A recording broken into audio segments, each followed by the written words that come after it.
the Sportsocracy.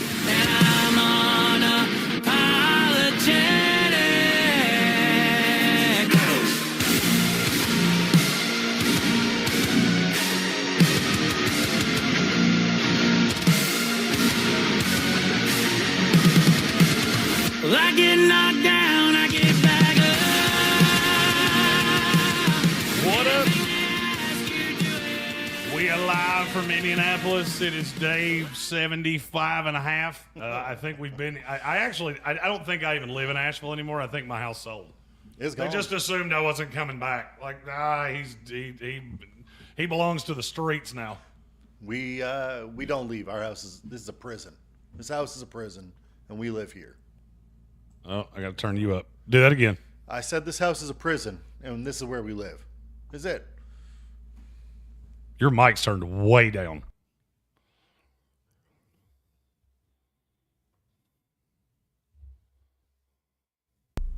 Let's try that. That better? No, you're good. All right. All right. All right. All right. I was about to say, I don't know what that was. So we have an interesting story to start the program off with. We are doing a 3-round mock draft here. I'm Jeremy Green of ESPN Radio, the Sportsocracy and NFLDraft.net. He is David Smith of Armchair Commentary and Great North Sports. You can find him on all the social medias at SportsocracyGN. Yesterday, we were at the Combine workouts. We watched the receivers, the quarterbacks, the running backs, and we made some new friends. We did. Logan Paulson, former NFL tight end, spent 10 years in the league. Actually, a guy that I evaluated. He came into the Combine, sat right behind us. We hit it off, started talking, and we exchanged numbers, and we were like, we're going to catch up at some point in the draft process. And I told Dave as we were walking out, I was like, I freaking like those guys. They were great. And I was like, hopefully they call me sometime in the next month. We get back to our Airbnb, and I said, well, I said an hour wrong. Logan had sent me a text and said, we've had an issue with our podcast equipment. Is there any way that you have some stuff we can borrow? And I said, 100%. We're at an Airbnb about half a mile from the stadium. Come on down. If you follow me on social media, or Dave, or Chris Oder, you can actually see a picture of us sitting around this very table that we're sitting around now, which is why our location in the house has moved. We had to move. So we wound up in here, and you can now, on Spotify, Apple Podcasts, wherever you get your podcast, search out Command Center. That is the official podcast of the Washington Commanders, and their day 3 of the Combine episode was with me. And you crushed it. You crushed it, and you guys got on great. It was a fantastic episode. Oh, it was great. Those guys were fantastic. I love Jaden Daniels, so it's really easy to wax poetic about a team that is, I think, really good, really trending in the right direction. And so, yeah, you can. I don't usually.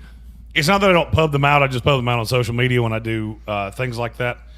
And that one was really special. That's the first official podcast of a team that I've been on.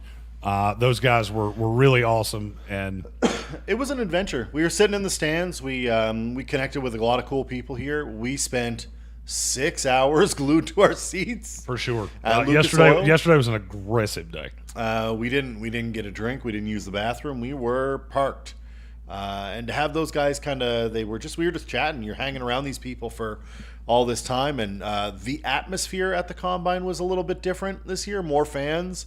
Will Howard got booed mercilessly, which, every time. Don't do that. Isaiah Bond also got booed. Isaiah Bond deserved to get booed. Isaiah Bond did deserve to get booed, but the Will Howard one, we can probably not do that. It was, but it was great. We looked over, and they were using Commander's Surface tablets, and thought, that seems to make sense. We have our first comment from Gomaha, who's talking about Abdul Carter and the stress fracture in his foot. Yeah. That injury wound up not being as bad as it was initially feared to be. He will not have surgery, and he will work out at his pro day. Yes. So he didn't work out here, but he will. A lot of guys didn't work out here. We will see him at his pro day. Yeah, I don't see how he doesn't go one still, but I don't want to get too far ahead of the mock Well, draft. we're going to get to the mock draft. We have we had to get some buttons for this particular live stream. Let's see. Had to get the buttons. Had to get back up into at least have some of the toys that we have. For sure. That you have back home. For sure. We have some super chats. You got a button for it? I do. You hit the button. Oh, you got to unmute it, stupid. You got to unmute the source or people can't hear the button. And I still didn't unmute it. We're working on it. I'm telling you, when you've been here this long, the fact that your brain even still works is shocking. There it was. First super chat of the day is from Sir Jimothy. Said, just supporting. Installing a dishwasher won't be active. God bless you that you are installing a dishwasher. Yeah. It's much better than I could do. That's for sure. 100%. We got another one from Soaring Eagle.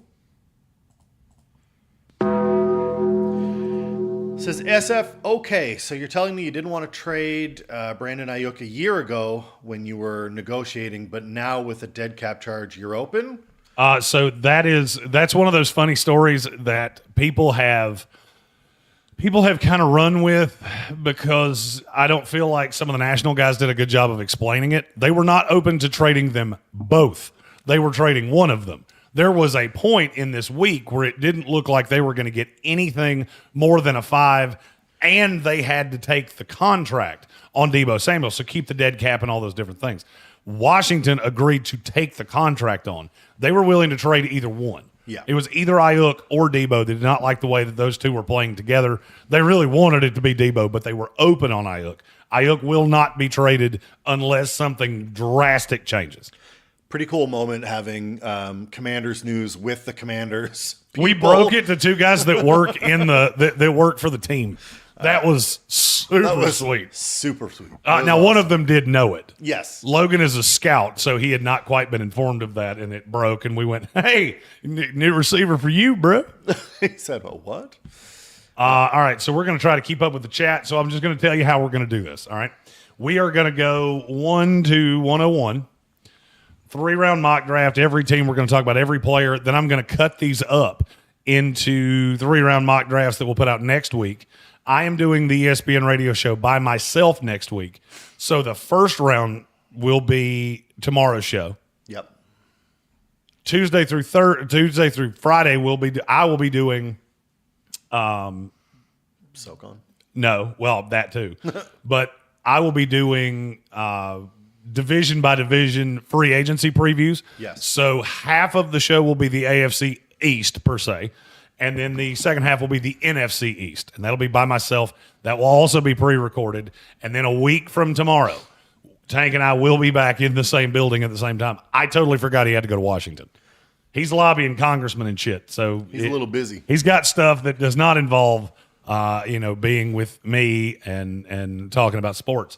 So, I mean, and I'm sure you can tell that my voice she's a little worse for the wear. We're on the last legs here. We're hanging on by a thread. I have to take him to the airport at 4:30 in the morning. Yeah. I didn't even consider coming back to this house.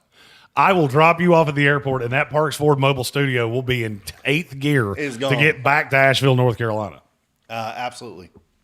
It's hey, we're doing things. I don't know if I don't know if we've gotten any smarter this week. The two of us have. Oh, I think we've both gotten smarter. We got drunk a couple times. At least I did. Not so much Dave. Dave's a good boy. Dave will have the beer and then just kind of look at me like, your call where to go from here. We had some Taco Bell. It was great. I sat on the bar that we are podcasting from right now like a drunk jackass with my legs crossed, Indian style, sitting on it. Eating tacos. Eating fire sauce tacos, and it was tasty. It was absolutely tasty. All right, so I want to go through the comments because I won't be able to answer the comments, as this will be kind of like the last live stream you saw us do, where we're recording things as we go. You won't have to deal with the rejoiners because I have recorded those. So it will run like very much a mock draft that you could watch independently, but then we will cut it up. Absolutely. Let's see. Just got back from spring break in Florida. This is Timothy O'Toole. and have contracted the Mobile NOLA Southern flu and mice in my apartment. I'm telling you, it's taken over the world. The mouses. The mices. Does all your over the mouse place. have a whore wife like our mouse Our does? mouse has a whore wife. Our mouse is a dick. Yep. He didn't poke his head out while the Washington guys were here, and I No, he greatly didn't. appreciate that. Yeah. He knew we had company. Putting in work with Bill Workman and Soaring Eagle, commenting on my lovely little sign back behind my head. A character red flag? Yeah, JPJ is not a character red flag. What? Mike Green, on the other hand, I don't know. Maybe. I haven't been able to shut it down as much as I wanted to. Yep. Let's see. Red Sea, finally able to catch a show this week. We're glad to have you. Victor Shelton with a really good question. Team most likely to trade with the Titans for the number 1 pick. Not applicable. I heard all this talk that the Jets and the Giants were. I won't tell you that they wouldn't do it, but they won't do it for what it's worth. No. The Jets would have to give up this year's 1 at 7. They'd have to give up next year's 1 and 2 more day 2 picks to get up there. They're just not going to do that. The Giants aren't going to do it, and Tennessee won't drop past 7. No. I don't even think they would drop to 7 if I'm being really honest with you. No. Not with the option to take who we think they're going to take. It just doesn't make any sense. So, all right. So to answer the question that you asked me, team most likely, I will say the team most likely to trade up to 1 would be the New York Giants. I was just thinking that. That's the team that they can still trade down, get either Travis Hunter or Abdul Carter, and the Giants go up there and get the quarterback they want, as opposed to the quarterback that they Will take. fall in their lap. Yeah. Now, I think the quarterback they would take at 3 is the quarterback that will fall in their lap anyway. So, Yep. I think they're both the same guy. We'll find out soon enough. But I mean, I won't tell you that it can happen. I'll just tell you I don't find it to be very likely at all. Yeah. Putting in work with Bill Workman said, Red Sea, sorry to tell you this, you're not getting James Pierce Jr. anymore, and I agree with that a lot. I agree with that a whole lot. Yeah. But we'll get into that here in just a few minutes when we start the mock draft. Gomaha asked if I'm going to Lambeau for the draft. I am. I may be sleeping out in a boat in the middle of the bay. I'm not 100% sure where I will be laying my head because there's just not a lot of hotels in No, there isn't. in Green Bay. They did not think that through logistically. Not at all. And that I'm going to skip a few questions to Kelvin Joyner with a comment about, and we're going to talk about venue here. Is there any benefit to any Indy hosting the combine? Having all the prospects under your roof has to be worth something. Yes. So I think he's asking the question in a different way than it sounds. I think he's asking, is there any benefit to the Indianapolis Colts hosting the combine? That's been long discussed of does Indy get an unfair advantage that you get these guys in your town, you get them in your steakhouses, you get them around at the hotel they're staying at. I have never tangibly seen a benefit to Indy. I'm sure there is one back behind closed doors because they're at home and they're comfortable. Sure. I mean, the rest of us, They're not I saying- haven't met a human, whether you work in the NFL or you work doing what we do, that's not just absolutely cooked right now. No. I feel like that would be you're probably a little fresher if you're the Indy guys because you know where to go, where not to go. But part of the way it works is, and I've learned this. I've learned a lot. I've learned a lot this week. Everyone is in one area. It's not like the players are dispersed over like 11 hotels and like, you know, the Colts have a bit of a home field advantage there. Everybody's central. Yes. Like, and they're all like, so like, yeah, they might they get to sleep in their own beds and that's fine. But like the prospects are just, they're there, they're going to meetings. And I'll go ahead and tell you, some of the scouts don't live here. So So they're in the same boat the rest of us are. and all of the meeting rooms are meeting rooms. They're not like, it's not like the Colts get to take them to their head like to home No, office. they have a meeting room here just like everybody else Everybody does. has the same meeting rooms set up. So I think if there had been, it probably would have been discussed moving a long time ago. If it had been Well, we've been noticed. talking about moving for years, and I can't say this emphatically enough. Don't move the combine. It belongs here. We like it here. We know where to eat here. Yeah. We know where to drink here. We know where to go here. Don't make me do what I'm having to do with Green Bay right now, because it is a massive pain in the dick. And I will also tell you this, there will be way less media people in Green Bay than there were in Detroit. 100%. Way less. I'll bet you our spot is 3 times better in Green Bay than it was in Detroit. I wouldn't know the Detroit, but this has been phenomenal. Green Bay also doesn't have the space that Detroit does. Detroit put us up in a high-rise hotel right beside the stadium. Yes. So, I mean, we were in great shape. We're not going to be in that same shape in Green Bay. No. Let's see. Randy Lutz, my post-combine 4-round mock at 4, Will Campbell. We're going to talk about Will Campbell in a few minutes. I'm not. It's not going to be Will Campbell at 4. I'm not so sure that's how that's going to go. Jaden Higgins at 38, Jalen Noel at 69, nice. Anthony Belton at 77, and Cam Scattaboo at 105. I think probably realistic, no trades either in this scenario. They signed Ronnie Stanley. I love Ronnie Stanley. If Ronnie Stanley doesn't re-sign, the Patriots, which he's not. I have that on good authority. They're not re-signing him. They need to give him whatever he wants. It is absolutely the Dave Bautista, give me what I want gif. There is no other way. Are we talking wrestling today? Because we can totally talk about John Cena. We need to talk about wrestling. Because I laughed about that shit a lot. John Cena. Oh, you mean this? Hold on. I got it. What is his name? I hope this doesn't blow anybody's ears off. It's going to blow your ears off. And his name is John Cena.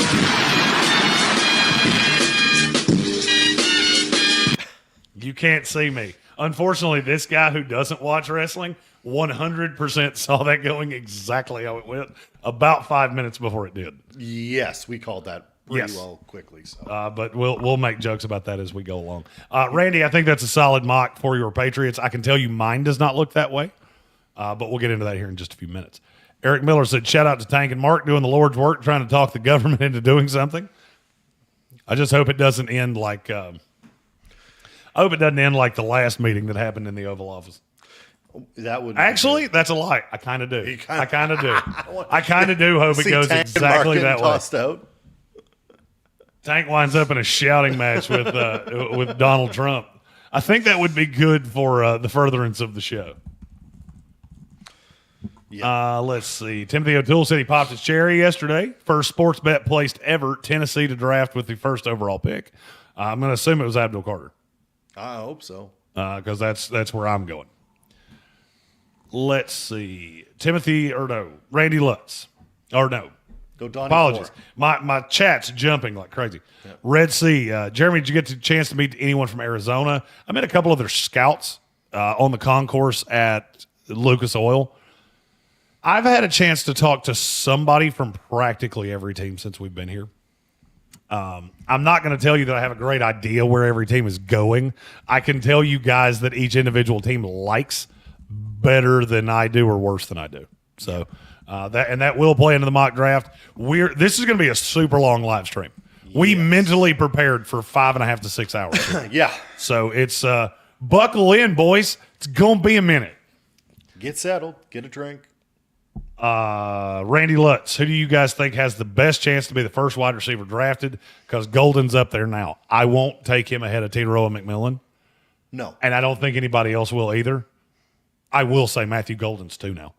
Sure. He passed Luther Burden for sure. Yeah. Technically Travis Hunter, I guess. Well, Travis Hunter's going to be the first receiver taken. Yeah. So I would say it goes Hunter if he's a receiver, Ted McMillan, and then probably Matthew Golden. I have Golden. His projection now falls in somewhere from 15 to 25. Yeah, he did himself a lot of favors yesterday. For sure. And a lot of guys have done themselves a lot of favors this week. We've seen a lot of guys that I think are going to be way higher up the board.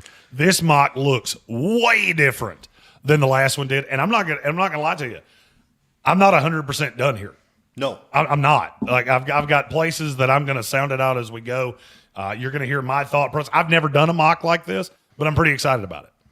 It's going to be a good time. Yeah, and we've got Armchair Commentary, who has been an absolute dog this week. Could not have done this without AC. So thankful for him. Alex Majabi, did you see what happened to Gunnar Helm? Yes, he ran like Shane Gillis would have. and unfortunately, he's smaller than Shane Gillis. It probably doesn't block as well as him. So I've heard a lot about Gunnar Helm, and Secret Time, none of it's been good. He will not be featured in today's 3-round mock draft. He won't. He just was slow. And we talked with some scouts over the course of the week. I don't think that was as surprising to scouts as maybe as it was to the rest of us. I didn't think he was incredibly fast, but I thought he was better than that. Yeah. 4.95 is just, that's not good. Yeah. It's not good. It's Pushes not good. him. Now he's borderline fringe draftable to me. It's unfortunate. There were a couple of people that really did. Joshua Farmer did not help himself a lot. We were more down on him than other people were. Yeah. I'm not seeing it. He probably will be drafted in this 3-round mock, so we'll cross his bridge when we get there. Yeah. I'm not. There are players every year that I go, I don't understand what you're seeing. No. And then the athletic numbers came out, and I'm really not seeing what you're seeing. Yeah. Timothy O'Toole says he's caught 6 mice since he got back. I wish you were here so you could have caught our little jackass, because ours has served to be really hard to catch. Yes. He only comes out when he thinks we're not here, Yeah. and as soon as he hears noise, he's just gone. Off like a shot. Dick. Yes. That's his name. Donnie Force said, do you think the Eagles, it would be a trade for Myles Garrett? There's been heavy rumors. That's been a consistent rumor around here that they could make a run at it. The only here's where I think the problem of Philadelphia and Myles Garrett comes in. It's not that I don't think Philadelphia would have a definite desire to do it. Mm-hmm. I know for a fact that they would. Yeah. I just don't think they have the ammo that some of these other teams are going to have. I believe you're going to get ammo from, I believe Washington's still involved. I believe Detroit's involved. I believe the Chicago Bears are involved. All of those are involved. And Cleveland wants that pick this year.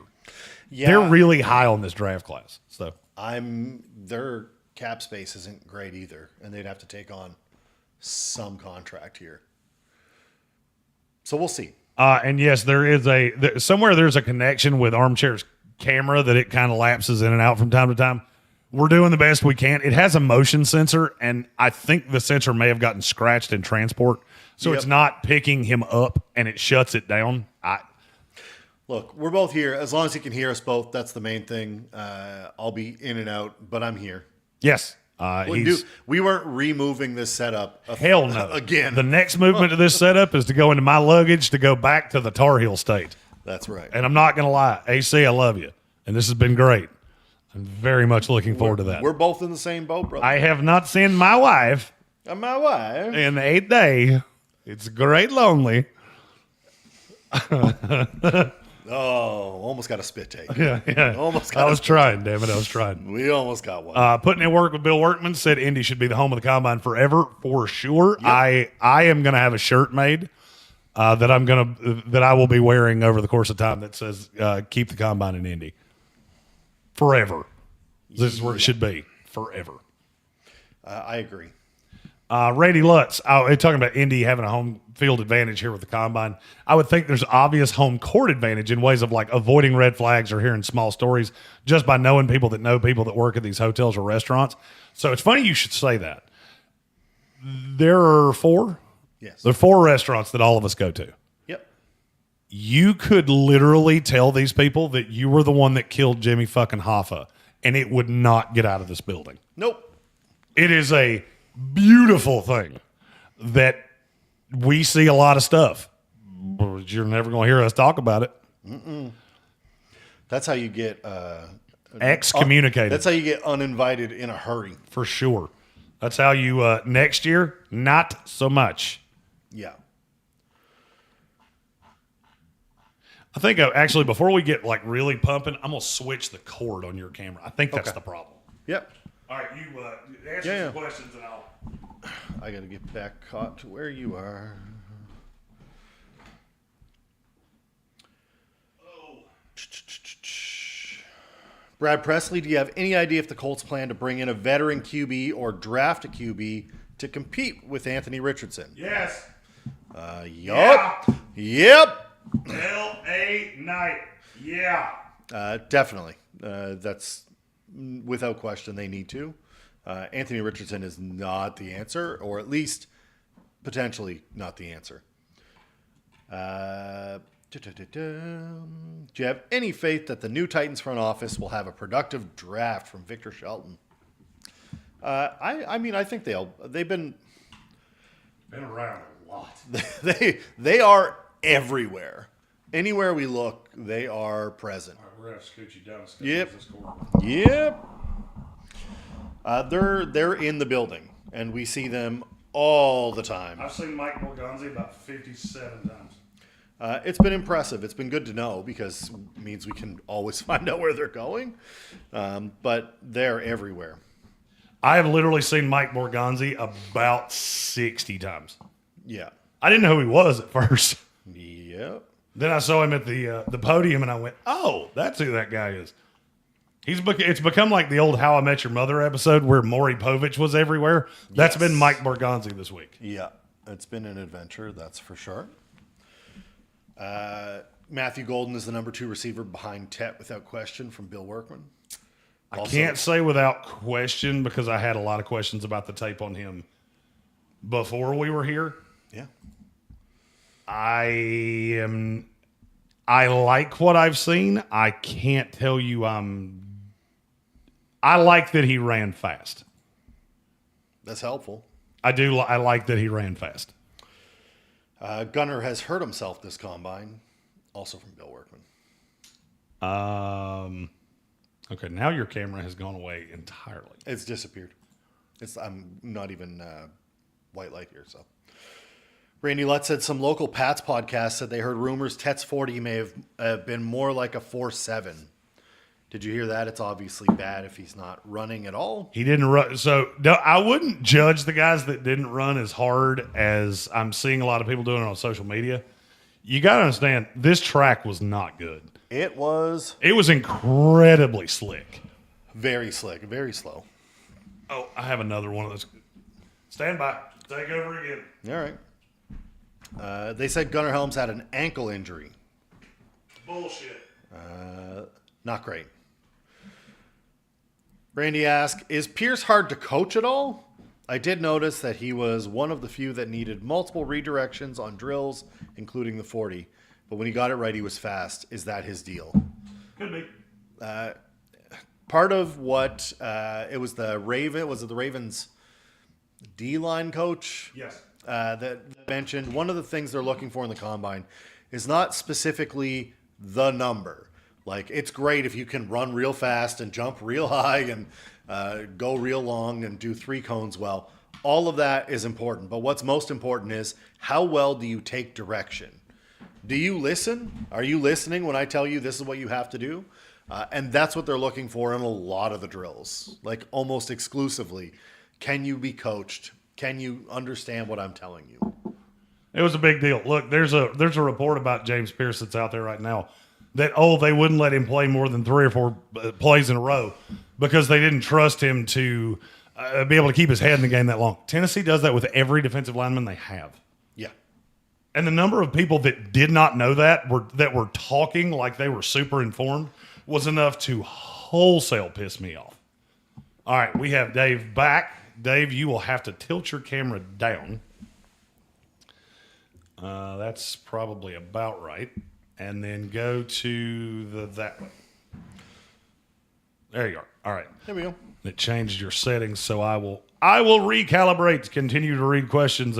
And we apologize for the effed up camera setup. We literally threw all this shit in here so the Commanders guys could use it last night. Yeah. And we did not really think about today. Not even a second. Red Sea wants to know if we caught any bit of the Elimination Chamber last night. Yes, we did. We did. We had on the wrestling for a little bit there when we got back from the workouts. A little bit of Elimination Chamber, and then we absolutely saw the John Cena. Oh. Wait for it. And his name is John Cena. Heel turn was spectacular. The more I sit with it, the better I like it. For sure. It was, to be real honest with you, it was the only way you could go. I don't watch it enough to really comment, but First of all, the Cody, I'm going to steal your soul thing is dumb as hell. And how The Rock went, yeah, let's do that. I don't know. But that sounds incredible dumb. Yeah. Bill Workman with, from what I see on tape, Golden was limited by the QB play he had. Quinn Ewers is becoming like cigarettes for me. I can't stop it because I watch the arm talent and go, you should be so much gooder than you are. And then not. Why are you not gooder? Be gooder. And Randy Lutz with Campbell's arms did come in even shorter. Boy, did we have we had a good lorf about this earlier today. Dude, I don't know who does the measurements at the Senior Bowl, but bro, you need to leading edge, bro. That guy's been sending goober pictures for not nearly long enough because he doesn't know how to measure shit. No. Every single offensive lineman that went to the Senior Bowl wound up with shorter arms than they measured him in Except for Mobile. one. Now, Campbell was not. He wasn't at the Senior Bowl at the Shrine. No, but you had one that measured. No, that was at the Shrine Bowl. was at the Shrine There was the only one that was smaller was at the Shrine Bowl. All of Yes. them at the Senior Bowl came in, most of them half an inch or more. Does that disqualify him for a tackle? Okay, let's just get into this with Will Campbell because this is the biggest story of the day. Let me switch the recording. Will Campbell's arms came in at 32 and a half inches. Yes. Does that disqualify him from being a tackle? No, depending on the team. So if you're a team that is, if you play a lot of tight end outside of the tackle, Yeah. then no. If you don't, then probably. And if you leave your left tackle out there on an island, which, by the way, the vast majority of teams do, Yes. it is hard for me to wrap my brain around a guy that has the shortest wingspan we've ever had for an offensive tackle at the combine. Since at least, I believe Sigmund said since at least 2011. Yep.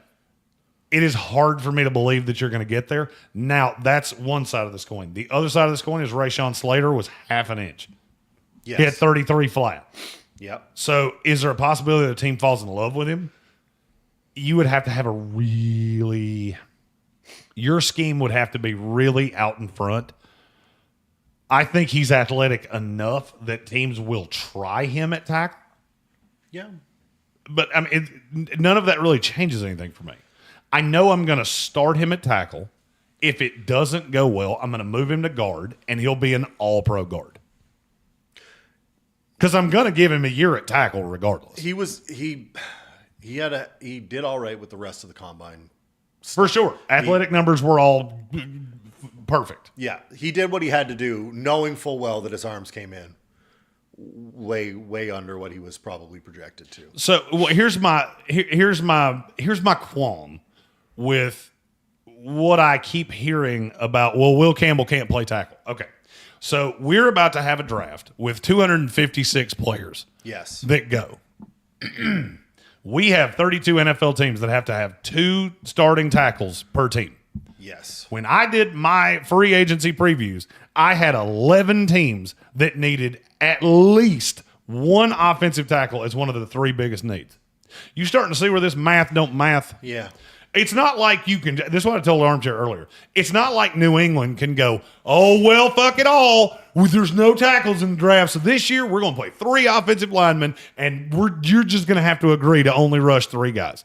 You're going to have tackles.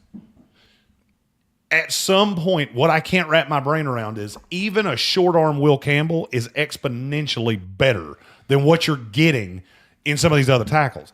Yes. Am I telling you it's a forever solution? No, I am not. No. Is it a stopgap, though? I wouldn't even say it's a stopgap. I would say we're going to try this because athletically and talent-wise, he is one of the 5 best players in this draft. Yes. I have not met a soul since we've been in Indianapolis that doesn't have him in the top 5. Not one. No, I agree. Now, I've met some that absolutely are adamant that he's not a tackle, Yeah. that he's no doubt a guard. Well, we've seen that. And unfortunate that the arms came in that way.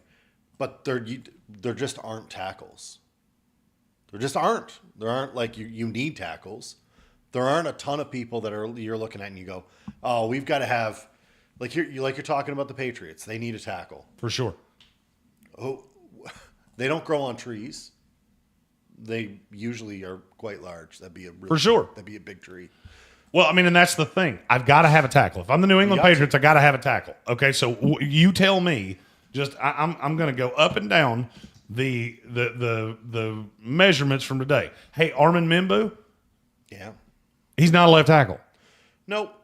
I mean, if you want to take a right tackle in the top 10, then more power to you. I'm not going to do that. I've never done it, and I never will. Yeah, the offensive line numbers just don't bore out to me looking at that and going, oh, yeah, we definitely need it. Kelvin Banks. He's got shorter arms, too. He's got shorter arms, too. So, I mean, at what point do I just look at this and go, all right, it's a shorter arm class. Will Campbell's the best of the bunch. I'm sure as hell not getting one later in the draft. Jonah Savaiinaea,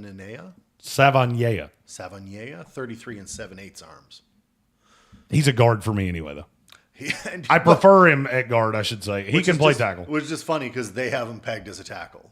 Hey, well, he played tackle. I know. But I'm saying, look, you're looking at tackles. Will Campbell's the answer. Or at least he's one. I mean, and like Gomaha said, Campbell ran the fastest time. I think linemen 40 times don't mean a effing thing. No, they don't. But I think the athletics on him are good enough that I'm fine. I'm fine. I feel comfortable taking him in the top 5. If I was New England, I don't think you're going to have to take him because I think somebody's going to fall in your lap that's better. Jacksonville, I jump for joy. He didn't run the fastest time. He ran one of the fastest times. Who ran faster? I didn't see one faster than him. Jared Wilson. From Georgia, the center. Yeah, 4.84. Armin Membu ran a 4.91. That's pretty damn good. And I did see that now that I think about it. And, I have him as a guard. So Tate Ratledge ran a 4.97, and Savaiinaea ran a 4.95. Those are all interior guys. Yep. So Campbell ran the fastest of tackles. Yes. That could be tackles. Tackles that could be tackling. I have no problem. I mean, I'll go ahead and tell you, I'm not going to drop Will Campbell that much. We had gone through this problem. We went through this exercise when we saw Campbell come through with the measurements, and we picked a drop dead point that was not absolutely nanners. He's not going that far down. I mean, I guess I look into I'm looking into the second, third, fourth round. If I'm using New England because I got a New England fan sitting right here beside me.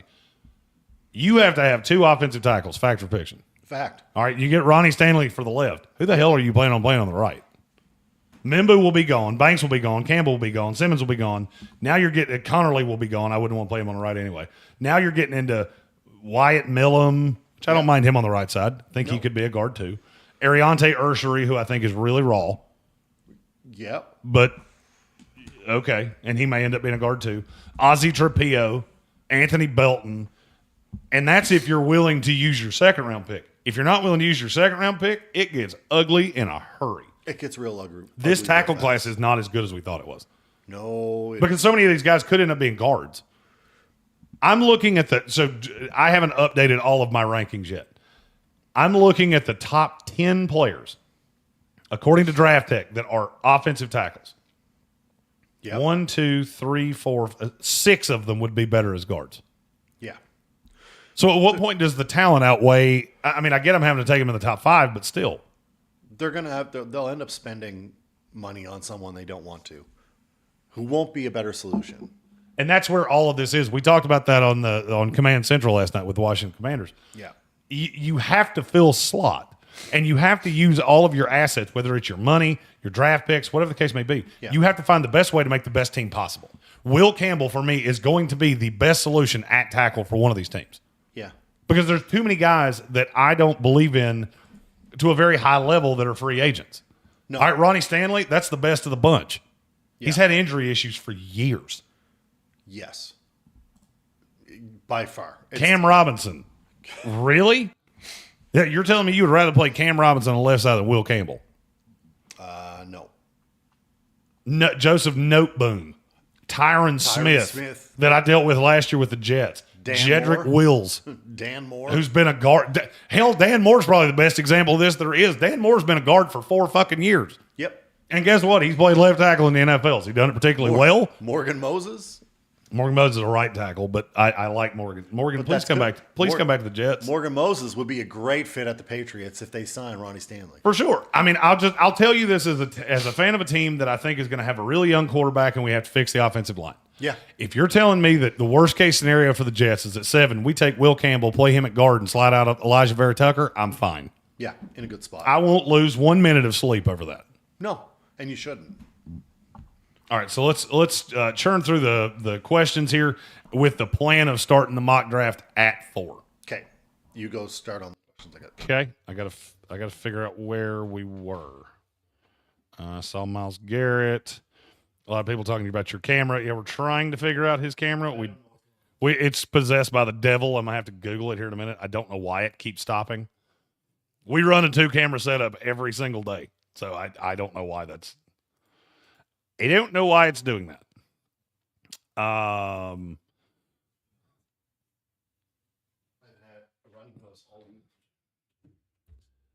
And now you do? Yep.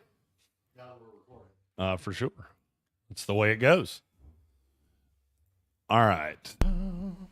Presley asked about veteran quarterback for the Colts. I actually figured out the way I think quarterback's going to go. Yeah. I did this last night. We'll get into it. You want to do it now or? Answer another question and I'll pull up my ranking. Sorry, got to find back where we were. You're good.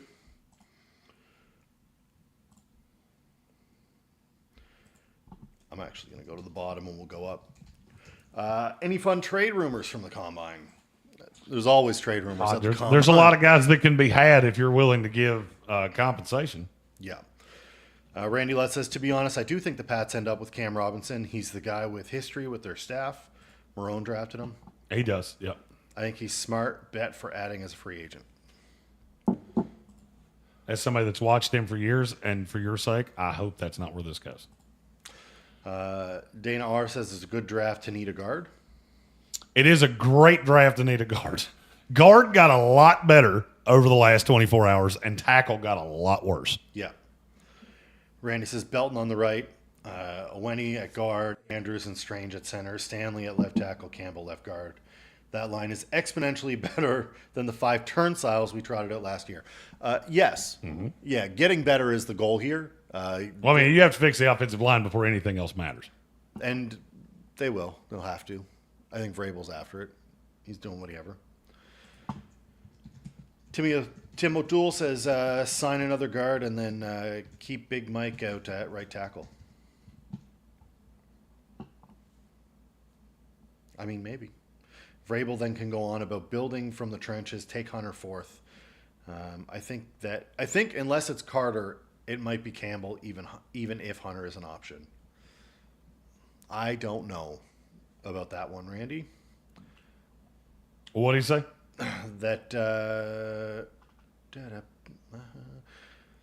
Vrabel can then go on about building from the trenches, take Hunter fourth, and that's saying if he signed the free agents. I think there's a great chance that that's how this goes. I think I just figured out a way to circumvent this. Talk for a minute. Yeah. This draft, I don't know. The teams in the top 5 are going to get much better than the teams in the bottom 5 of the first round by the end of day 1. I don't disagree with that. But the teams in the bottom 5 are already pretty freaking good, so, that helps. Campbell is a tackle if you need him to be, or a guard if you need him to be, from Bill Workman. And Sir Jimothy wants to know, does the Combine ever change a team's mind on a kid or just affirms their previous opinions? Both of those things are true. It will confirm what teams feel about people. We do change our minds on guys at the Combine. Usually it comes from a personality standpoint. This is the first time you're really around him. And you could see a kid. I will, and I'll just use a high-end example. I will guarantee you that there were teams that looked at Shedeur Sanders and some of the things he did this week and go, nope, I don't want to deal with that. That's not a fit for my team. That's not a fit for what we do. That's not a fit for any of the things that we... Chains on chains on chains. All right, so we're going to back this. I'm done with this camera Oh, wait, it came back. Came back and then it went away. This is the highest power cord I have. Yep. So if this doesn't work, we're going to have to go to a one camera setup, and that'll take some adjustment. Yeah, we'll figure that out. We'll put on the John Cena music. And For sure.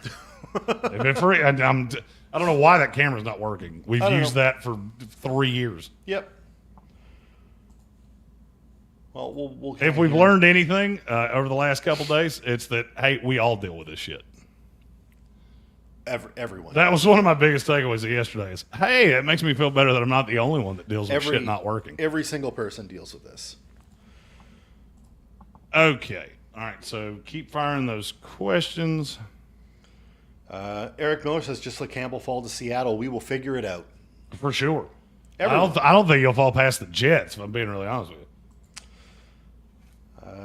Belton, 33 and 7/8. Yes. That is a huge man. Yeah, Belton's had a good process. He will go in the 3-round mock, I do believe.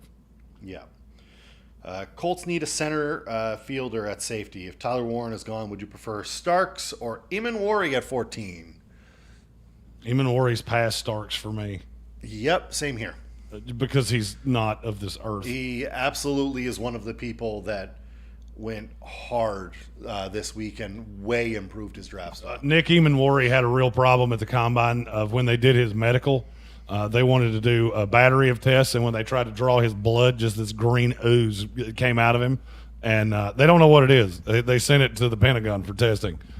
Shamar Stewart had the same thing. Yes. Just a couple of guys that had baller weeks. For sure. All right, you have frozen again. So I'm backing this out, and we're just going to use one camera. We'll be back. No, we don't have to. You just keep talking. I'm going to be back. I'm here. I can back this screen out, and I'm tired of fucking this. I've done it as long as I'm going to. We played the game. That's it. I don't know why they hate me. I don't know. Gunnar Helm's sprain looks bad, but I've had surgery on my ATFL twice from a similar injury. Yuck.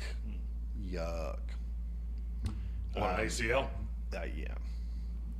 This is an amazing draft to need an edge, DT, interior lineman, and a corner and wide receiver. It's a pretty good draft for that. For sure. All right, Dave, you just slide over here, and we'll do this with a one camera setup, and I'll change the background, take the line out of it. Yep. Yep. And I'll go ahead and tell you that's probably going to produce echo with our microphones. There's really nothing we can do about it. I'm going to have to. We have a stream deck not plugged in. I didn't load it. No. So we're going to move that. Move me. Yup. Just over here wrecking stuff, that's all.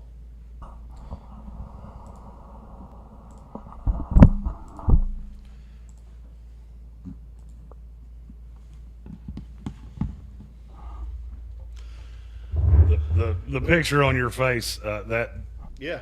interesting. Well, what do you want from me? I got to go on the other side of you? No. Yep. Maybe. Yup. Let's try to do it this way. Okay. Just because then I have to switch all of the things around that I really don't want to do it. If I No don't have one to. wants to do that. Apologies, family. We're working on it. You are going to have to get closer, though. I will scoot in. Oh, We've been God. sitting on top of God, each these other chairs are fucking terrible. sitting on top of each other for 100 years. That's yours. Yeah. Oh, don't you love when it creates new problems? The best kind of new problems. You know what? I'm not going to be able to have my computer open. It is what it is.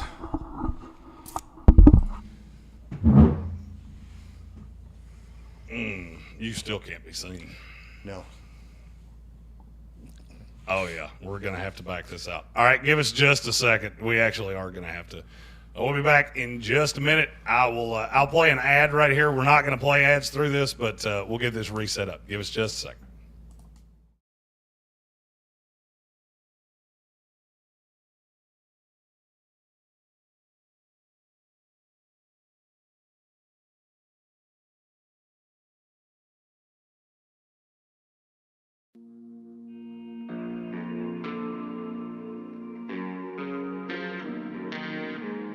How's the weather up there on the high horse that you fed with your daddy's money? How's it feel to be fake as a motherfucker? Hey, let me tell you something. They don't give a damn when the money's gone, when the people in the stands don't sing along. Cause you know you ain't the man that's behind the song, thinking it'll work, but it won't. Ain't no truth on the radio station. Somebody owes me an explanation. Well, I get knocked down, I get back up. Anything they ask you, do it. Well, I know the ringer, I've been drugged to hell and back, been through it. Your time's tick-tock and I said that I'm unapologetic. Cancel, yeah, you can try. You can't cancel what's been tonight. I ain't been handed shit, no silver spoon inheritance. Tired of trying to be what other people want me to be. And now you get what you see. Now you get what you say. I get knocked down, I get back up. Anything they ask you, do it. Well, I know the to hell and back, been through it. Your time's tick-tock and I said and I'm unapologetic. If you need an explanation,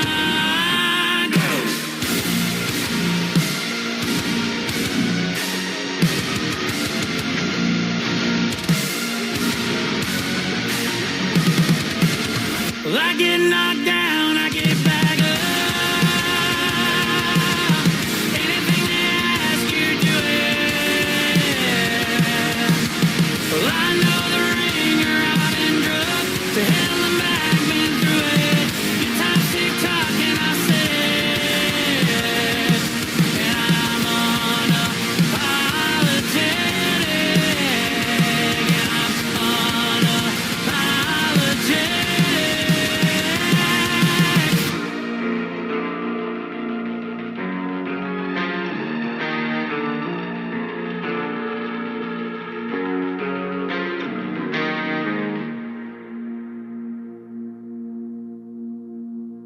All right, let's try this again. It's a little better. Your mic is not working. There. That's it because is. I had it on mute. There it is. We hope that there's not an echo. Somebody in the chat, please let us know. I also have to move our names around because it goes back to where it started. You gotta love how many times you have to rebuild this shit as you're going along. It's a good time, and we didn't want to do it this way, but you know what? It wasn't working. Sometimes shit makes you do what you don't want to do. Gambit fan said just put your arm around you like we're at the movies. I would greatly appreciate it if you would not do that. Yeah, we got no echo. No echo? Nope. Damn. That's great. XLR, boys. Always remember, when in doubt, XLR. XLR. A very large podcast entity found that out the hard way. This, not going to say who it was. Someone found out. But hey, I'm not throwing shade. I've been there. I've done it. I've seen me do it. I got the T-shirt. Yeah. Wasn't a great T-shirt. I do love that the wall in between us now looks like there is still a break. Yeah. Yeah. Yeah, we did this on, everything's on purpose. Sure. Yeah. We definitely didn't mean to do this. It's 100% on purpose. Sir Jimothy said, sounds great, but y'all look horrible. That's just because we're fat and dead and need some sleep. I don't know if you know this. We haven't slept. Yeah. It's the amount of sleep we've gotten would not actually hold up most squirrels. So, No. you know, we look like shit. That's not actually the camera. That's just That's look just like us. shit. That's just us. Randy said we had good hold music. I mean, that's great. Oh, we do. It's Ryan Perry, a very good friend of mine. I actually grew up singing with Ryan, and he did it for a career, and I got into talking words, and now we overlap. And I love featuring his stuff. He's a great artist. You can find him on Spotify. 8 billion downloads. I don't know how many it is, but it's a shitload. Randy wants to know, is Tez going before day 3, or is he too small to be that slow? Who? Tez. Tez had a bad week. Bad week to be a Tez. Second smallest receiver in the history of the combine. He comes out and runs a 4.55. Yuck. Who is your top safety in this draft? From Michael Rimmer. Eamon Worry's my one. And really, it's a 1A, 1B. Eamon Worry's just got so much potential. Yeah. And I think he's such an incredible move piece. If that kid ever figures out how to play against the run, he could end up being Kyle Hamilton, only faster. Yeah. That's how good the workout was. Somebody asked, do I reevaluate guys? Not typically reevaluate, but I did specify with Eamon Worry. If he comes out and does what there's a possibility he's going to do, then, shoo, Lord. Katie, bar the door. He could end up going in the top 10. Yep. Dana wants to know, who made you have to write their name down to go back and look at film this week? Oh, that's a good question. It's a great question. I'll give you one. I'll give you one at every single position. I like that. Let's start with quarterback. Quarterback's Tyler Shuck. Yes. Best energy. I like Shuck. It's just it's almost like a perpetual with him of I see him on film. Mm-hmm. I like him on film. Yep. But I keep coming back to the medical. Yeah. And the medical scares the shit out of me. He's also 100 years old. He's older than current he is older free than, agents. He is older than Javonte Williams. Yeah, it's not great. Running back, who do you got going on here? Bayshall Tootin? We like Tootin. I had already seen Tootin. He was not I felt pretty solid about what I had in him. Let's see. The name I'll say at running back. TJ Giddens. I'm going to say Taj Brooks. Taj Brooks. He was faster than I thought. He's a big kid anyway. Yep. And he ran a 4.52. I already kind of like some of the tape. He's a short, squatty back, much thicker, to 215 pounds. I need to go back and watch him and see if because I have him as a late flyer. Yeah. I need to see if he needs to be in more of that 4 to 5 range. Yep. Wide receiver. Jalen Lane. Ty Felton was also interesting. I'm not sure how you feel about either of those guys. Matthew Golden, someone you already had a pretty good look at. Golden I already had as the second pick in the second round. Yes. So I would say Dante Thornton, except for the fact I literally looked at Armchair the day of the receivers' media availability. Yeah. I said, that kid's going to run real effing fast. He's already big. Mm-hmm. And if you look at only the good games, you think he's Randy Moss. The problem is he's Randy Ghost in the games that he wasn't. I think that could be a Tennessee thing. Yes. Kid that I'll have to go back and watch, Jordan Watkins. I didn't expect – he was just the other kid at Ole Miss. Yeah. And then he comes out and runs that 4.37, and it piqued my interest because of how well he moved. You know, he's only 6 foot tall, right there at that 5'11", 6 foot crux. And he's a light kid, but he is very, very talented. Yeah. Jalen Lane's athleticism scores off the chart. Production score, not so much. Correct. And Isaac Tesla, I don't need to rewatch him. I just need to say, hey, you remember when I said that about 45 times? Tight end? Joshua Simon. You watch him on tape, there's just nothing there. And I know there's nothing there, but I need to go back and watch it anyway. Let's go to the offensive line. And Tommy Fadone. Dog. Yeah, absolutely. Offensive line. I want to dig down on Savigny again. Okay. Just because there are guys every single year that I don't feel good about my eval on him, and he's one of those. Yeah. I don't feel good about where I have him, and I want to feel better about it. I don't know what it is that I can do, because what's on the tape is on the tape. And yeah. It's not going to change. I'm going to see it the same way every single time. Shout out to Robbie Oots for the flow of the combine. He had the mustache and the full. Oh, yeah. Oh, yeah. Tyler Booker is another one that I tried to tell you. All these people talking about him going at 13. I think you're smoking crimes. You are Hardcore. And I'm not talking about like, oh, I did a little weed in college. Like, you're smoking fucking bath salts dipped in cocaine with a methamphetamine shooter. If you think that kid's the 13th best player in this draft, I think you are out of your damn skull. Yeah.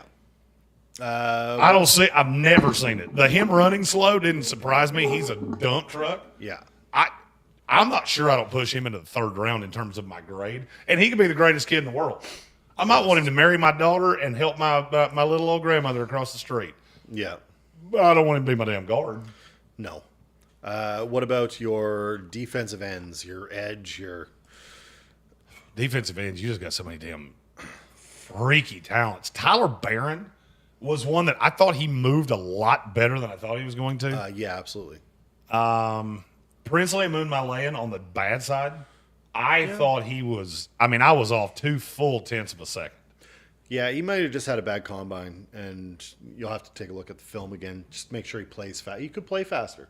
I said this with the Commanders guys last night. Look, there's 3 factors of an eval.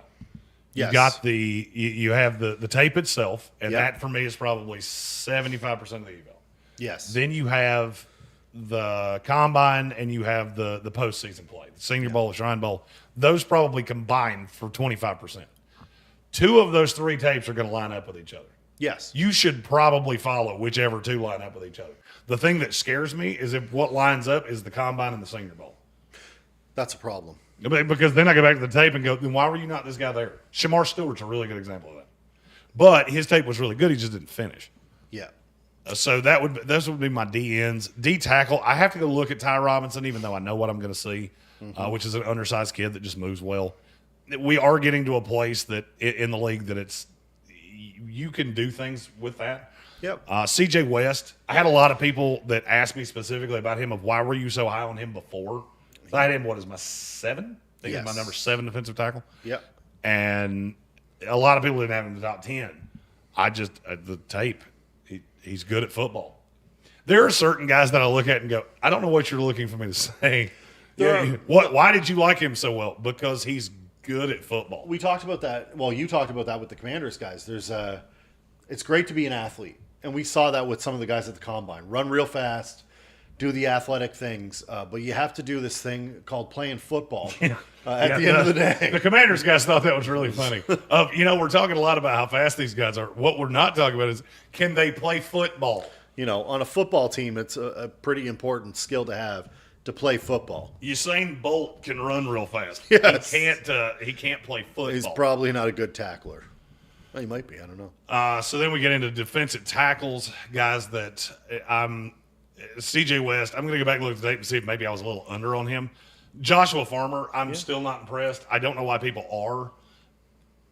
I don't have it. And Yaya Black. Yaya Black. Is he even draftable at this point is what I need to Did not help ascertain himself. with him. At linebacker, I want to go back and watch Danny Stutzman. Yeah. Because I really evaled him early, and then I felt like it was one of those that I threw the check mark on of I feel good, I don't need to look at anything else, and then he ran about, I'll say he was 2 full tenths of a second faster than I thought he would be. Yeah. Which caught me Great off run. guard. Demetrius Knight, I one of these days I'm just going to quit my job and I'm going to print T-shirts telling people how good Demetrius Knight is. It's going to be my next job. I do want to look at Chris Paul and Jeffrey Bossa again because they play way faster than they ran. Yes. Yes, they do. And Jay Higgins. Jay Higgins is the weirdest prospect I think I've ever seen. He had the slowest 40 time of the linebackers. Yep. The fastest split. Make that make sense. You can't. Shit make sense. You can. It means How did you have the fastest time of the first 10 yards, the slowest time of all 40? Yeah. It means you got off the blocks real quick. You got shot out of a cannon. All of your weight carried, and then it dragged like an anchor. And then you slowed down real bad. You're an anchor then. Corner? At corner, it's Caleb Ransall because I did not evaluate him as a corner. There's probably no kid that I need to go back and watch more than Caleb Ransall. Then he ran a 4.33, and people started losing their shit about him. Yeah. Safety? There are a couple other corners. corners. Quincy Riley, I'm shocked he was as slow as he was. I thought he was going to threaten 4.3, and he came in at 4.48. Yep. and Zy Alexander. That was a shockingly slow time. Yes. Safety. I don't know that I have one at safety. I don't think the safeties were so much what I thought they were. Yeah. Castro, if anything, I feel good about the tape. I'm just shocked he was that slow. Yeah. So that would be my answer of guys that I'm going to reeval on each side. All right, so we're going to get into the mock because we're already to 4:08, and if we don't do this, I'm just not going to sleep and have to drive back to North Carolina. Yeah. So we're in questions. We'll try to answer those as we go. We are recording this for an ESPN radio show. There are no rejoiners, so you're not going to have to hear that. Welcome back to ESPN Radio Asheville. I recorded those, so we will mark the tape here and go on about it. These stools are the least comfortable thing on earth. What speaking of that, why don't we switch chairs? Because I will die on this bar stool before it's all said and done. We have chairs over there, and we just tilt the damn camera down. All right. Stand by. Stand by. I mean, these aren't particularly comfortable either, but Jesus Christ in the boat. Are you going blue chair? No, I'm not going blue chair. Oh, that couldn't hurt. We're going to MacGyver something here real fast. Are we going to sit on the floor? No, you toss that right there.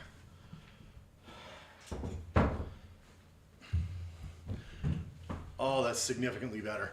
Oh, my God. Oh.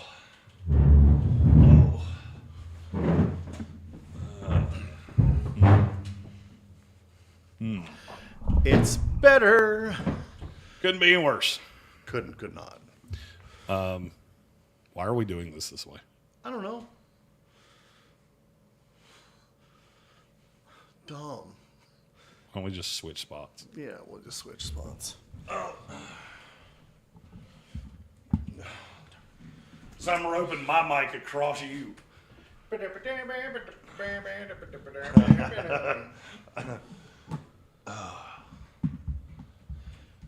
don't claim to be a smart man. One of these days, we'll figure this shit out. Thank you.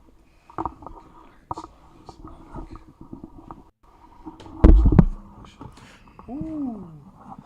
Apologies, everyone. Because you're going to ling that back up. Oh, yeah. Yup. Monsty. The unofficial sponsor of Living the Dream.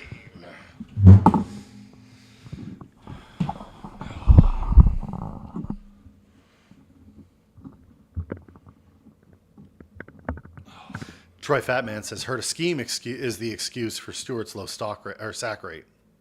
But what's the story? I buy that. 30% missed tackle rate. I buy that. That scheme had a lot to do with it. I am way more comfortable now than I was 5 minutes ago. Yeah. Yeah. Those bars. The only thing is I'm going to have to slide back and put my keyboard on that damn stool. Woo! That about ended real bad. That was almost Jeremy Dodds on camera. Whoa. You ever want to see how a podcast works? You want to see how a show works? Yeah, you want to see the behind the scenes? Yeah, this is a good time. This is what happens like the 15 minutes directly before one. It's mostly moving cords everywhere. Oh, God. There's a lot of moving cords. Okay, so now we have to get you. You need to slide. Well, What the fuck? Back here. No, I gotta go farther back. well, you still got to be able to. Yeah. It's good times. Two It's claps good and a Ric times. Flair from chat. Come on, chat. Give me 2 claps and a Ric Flair. It's not awesome. Detroit fan man said, "Now switch seats again." Wrong. 5 stars. 5 stars. Okay, now I think once we line this shit up, we will be good to go. We're so close. We're so close. You can take that cushion off if you want, man. I'm probably gonna have to.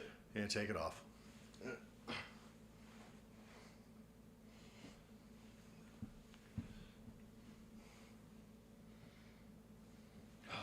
going to use it to kill the mouse. Oh, and if we're going to have that screen, that board in the background, I'm going to have other smart-ass things to write on it. All right, answer a couple questions, and I'm going to throw this back in here before I fall on it and die. Yeah. Gambit fan gave us one clap and a rock raise eyebrow instead. Oh, fuck the rock. We'll take it. Did Jackson Dart have a good enough weekend to push him to a first-round pick? Yes. Secret time. He was probably already first-round pick. Yep. But yes, he had a great week. So what is Jeremy saying? What Jeremy is saying is Tyler Booker to the Jets at 7. No. We don't need a guard anyway. Oh. You briefly mentioned character red flags and Mike Green. Can you expand on that? You say no real fire, just smoke, right? Would you want him dating your daughter? What's the level of character on him? Give me 2 seconds and I'll tell you. Mike Green is interesting. It's not ideal. It's not an ideal situation. But no one will talk about it. So we can't really confirm or deny.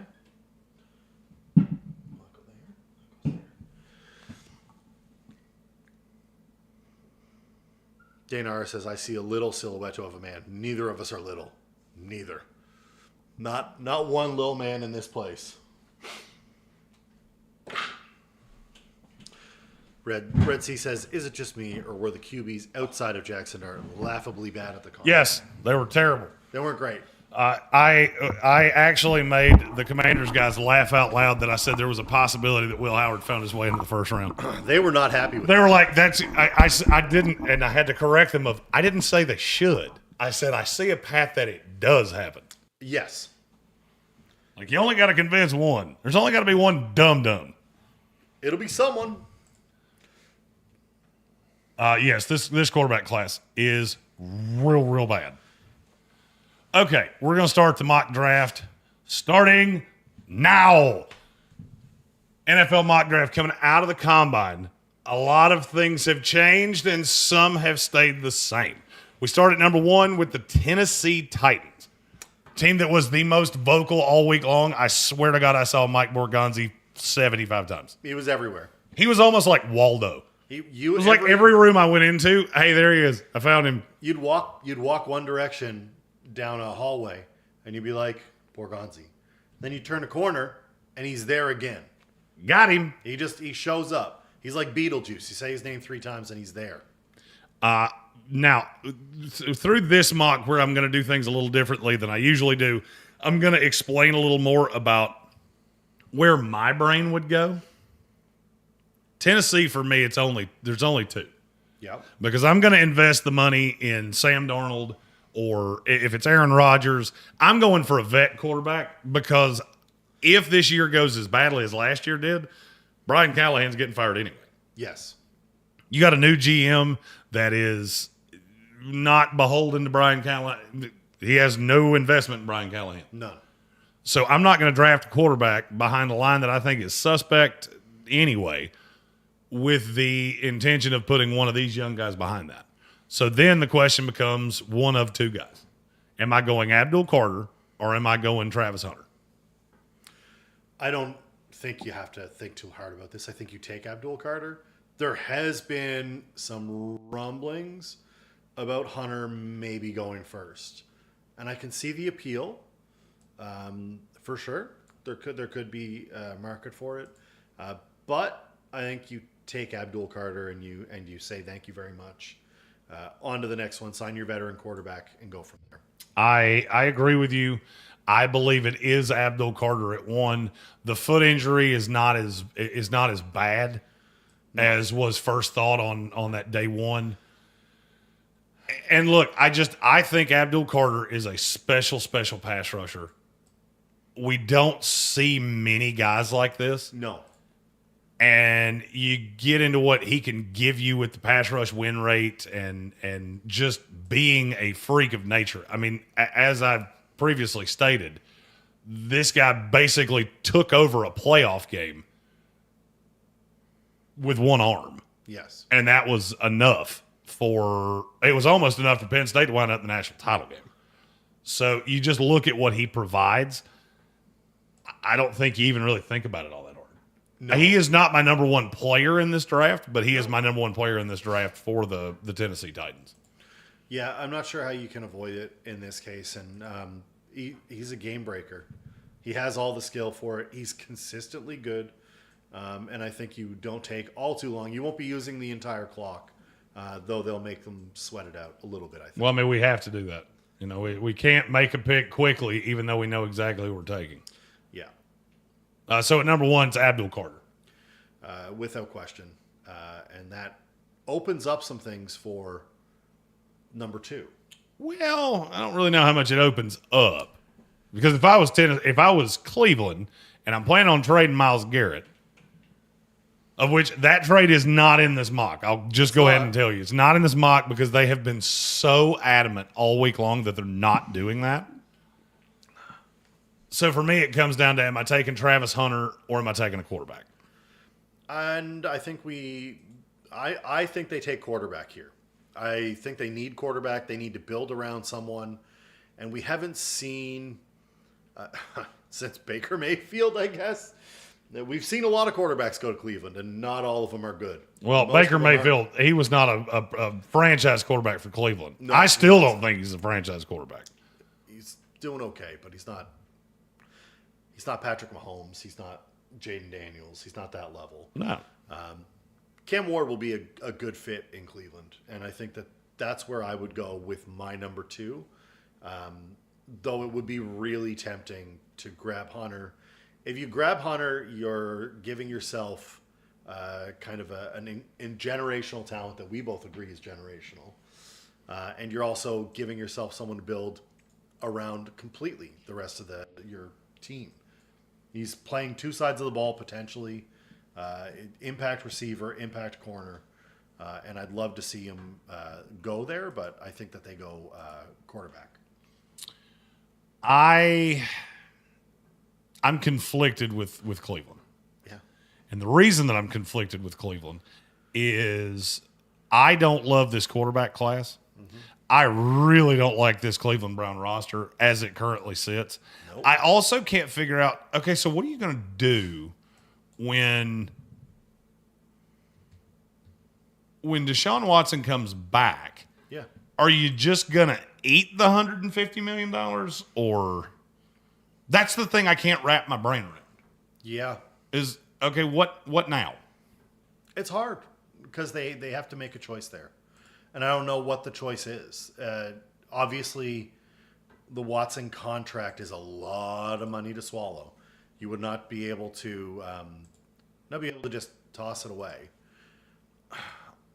I think the other part of this is what we have heard here is that Cleveland is almost assuredly taking a quarterback. That was very common around the combine this week. I heard a lot. Adam Schefter tweeted out at one point that the thing he's the most confident about in this draft is that the Cleveland Browns are taking the quarterback. Yeah. And as it was said in our YouTube chat, Schefty is not in the business of being wrong. No, he's not. But I didn't want to do it a disservice. Hunter is absolutely a worthy take there. I just think it's Cam Ward. It's what I would do. If I was the Cleveland Browns, there's no doubt in my mind that I would be taking Travis Hunter at 2. This is what we think they're going to do. And I do look at Cam Ward. I think Cam Ward is significantly ahead of every other quarterback in this class. Agreed. He's my no doubt one. And that's coming from a guy that really likes Jackson Dart. So that should kind of tell you, even after the workouts and all those things, where my brain is. So at number 2, I am going Cleveland Browns, Cam Ward, Miami. Yes. That moves us to number 3, and this is a really interesting pick. It definitely is. Depending on what you believe, Shedeur Sanders. I believe that birds aren't real. That's the biggest thing that I believe. Shedeur Sanders is the need here. Quarterback is a need, and I think that we have had some conversation. There have been some conversation around Will you see Cleveland pass on Cam and then New York can take Cam? But I don't think that's what happens. I think Shedeur Sanders goes here. He is Big Apple energy. Through and through. If I ever saw a player that was built to play in New York, it's that guy. I like Shedeur Sanders. I think Shedeur Sanders is probably the first quarterback I've ever evaluated that I like him better in New York than I like him anywhere else. Because that act, and I thought it was an act. I'm now not completely convinced that it's not just who he is. Oh, it's who he is. I mean, I sat through that full media avail. It plays so much better in New York than it plays anywhere else. Yes. I was there for his full media availability. And it was something. Well, I mean, it was almost like he got more and more and more and more into character as time went on. Yes. I did not see him at the podium. You got to the podium before I did. Yes. I didn't see him there. I got there about halfway through. And I saw him 3 times, and I swear to you, he added a chain every time. He changed hats every single time, and there were sunglasses that were coming on and off. And the hats got more and more sideways. Yes. And then he did an interview with Joey Cena Anderson where it was almost like he was completely in his element. Yes. That plays well in New York. Plays phenomenal. New York wants you to not just be a star quarterback. They want you to be a winner, yes, but they want you to be a star. You need to. Your Jets had it with a guy once upon a time. Joe Namath. It's the mink coats and the chains, and we've seen it with kind of a little bit with Joe Burrow. We've seen it with some of the guys that have the swagger. It plays in the big markets. New York is not going to accept someone who is meek and mild, and they're not going to take They're not going to take your Drake May wholesome white milk, white bread player. They want someone who has got some attitude, a little bit of sizzle, a little bit more grit to him, and someone that could potentially win. I don't know about him as a player in that market. But I do know about him as a player. I don't like him as a prospect. Yes. I don't think he is a great prospect. I think he is a flawed quarterback that has not gotten great instruction because he played for his dad. Yeah. And his dad has been, I will say, problematically inconsistent with coaches. Yes. And I go back to the kid that's at San Diego State now. I can't remember his name off the top of my head. He was the offensive coordinator brought in. He was going to change things, and then next thing you know, Deion fires him. Yeah.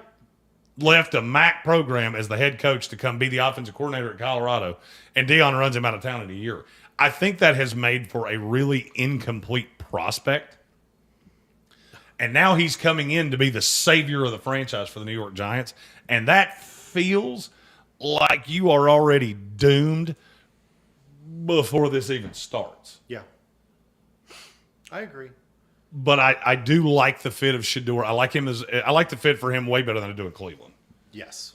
I think Shedeur goes to New York one way or the other, whether it's at 3 or at 7.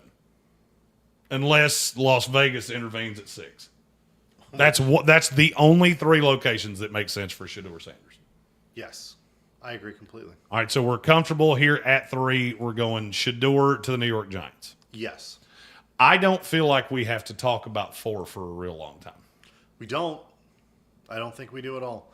The Patriots get a gift at 4. And there have been conversations even today about, do they take a wide receiver or do they take something else? I don't see any of that. They take Travis Hunter. That's where I'm at. That if you get to this point and you're on the clock, is corner your biggest need? No. No. Wide receiver's one of your biggest needs. Yes. But I don't even think that's your biggest need. No. The only player that I really even think about is Will Campbell. 100% agree. I don't think about Ted McMillan. I don't think about Mason Graham, I saw a mock earlier today that had Ted McMillan to the Patriots, which is comical. Passing on Hunter to the Jags, so there's a.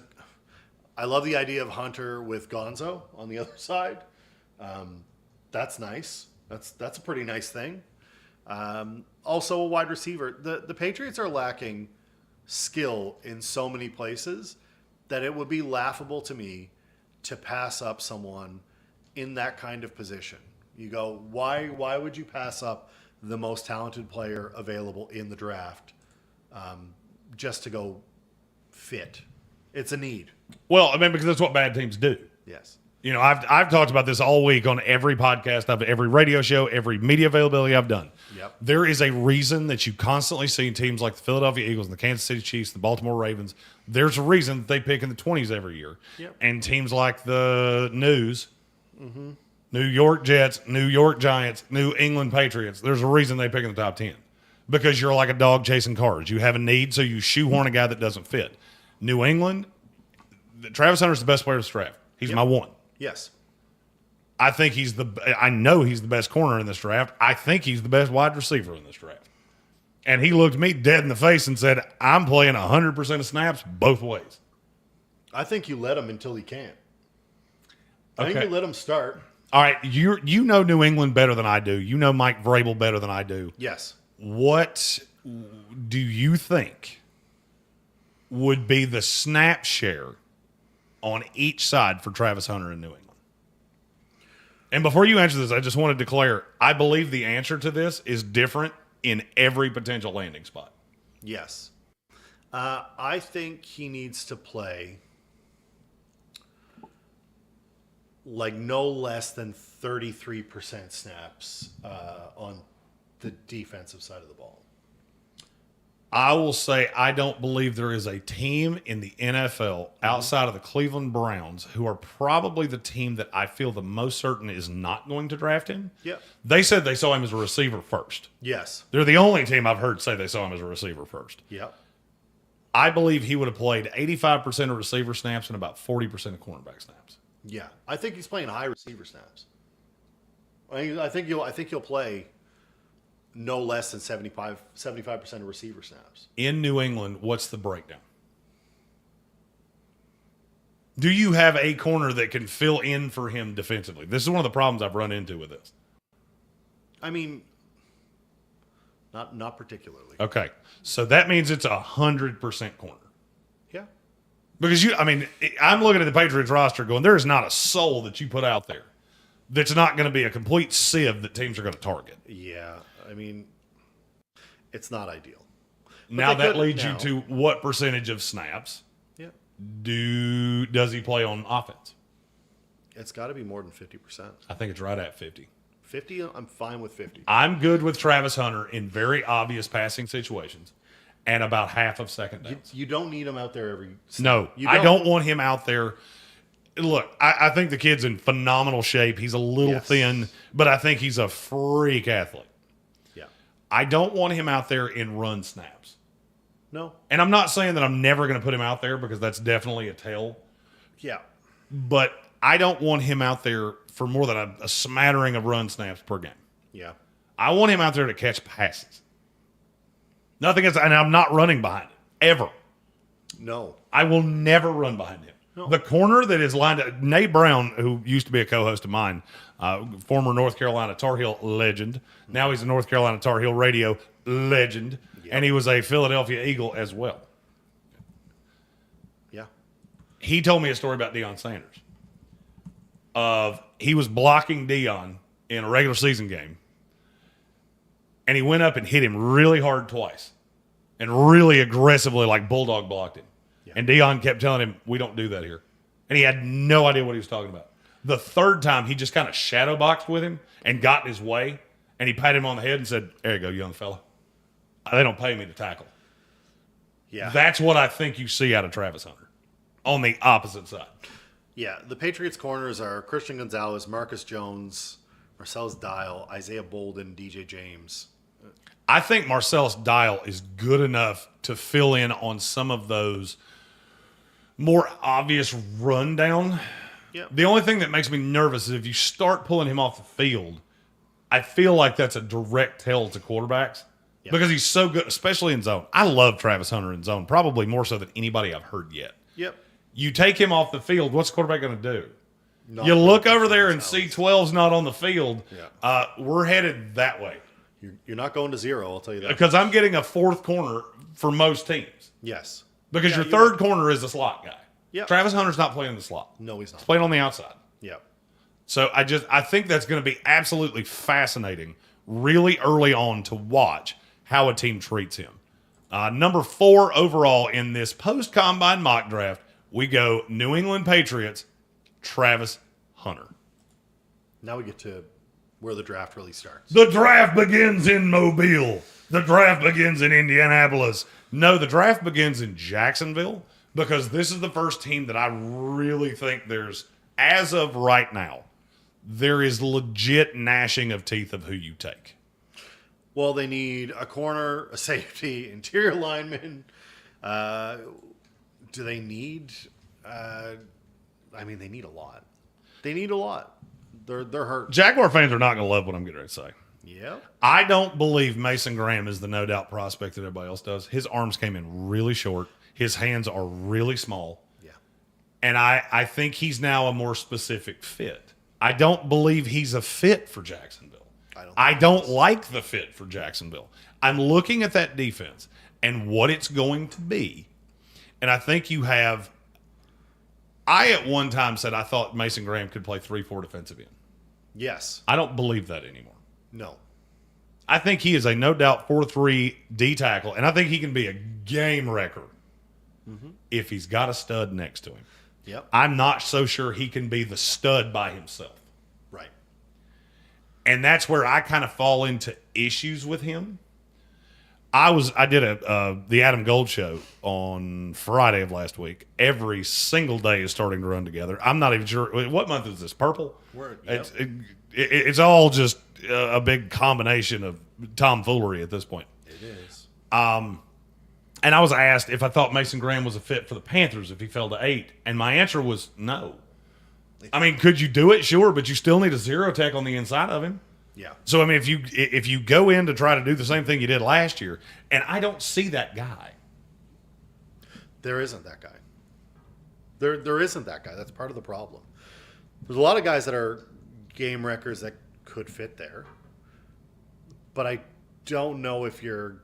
Mason Graham was kind of the position. And you also got to remember, and I've treated this backwards. Yeah. Of, I didn't love Kenneth Grant because Kenneth Grant had Mason Graham on the inside of it. You also got to realize that works the other way too.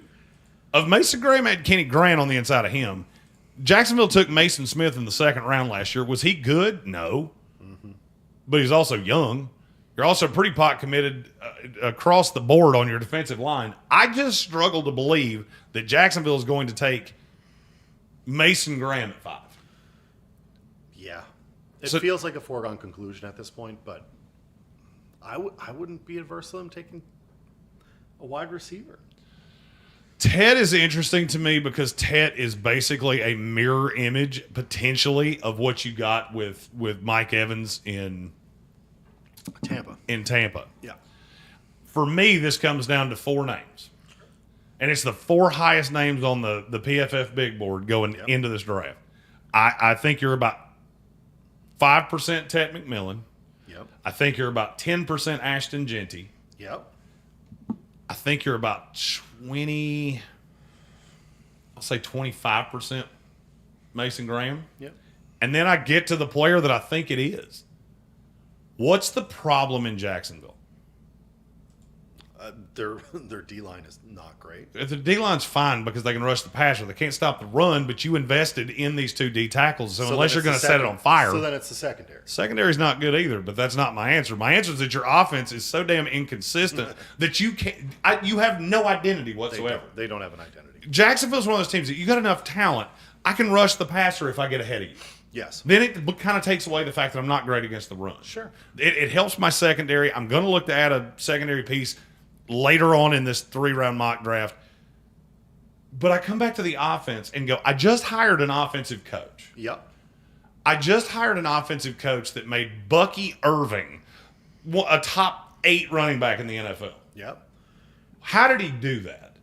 Because he picked Graham Barton last year, who can just play absolutely anywhere, and he was a great pull on the inside. Yeah. And so you keep running these inside traps and things like that. Who's the best player in this draft to do that? It's Will Campbell. Will Campbell. I don't need him to play tackle here. If he can play on the right side, great. Because I don't love Anton Harrison, and I'm never going to. But I have 2 pieces on the outside that I don't really know what they are. Yeah. Little and Harrison are both guys that I invested draft picks in, and I'm not 100% sure what they are, but I know they can both play on the right side. Yeah. If I try Campbell on the left and it doesn't work out, awesome. I'll move him into guard. He'll be the best guard this team's probably ever had. And now I like the interior of this line and their ability to run and their ability to pull out in space and not have everything fall on Trevor Lawrence the way it has for 4 years. Yeah. You've got to be able to run. I originally looked at this, and I'm not going to lie to you, I thought about Genty way longer than I'm proud of. I totally agree. And wide receiver got much deeper at the combine. It did. The It really offensive did. line got way thinner. Yeah, it really did. And we had, at one point, we had Will Campbell at 4. So it's not Mm-hmm. like we're not over projecting here. It would be a great pick to grab Will Campbell. And that's what I'm going to do. So that's And I Will think Campbell. Jacksonville would absolutely be overjoyed with that. You're going to lose Brandon Sheriff in free agency. Yes. I don't love what you have at guard. No. And so you take a guy. There's no miss in Will Campbell. That's what people keep missing.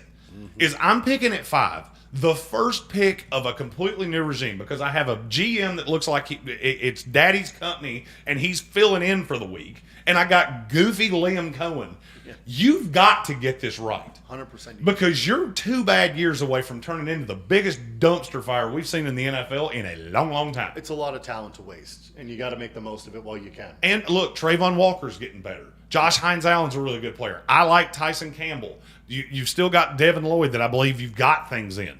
BTJ. BTJ, who I absolutely love. Yeah. You've got to hit this pick. And not just hit it, but crush it. Yeah. And I think defensive tackle got deeper this week. So I'm not that worried about Mason Graham. I think the pick's Will Campbell, and for me that would be an A+ pick. The fans aren't going to love it because it's not sexy to draft what could potentially be a guard at 5. No. It's also probably going to be what would lead to you having the ability to run the ball and could get the most out of Trevor Lawrence. You're not wrong. How is that not what I do? You have to. I don't see how you can do anything else. I like the wide receiver option. I like Tet, and if receiver wasn't so deep, I Yeah. would totally agree with you. Yes, and that's where it comes down to is we had a big shift this week in the depth of wide receiver. A lot more guys became a lot more palatable. For sure. And other positions became a whole lot thinner. For sure. All right, so number 5 pick there, Jacksonville Jaguars. We're going Will Campbell, offensive lineman Yes. at LSU. Number 6 to the Las Vegas Raiders, and well, this one's fun, ain't it? What you gonna do there, Pete? Oh boy, this is after yesterday. I am really so. Do they go and get a veteran guy to play quarterback because they need a quarterback? And So I think they have an option to get a quarterback. So I did and you can find this on our YouTube channel. Dave and I recorded it while on Sunday at the Combine. Where I think quarterbacks land. All right, so we've already done in the mock that Shedeur goes to the Giants. We've done that Cam Ward goes to the Browns. We have another one that's coming up sooner than you think. Mm-hmm. But then you take the veterans and where the veterans land. Sam Darnold only has 2 places to land. As Las Vegas is one of them. Las Vegas and Tennessee. Yes. That's it. That's the only 2 teams that have enough money and a need at quarterback to go get him. I completely agree. I penciled him into Las Vegas. Do not undersell the Pete Carroll USC connection to Sam Darnold. He has known that kid, and I know he wasn't at USC. He was still affiliated with that program. Yes. He talked about USC guys every 15 seconds when he was in Seattle. Yes. I know he knows him. Yep. I know they have at least a decent relationship. And if you look at my options, I can go to the Tennessee Titans. I can go to the New York Giants. And this is before the draft. Yep. I can go to the Las Vegas Raiders. Which one makes the most sense? You're going to Las Vegas. It's also closer to home. He's a California kid. For sure. And he does not love the East Coast. No. He didn't love New York. He didn't love Carolina. The first opportunity he got to choose his own destination, he went to San Francisco. Yes. And when he was looking for a starting job, he went to Minnesota. Who play in a dome. By the way, that was the only team that doesn't play on the East Coast that offered him a deal. Yeah. They play in a dome as well, which helps. But I think he wants to go home. I think what he wants to do, and the Raiders make the most sense, which means that this pick gets a little less messy, because otherwise it would be very chaotic if they went Jackson Dart. And Andreas Pinkney said that in our YouTube comments of just draft Dart. Chip Kelly tried recruiting him and failed. Now Dart has no choice. I don't think they would take Dart, and I'll tell you why. If I have the option, and I agree with Kelvin Jordan that AOC, Aiden O'Connell, would have been a fine bridge quarterback if you decided to take Dart here. Yes. I believe that Pete Carroll's here for a good time, not a long time. I don't believe he's here to develop your quarterback for 3 years from now. No. I want to compete and show that it wasn't Russell, it wasn't John Schneider. I can put my team together. That's why he went and got Chip Kelly. I can do this my way. Yeah. And I think Sam Darnold's his way. Yeah. Now, that leads to what are you going to do at 6? I want to hear your opinion. Yeah. And that because mine is, how do I put this delicately? Mine's not just set in stone. I laid the stone. Yep. And then I riveted it in the ground, and I've poured 14 pounds of concrete on it. Yep. I have. I don't mind Ted here. But I think I go Ashton Genty. So Genty's your pick? Genty's my pick. Well, Mr. Smith, I'm my resident Canadan. We are 100% in lockstep. Yeah. So Pete's best years, who's his running back? Marshawn Lynch. Marshawn Lynch, a running back that didn't give you a ton in the passing game. Genty gives you more. Yeah. That could really, really hurt you in the run game. Yeah. Who's the starting running back of the Las Vegas Raiders right now? God, is it Amir Abdullah is Abdullah, very high in that pecking order. Yeah. Which is enough to tell me that he's going to invest. I like Genty a lot as a running back in specific systems. Sure. My problem with Genty comes in that I don't think there's a huge difference between him and Amarian Hampton because Hampton is more malleable. Yes. I think Hampton fits in more places. Yes, he does. I look at Pete Carroll and I think Genty's a perfect fit. That's a Pete Carroll guy. For sure it is. He's just a bruising back. He's just physical. For sure he is. The one thing you'll hear everyone here talking about is his balance on contact, which I heard no less than 4 dozen times yesterday. You hear it a lot. Watching workouts. And I get it. I understand why. But it is, to me, that's the play. You give Sam a release valve here. And not in the passing game, in that you can run your play action, which Sam is pretty darn good at. Yes. And you've got some wide receiving weapons in Bowers, at least that tight end is phenomenal. For sure. Just think about that offense. You got Sam Darnold, you've got Ashton Genty, Brock Bowers, Jacoby Myers, and another piece that you look to bring in. Oh, and by the way, the Raiders have a lot of money. There's 2 right now in salary cap space. Yes. So I think that's the play. I don't see why you would try to shy away from that. Lean into your identity. Get back to Raider football. Bruising, just absolute hammer, Ashton Genty. So number 6 of the Las Vegas Raiders, Ashton Genty, running back out of Boise State. Now we're 2, and now the time has come for me to face the final curtain because I don't have a quarterback, and my team is really going to suck if we don't find a way to get one. I think we found one. Yeah, I got one. And I'll go ahead and tell you. Somebody asked me earlier this week, hey, do you think Jackson Dart played his way into the first round? No. Well, about that, I think he was in the first round before he ever came here. I think there's no doubt in my mind, Jackson Dart was in the first round. And then came what nobody got to see. Mm-hmm. He crushed this weekend. He crushed it. Not on the field. I thought he was good on the field. Great on the field. Thought he was good on the field. You say great, I say good. Yeah. His media availability was there it is. Phenomenal. Yeah, you know what's funny? I talked to a lot of people with teams. Mm-hmm. I talked to a lot of people with teams that talk to Jackson Dart. You know how much negative I heard? None. You know how much good I heard? Lots. None. You know how much great I heard? All of it. Yeah. His media availability was fantastic. I was really glad I got to sit in and hear that. That was one of the ones that I was super important for me to get to. I don't understand what everybody does it. So Jeremy and I had this conversation about where quarterbacks go now. And a couple of years ago, when we had an abysmal quarterback class, people just started reaching. And I think you really solidified where quarterbacks are going with the Michael Penix drafting in Atlanta. Look, it's hard to find quarterbacks on the free agent market. You're about to see Sam Darnold get $40, $45, $50 million a year. They, don't ever hit the market. No. Because if you get one that's even vaguely competent, I mean, Baker Mayfield, if he hit the market right now, would have 7 suitors. Yes. For teams that completely know, I ain't winning a Super Bowl this way. But at least I'm not terrible. Yep. I just look at the Jets, and I think this team is really good defensively. And I'm not going to lie, I do think about Mason Graham. Sure.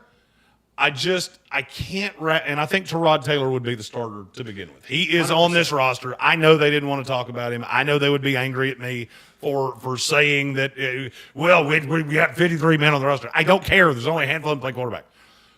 Jordan Travis is going to be on the roster. I think he's a developmental long-term 3 in the hopes that maybe one day he turns into something that you can get some value out of. Yes. Tyrod Taylor is the veteran guy. Yeah. And I'm going to be honest with you, in terms of what they do, it's pretty similar because they're mobile. Yep. But they're mobile in times of duress, not mobile just to be mobile. I would say Jackson runs at a higher percentage than Tyrod does at this point. Yes. But who better to teach a mobile quarterback who doesn't always make the best decisions with when to be mobile, how to do that, than a guy that has carved out a niche in the NFL doing it for a decade. Yeah, I agree. And I'll be honest with you, I think that brings in we were talking with Fantasy Pros, yes. the 2 of the writers from Fantasy Pros yesterday. And let's see, it was Debro and what was the other? Kevin. Yeah. There was a K. I remember it was a K. Super nice guy. Was a Patriots fan. Great. We were talking about the pieces because I had a Jets thing on my keys. Yeah. And they saw it, and he was wearing a Patriots beanie, so we started talking about the Jets and the Patriots. And he asked me how I felt about the weapons. You know, with Devontae Adams, you're looking at a trade. I don't think there's Andrew Erickson. That was his name. We were talking about the weapons. We took Malachi Corley in the 3rd round last year. You know who I absolutely love Malachi Corley with? Jackson Dart. Because, man, does he love to throw the screens to set up over the top shots. Yeah. And there's nobody better to do that with than Jackson Dart. To me, the fit is so good that I can't unsee it. There's a couple of there are some rumblings that Jackson Dart was higher on most people's lists or on the Jets list than other people's lists. And then I think he showed out quite well at this combine. And that's going to move him up the board a little more. And it may push him actually even further. I mean, there's a possibility that someone else takes him or trades up to get him. I don't think so. I'm not gonna tell you who this is, but I will tell you I had a conversation at the convention center this week with a guy whose opinion I trust, and I asked him, "How do you feel about the quarterback class?" And he had Shedeur at 4. Yep. He had Cam Ward at 2. Yep. He had Jackson Dart at 1. Yes, he did. And I went, Just don't be surprised. You'll see a lot of mock drafts with Jackson Dart not in the 1st round. And they're wrong. That's silly. They're wrong. And I'll be honest with you, if he lasts to 21 with the Pittsburgh Steelers, that's wrong too. Because he's not going to last that long. There's too many high-level qualities. He's still a young guy. Yes. And we've already seen this with Bo Nix and with Michael Penix. I'll take a shot on an older guy if I think that's quarterback. Yep. Jackson Dart is, I don't think he's 21 yet. Oh, no, he is 21. He's almost 22. Yeah. That was. I had a year off in my head. He'll be 22 on draft night. Yes. That's fine with me. Totally. I have a lot of good time out of him. I like a lot of him. Pick number 7, my New York Jets. Jackson Dart, quarterback at Ole Miss. I had Jackson Dart going to the Jets in the last mock. That was in the second round. Yes. I don't believe that's even kind of in play anymore. Nope. Number 8, the hometown Carolina Panthers. Do you have a read on this at all? Nope. I am an affiliate of this team. I work directly with this team a lot. Yeah. And I'm not going to lie to you, I don't either. It should maybe an edge. Maybe an edge. I think that's what it should be. Is this where like do we like is this? I mean, I don't know. You've got guys who are Here's where my brain goes. Yeah. I feel like the edge guys helped themselves a lot. They did. But now you got to cull which one can actually do what you're asking them to do. Yes. Shamar Stewart, I think, belongs in the discussion here. I don't disagree. I don't think he fits what they do. No, I don't either. I think it's probably Mason Graham's turn to go off the board. I think Mason Graham's in the discussion here. I don't think he fits. Because where does he play? I know. Derek Brown plays one in spot in that odd man front. Yeah. So you're telling me you're going to have Mason Graham and Derek Brown on the odd sides with me playing in the middle. And I've heard Ashawn and all that. I get it. It's not enough. I'm just telling you, you're not going to be able to rush quarterback that way. Yeah. You get those 3 guys. I got 3 guys that the best thing they do is stop the run. Awesome. You'll be able to stop the run. You're going to get obliterated in the passing game. The fit doesn't make sense. Do you grab Tet here and give Bryce a weapon? I think Tet's lower than you do. I do. I don't think Tet's even. I'm not going to say teams are going to consider him. I think they're going to look at him and the fact he didn't run. And there's a report out there that he would have run slower, and some teams think he's slower, and they had a slow time on their board. I don't buy any of that. I have a landing spot for him. I do too. I'm just thinking of the considerations. That's I do too. I have a landing spot for I think New we have Orleans, or for New Orleans. I looked up and saw a logo, and no, it's not New Orleans. It's not New Orleans. I have a landing spot for him that I think makes a lot of sense. Did we see their bus this week? Yes. Yeah, me too. Yeah. The Carolina Panthers, though, I'm looking to the edge rushers. All right, so let's just dig into that because I'm not going to be able to find one of those later. No. There's a possibility. I'm looking at my rankings right now. I'm looking at 7 guys that could go between now and their next pick. Yes. And maybe another 3 more if things get really sideways. Yep, totally agree. Because they don't pick until the end of the second round. No, they don't. Mike Green. I like it. I like Mike Green. I've just never seen him dropping coverage in any way, and a 3-4 outside linebacker is going to have to do that. Yep. There's also the character issues that I could get burned. And I'm telling you, nobody has information on it. Nope. Nobody. I have tried. I've done everything short of rent an interrogation room and get a heat lamp and start hitting people in the head with pillowcases full of bars of soap. Yeah. I can't get any answer on Mike Green, and I can't take that in the top 10. Nope. I keep coming back to James Pierce Jr. Love that pick. I'm having shirts made. JPJ is not a character red flag. I swear to God, I think I've done more work for James Pierce this week than James Pierce's agent did. Yeah, it's been good. JPJ he did himself a lot of favors.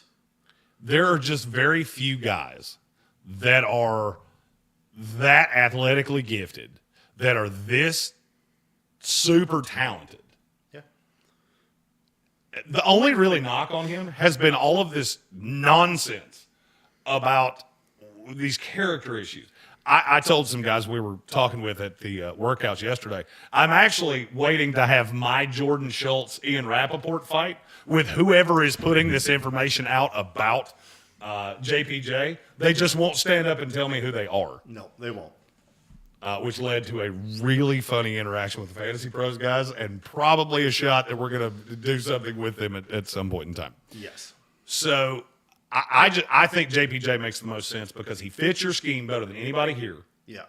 He's a local kid. He's from Charlotte. Yep. And I just think he's a really nice fit in Carolina. You put him behind Derek Brown, and now I've got all of the things. They all lock into place. Yes. Are you uncomfortable with anything I've done here through 8 picks? Nope. Let's recap the 8 picks.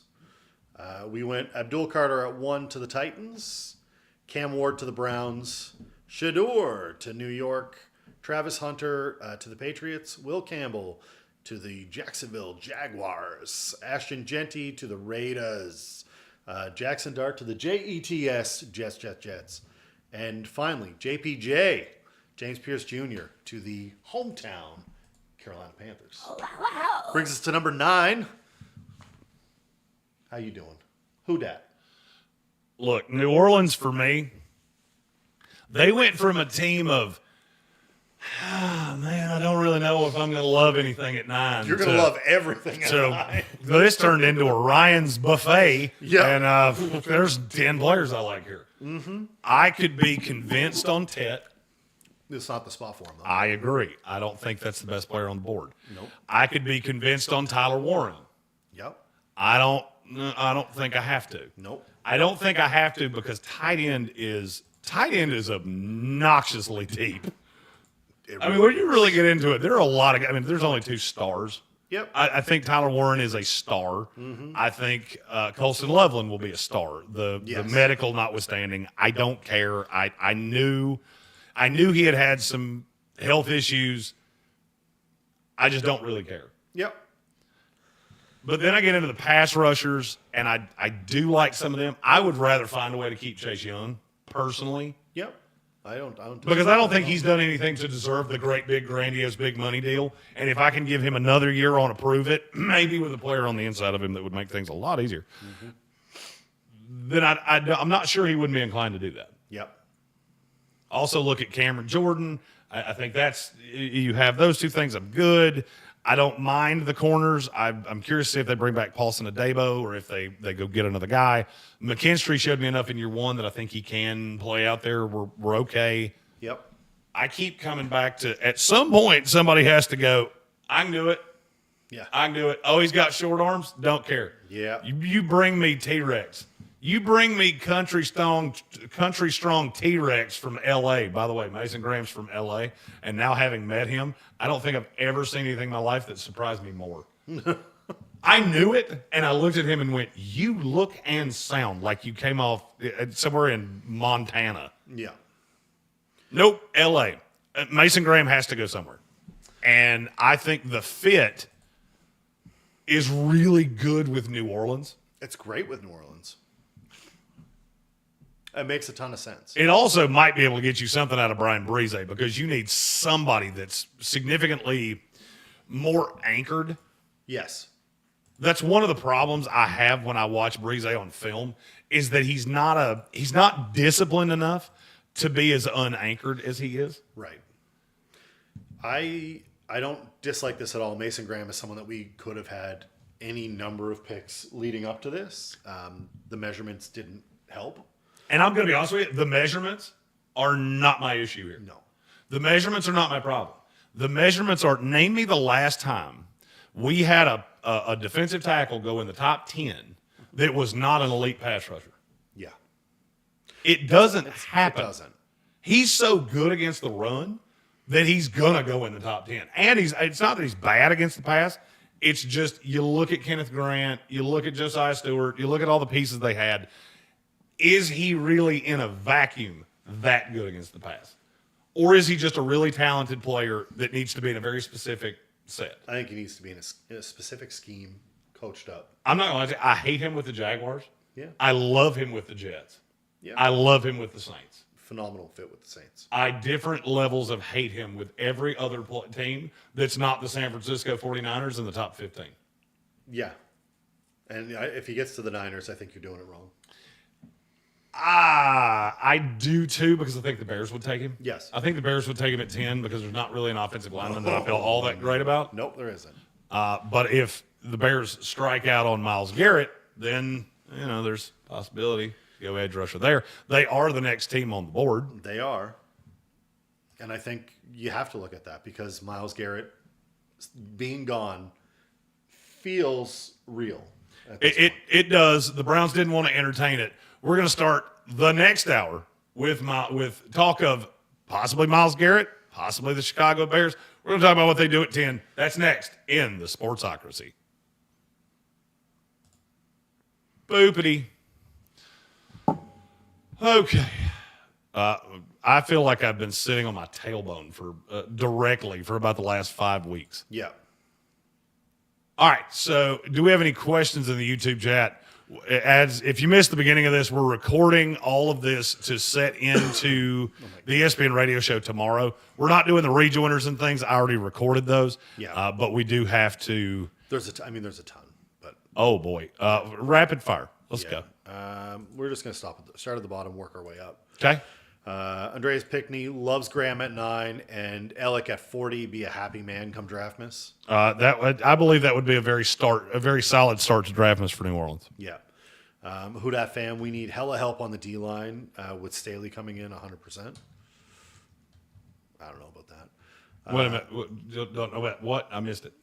We need hella help on the D line with I Staley, agree with that. Staley coming in. Yeah, I agree with that because Staley rotates guys a lot, Yes. and I also don't think you're going to see the same kind of defense in New Orleans. I could be wrong. I've been wrong before. I feel like that's one of those times that Kellen Moore looked at Staley and said, "I'm throwing you a bone here, dog. Yeah. And we're going to do things a little different because that's a 4-man front team all day." Yes.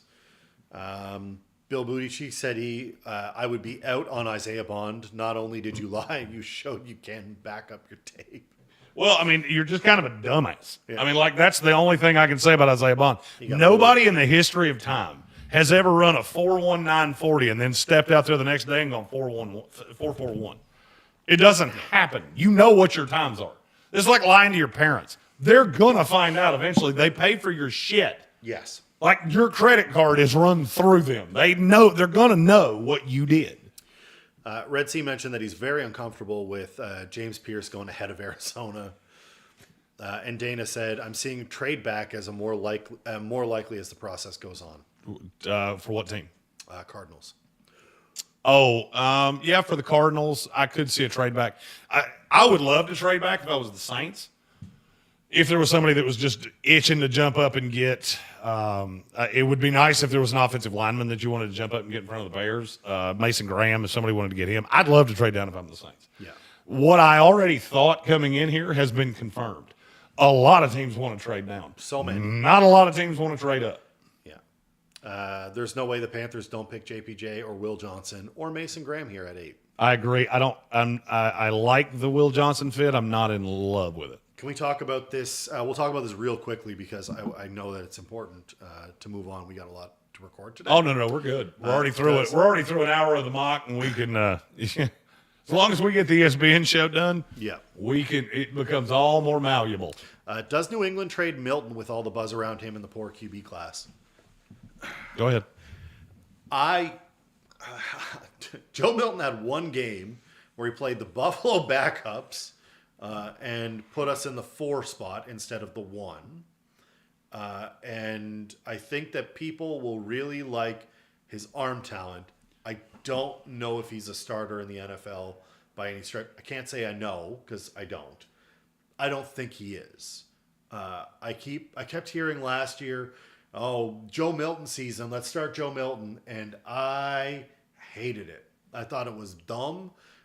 You had Drake in the back there, and I'm like, he's not better than Drake May. He certainly has a cannon. He's got a howitzer. He can heave the ball, and he can run a little bit.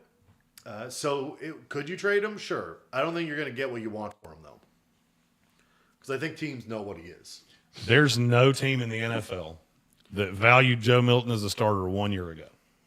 You beat a bunch of backups and played in the preseason. What the hell do you think has changed over the course of 12 months? Nothing. We all knew he had a cannon. We all knew he was mobile. Mm-hmm. There is a backup quarterback in the NFL that I think could get a shot as a starter. It all depends on New Orleans. Yep. If New Orleans moves on from Derek Carr, and I had thought this, and then I heard it while we've been here. Watch out for Tanner McKee. Yes. There is a belief that Tanner McKee's actually a starter in this league. Yeah. And that what he showed in Philadelphia, yes, it's a much better team. I get it. But there is a shot that New Orleans would take a heavy hitter shot on going to get him. Yeah. And it wouldn't surprise me in the least. Yeah. Crazy Blade said he was impressed with the Memphis Tigers quarterback. Where do you have him? In what round? Seth Hennigan. I liked him at the Senior Bowl. I thought he showed some. Look, he's a lottery ticket flyer late because he's not a real big guy. He's more athletic than I thought. I like him. I have him in the middle 6. Randy? I also have a huge drop off. Yes. Where we go a handful of quarterbacks in the mid rounds, and then I don't really have one that goes for probably 60 to 75 picks. Yeah. Randy says the first round is going to be tough for Jacksonville. It takes place after the GM's bedtime. That's a good. I like good. that. We had buttons, but I think we kind of lost our buttons. Oh, no, we still have buttons. No, we still have buttons. Yeah, we have buttons. We lost the ability to use our brains because we had to move everything. Yeah, we still have buttons. I can't use them on the ESPN recordings. Yes. Because they don't play well with the synthesizer on the radio board. Yes. Why, do we have a super chat or something? No, we don't. That's a good one. It's a good one. And then, almost at the back. Tez Johnson is faster than 4.5 on tape. Raiden MK just subscribed, and we appreciate that greatly. We do. I mean, look, the goal is next year when we show up here, I want to have as many subscribers as everybody else does. It was really weird for me when I had two guys that worked for an NFL team that looked at the YouTube page and went, I would have thought you had more subscribers than that. And they didn't say that, but I know they thought it. Yeah, and we had the Fantasy Pros guys beside Yeah, us. oh yeah. They were talking deal. to us like we were, the same people. Yeah, no big deal. I've only got 80,000 followers on X. Whoa, boy, you're ahead of me, bro. D-Bro drops in with almost 100,000 followers. Yeah, you're doing gooder than I am. Yeah. And our new subscriber, Raiden MK, asked, who are your 3 NFC teams that you would bet both your legs are going to the NFC Championship game? Next year, I'll go Eagles, Commanders. Oh, who is that third? Is it the Rams? No. They don't get back? The Rams are in a weird spot. Yes, they are. God, there's a team I want to say, and I don't have the balls to do it. Say it. Just say it with your whole chest. Be a man. I have a weird feeling the Packers are going to do something aggressive. Wouldn't surprise me. Because, Minnesota's taking a step back. Yes. You're not going to get quarterback play like you got out of Sam Darnold. I'm sorry, you're just not going. Not in the first year of J.J. McCarthy. Nope. A lot of people have wanted to argue with me about J.J. McCarthy this week. And that's fine. You like him. He's not going to be that in year one. I don't like him. I don't think the Bears take that big step this year. I mean, I think they're going to take a significant step. They're much better coached. Sorry, I didn't mean to scare the shit out of anybody. Just scare the shit out of them. I need to stretch for 2 seconds. I don't want to say the Lions because I think that much churn in your roster, in your staff, Has an impact. It's going to have a really large impact. Yeah. I want to say the Packers Let's go because Packers. I think they're going to take a swing. I don't know that it's at DK. I know that was talked about. I don't know if that's a real honest to God thing or just we talked about it and it didn't go anywhere. Yeah. I'll say the Packers. Packers make sense. Packers, Commanders, Eagles. Going in. And I have 2 from the NFC East because I think the other 2 teams in the NFC suck. They do. And I can't trust anybody in the NFC South. The West feels really close with all of them. It is close. Detroit fan man asked, if no one wants Joe Milton, why would anyone want Jalen Milroe? I don't fucking know. Like, if somebody looked, and nobody did this all week, but if somebody said, hey, I think the real sleeper is Jalen Milroe, I would have started looking for a doctor. This person needs to be medicated immediately. Good joke. Eat and Sleep Football said Tez Johnson's faster than 4.5 on tape. No doubt he is. Yeah, he is. No doubt he is. Yeah. Okay. It looks like we're mostly caught up. Notorious B.I.G. said he knew Isaiah Bond wasn't going to beat Xavier's record. I just didn't know he'd run slower than 4.3. Somebody did. This guy. I did. I was telling everybody around us, if he runs a 4.19, I'll eat my shoes. Yeah. And then walk home barefoot like a hobo. That was one of my favorite moments of the combine workouts was Isaiah Bond running. Everybody sees him come up to the start. The whole place swelled. It's like getting ready, super ready to explode for something. And then he ran 4.3. He ran 4.41 the first time. And the whole place. Boo! They didn't boo the first time. The swell happened, and then everybody just kind of sunk back down, and they're like, oh, shit. And then he did it again. And they did it again, then they booed. And they booed hard. And literally some of the guys around us were like, oh, don't do that. It's the kids' combine experience. Don't do that. You're the one that ran your stupid suck hole because you wanted to get on Sports Center and on every podcast of, hey, I'm going to break Xavier Worthy's record, and you knew damn well you weren't going to. Xavier You've Worthy. never been a 4-2 guy in your life. I've been a ballerina longer than Isaiah Bond's been a 4-1-9 guy. It doesn't show on tape. It doesn't show in terms of just sheer track speed. There has never one time been he's been that fast. And you knew it. You knew it. And you knew it. What I don't understand, I'll be honest with you, I pushed Isaiah Bond down another round. Yeah. Because I can't fathom how you could be so stupid to say that out loud and then not know it's going to bite you in the ass. There were a bunch of guys who ran their mouth about their 40 time. And the only guy that I didn't hear say anything about his 40 time was Matthew Golden, who then came out and was electric. Yeah, Matthew Golden was a dog. He didn't talk shit, though. No. And look, you want to talk shit? That's fine. Back it up. Back it up. You know what your 40 time is. Every athlete I've ever known can tell me within probably 0.05 of a second what their consistent 40 time is. Yes. Going to have a better day and go up maybe 0.08 of a second? Sure. I get a really good start, whatever the case may be.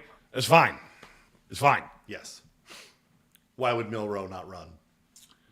Pissed off. The Browns. track, because if Milrow had come in and run slow, like say he runs with Seth Hennigan, we're getting into can you even draft him territory? Yeah. Yeah. I can't believe how many people want to wax poetic about, well, he showed in his combine where he didn't show shit in his combine workout. No, he didn't. He was the worst quarterback in Senior Bowl history. I've only been to 2 of them, and I feel I've covered many of them, but I feel very confident that was the worst quarterback in the history of the Senior Bowl. Yeah. Yeah. Jalen Milrow is not a good football player. Secret time, he will also not be in this 3-round mock draft. All right. I need to at least take a lap around the table because We got to take laps. my ass is completely numb. We're gonna do alternating laps. We're sitting on Like it's bad enough that I'm considering Metal bringing chairs. the cushion back. on these chairs that are like they're metal. That chair would be more comfortable if it was made of bees. This is what we're dealing with here, so you can see. It's not super comfy. Everything in this place is built like that. I don't know why, but they are. Whoever bought this house hates asses. Yes. You want to? Is yours okay, or No, I'm going to take a quick. you want to crack at this this lovely camouflage pillow? Oh, no, I'm They're on my bed. I'm good. This one's fine. I'm just going to flip it over, rotate it, stretch the legs. Oh, I am 100. Jackass said, holy hell, I'm pretty sure Jeremy hates Milrow personally. Did he slide into Amy's DMs? No. And he would have gotten shot down quickly if he did. It's not a personal thing. I hate watching guys like that get coverage that don't deserve it. He went to Alabama. That's the reason why he's getting coverage. Well, and it doesn't do him any favors either. No. Because then we talk about this kid, and he's constantly a thing, and he was a thing yesterday when he threw. And then he's just going to let you down every single time if you actually think he's a legit prospect, because he's not. Wasn't that was it Milrow that got the could Milrow go in the first round article? Which was just nonsense. Anybody that says Milrow could go in the first, Milrow couldn't go in the first round if they changed the NFL draft and we had 100 picks in the first round. Yeah. Oh. All right.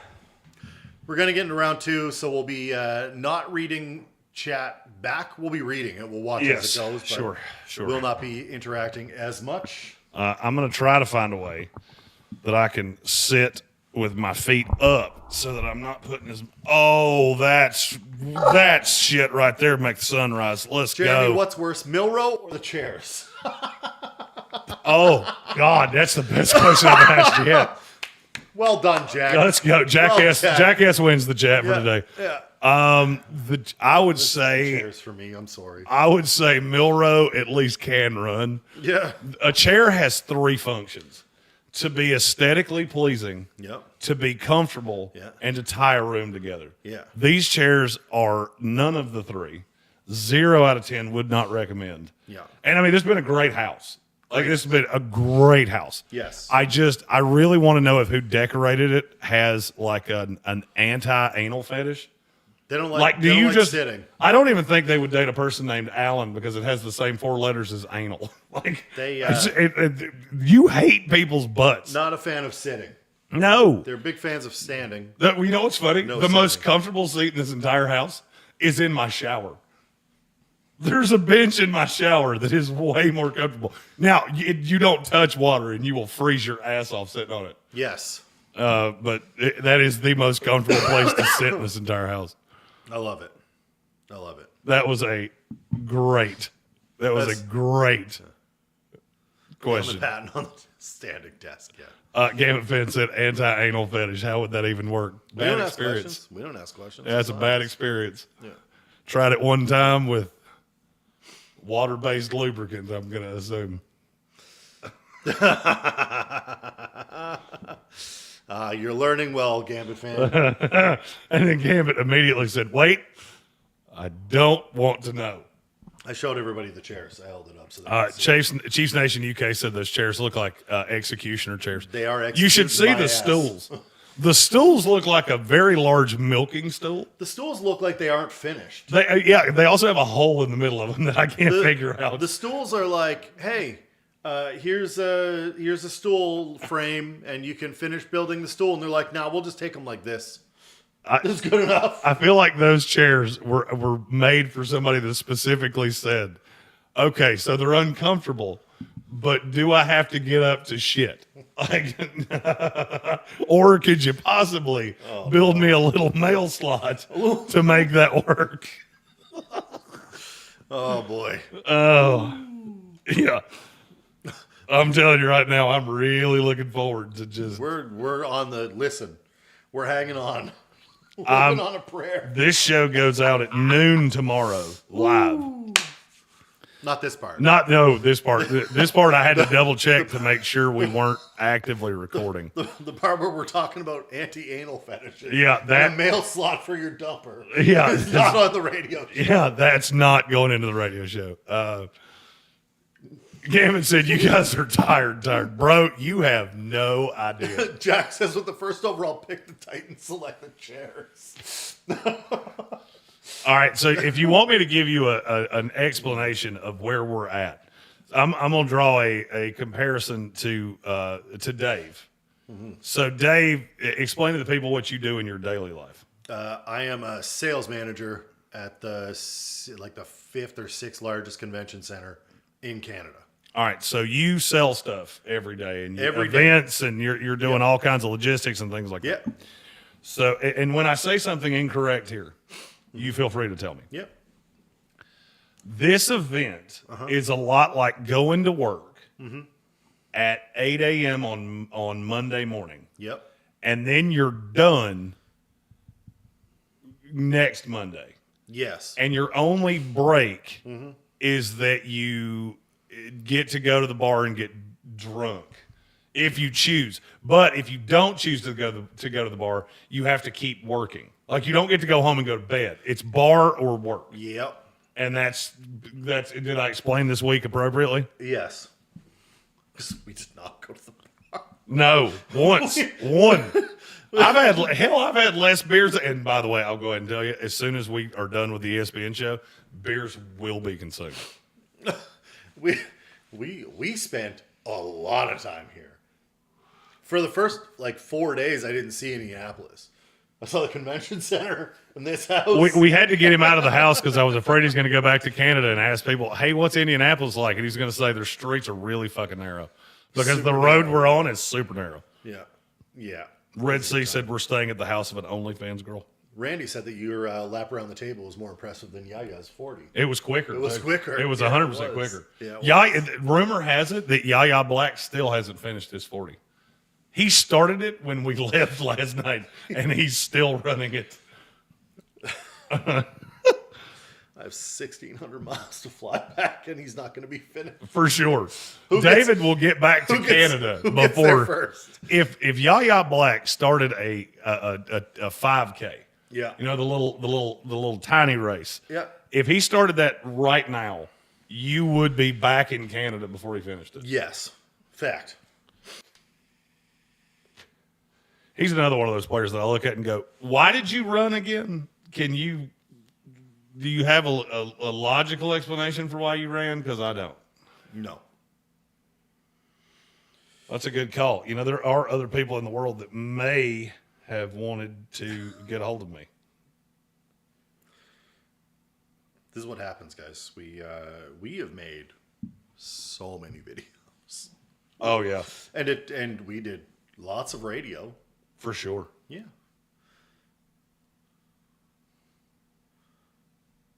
No. Gambit fan says we got a John Cena heel turn before we got a Justin Herbert playoff win. That's facts. I'm not going to lie to you. That was something I learned on Twitter last night. That's my new favorite shit in the world. We got a John Cena heel turn before. Yeah. Yeah, it's a good time. We got a John Cena heel turn before the New York Jets found a serviceable quarterback. Insert Cleveland Browns here as well. Yes. Will you do me a favor and move those two monster cans? Actually, just slide them over here because I have 4 cup holders over here. These still have a monster. Yeah, they do. I'm still actively drinking these bitches. You must consume. But this would also be a great time to say we were not officially endorsed by Monster, but this week was powered by Monster. It's been a lot. And you know where I bought these monsters? Amazon. Oh, well, that was the second one. Yes. The first set, I bought them from my local Ingle store. That is who actually sponsors this. Ingle prices, love the Supermarkets, savings. low prices, love the savings. And you know how I drove here? In the Parks Ford Mobile Studio, provided for us by Parks Ford and wrapped by Fast Signs of Asheville. And from now on, I will use a realtor that knows how to find a house that has a chair that doesn't feel like you're sitting on a hive of bees. I think I know And so one. I'll call Clarissa Sells sellswnc.com. And that's how you do a read. Let's go. Pretty sure Parks Ford is in Hendersonville, is it not? Yeah. Do you know how I know that? Because we're here. Because I have been listening to reads all week. Gambit fan said we're not endorsed by Monster. But we But should. damn it, we should be. I did have an ESPN national guy that I showed a picture of the truck to, and he went, "How the hell did you get a truck?" And I'm driving a fucking Fiat. I don't even know what a Fiat is. It's called connections. You wouldn't fit. What I've always told people about myself. That's what she said. Boom. All right, we're going into, where did we stop? The Bears? Number 2. Bears. Stop Bears. Boom. All right, I'm going to sit comfortable and you can see exactly how fat I am. I look like a deflated former professional wrestler. You want to know why? Because I've been powered by McDonald's and Monster this week, which means we're a little bloaty. We had some rallies. We had Some Jack in the rallies. Box. Had some Jets pizza. Had some Jets pizza. Was great. It was great. The first 2 times. Time 3, not really tickling my pickle. The only thing we blew it is no Chick-fil-A. We blew that. That was a little. I'm so mad about it. Now, I did think about this. Yeah. You're flying out of O'Hare, right? Yeah. There's a Chick-fil-A in the Chicago I'm airport. going to have to get the Chicago Chick-fil-A. There is a Chick-fil-A in the Chicago airport. It's going to be breakfast. And the Chick-fil-A. only reason I remember that is because the last time I flew out of O'Hare, that was the only positive of that entire experience. My flight home is a milk run. It's a milk run. I am here to O'Hare, O'Hare to Ottawa, Ottawa to Halifax, with layovers in betwixt. My trip home is hop in this super comfortable Parks Ford of Hendersonville Ford F-250 Super Duty and try my damnedest to not fall asleep because I'm leaving at 4:30 tomorrow morning. Country roads. Oh, I'm gonna blare that. That and Yes, we Creed. can. Yeah. That and Creed on repeat. All right, here we go. When we come back, you do we just did a recap. We're good.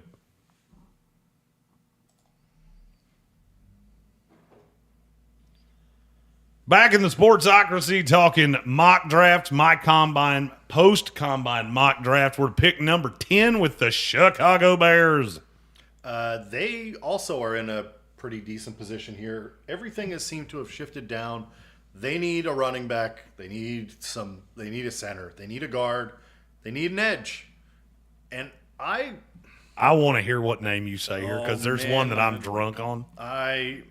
Is it a running back? No. Because I don't mind that either. I wouldn't mind if it was Genty. I'm not sure Hampton. I like Hampton. He's just he's a much better version of DeAndre Swift.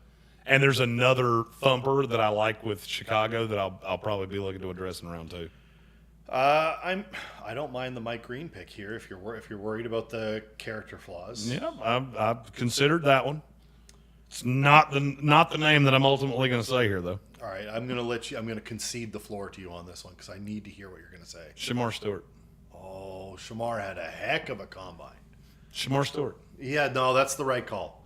Heck of a combine. Absolutely showed out. Mm-hmm. The story of the day one workouts. So the Bears need a lot of flexibility on the defensive side. Yes. I believe they need a guy that can play opposite Montez Sweat. I also believe they need a guy that can play on the inside. And I'm not going to tell you that I think Shamar Stewart would be all that they would do. No.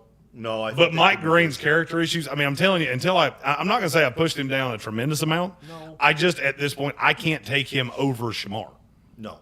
And I've heard all of it's a scheme fit issue with Shamar, with Elko. The only problem is that he played in 3 systems and it was the same fit all 3 times. Yeah. I don't necessarily believe that's all it is. I also don't think he should have been playing at 290 pounds. I think what I saw him at 267, that's the dude. Yeah. That's the dude that is super modern day NFL. I can add another pass rusher that's a situational guy later. Yep. And there are a bunch of those that they can only do the one thing. And I can slide Shamar in on obvious passing downs. And now I've got Shamar Stewart, another young pass rusher, and Montez Sweat getting after quarterbacks. And I absolutely love how that fits for Chicago. I don't hate that at all. So we'll take Shamar Stewart then, the 10th overall pick. Did you even think about another player? No, I didn't. So I'll tell you what. After I said that. No, because Shamar was probably the top 4 stories of the draft in terms of improvement. We had Eamon Wari, who was phenomenal. Shamar Stewart was phenomenal. JPJ was phenomenal. Like, we had a lot of guys that showed out, but Stewart was one of them that, like, you couldn't find people that didn't want to talk about it.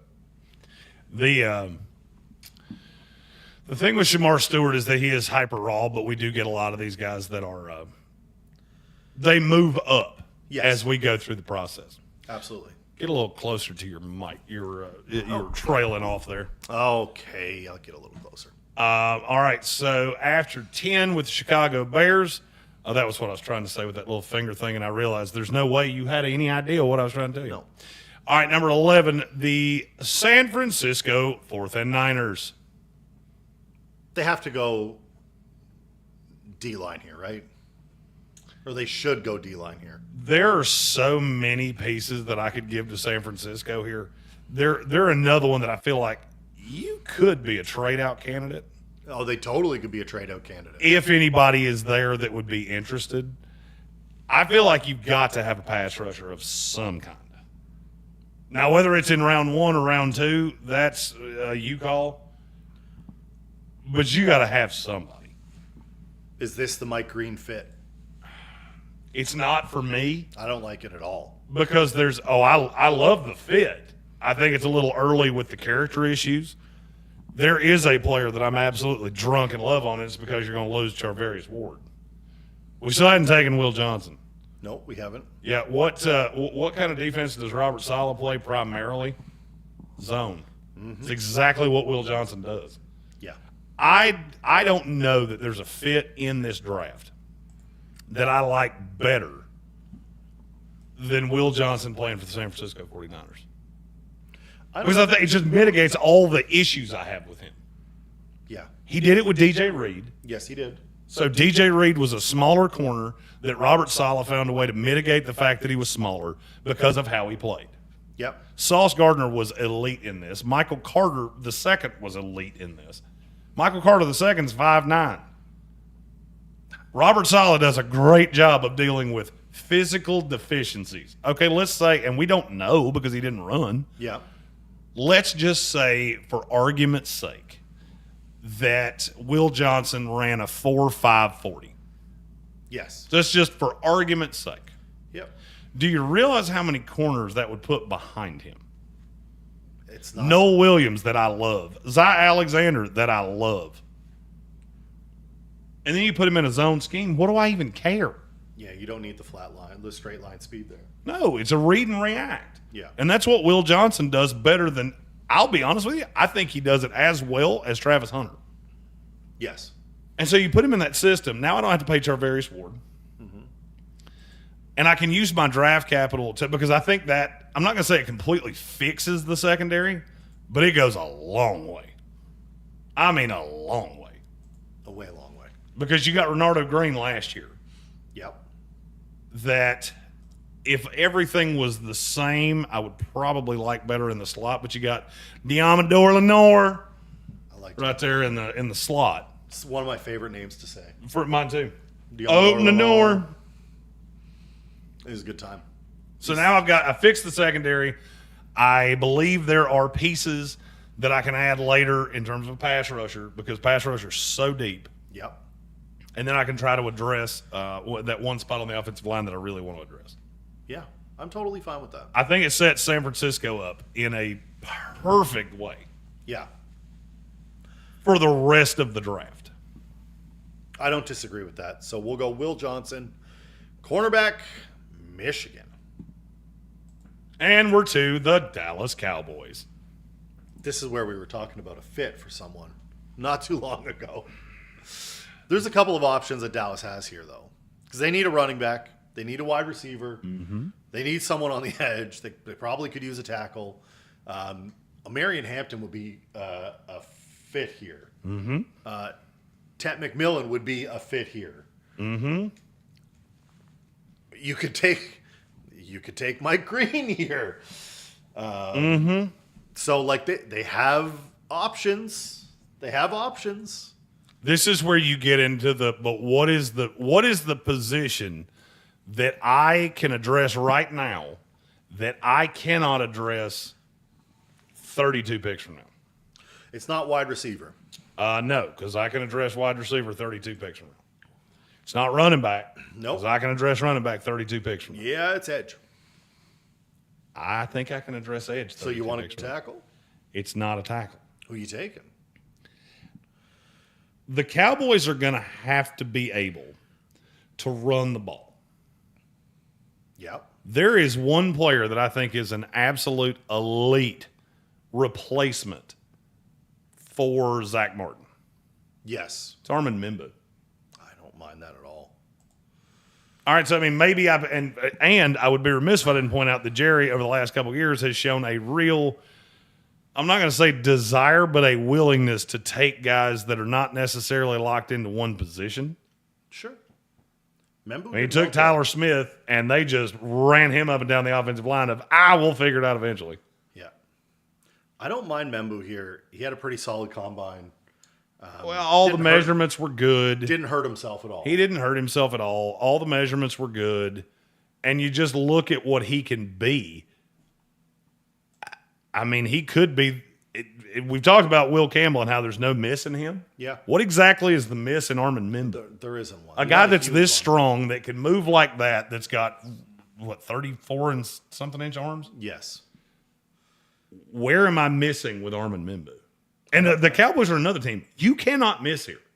No, they need to get this right. They're on they have CD, who's not getting any younger. Dak is certainly not getting any younger and keeps getting hurt. And they've just lost a key part of their team to retirement. I think that they need to smash this. I agree, and the more I went down this rabbit hole, the more I started looking down the draft going, who's the guy that I feel like can be a piece on that line? Because I think so many of them are going to be gone between now and then. Yes. Yeah. Because, I mean, Kelvin Banks, yes. he's going to be gone. He'll be Gray Zabel's going to be gone. Yep. And by the time you pick again, you're into, hey, do I want to draft 5'4" Tyler Booker?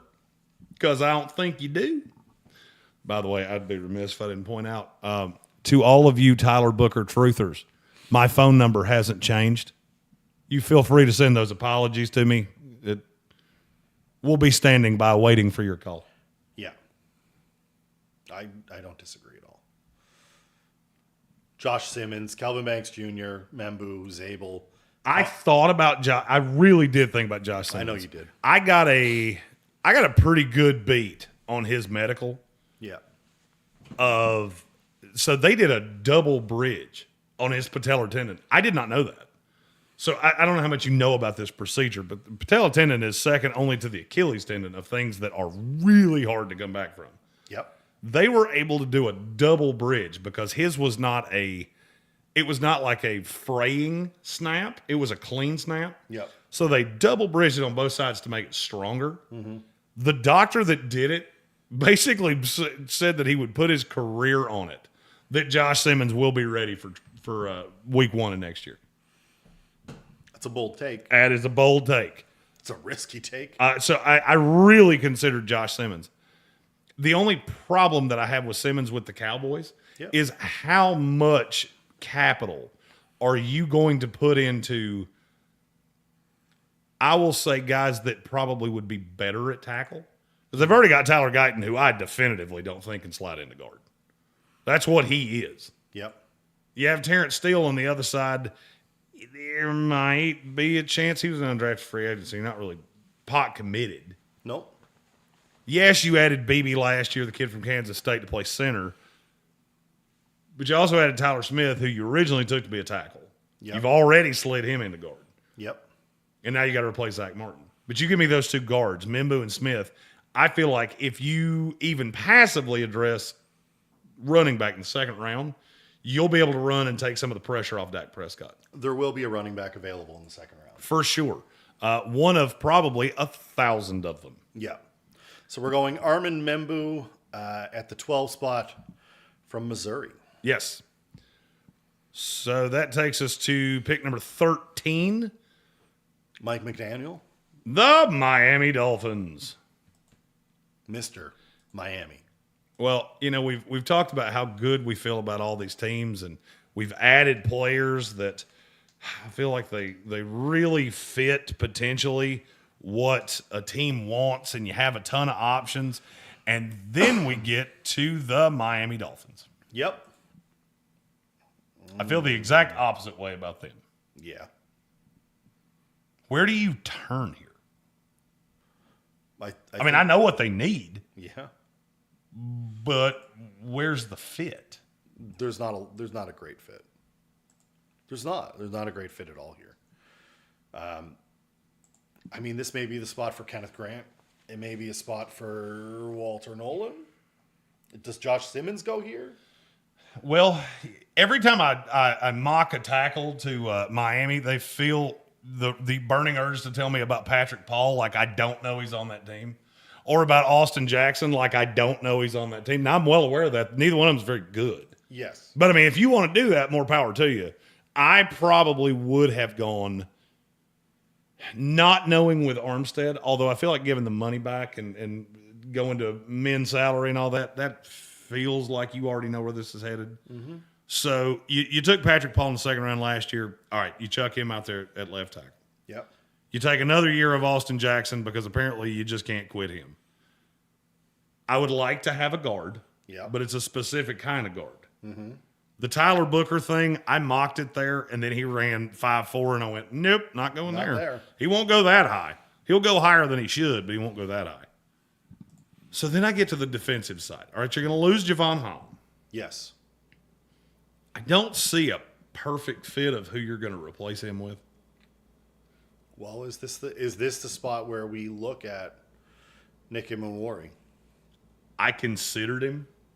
I just don't really love the fit with the way that Miami plays. Yeah. I would love to have a corner.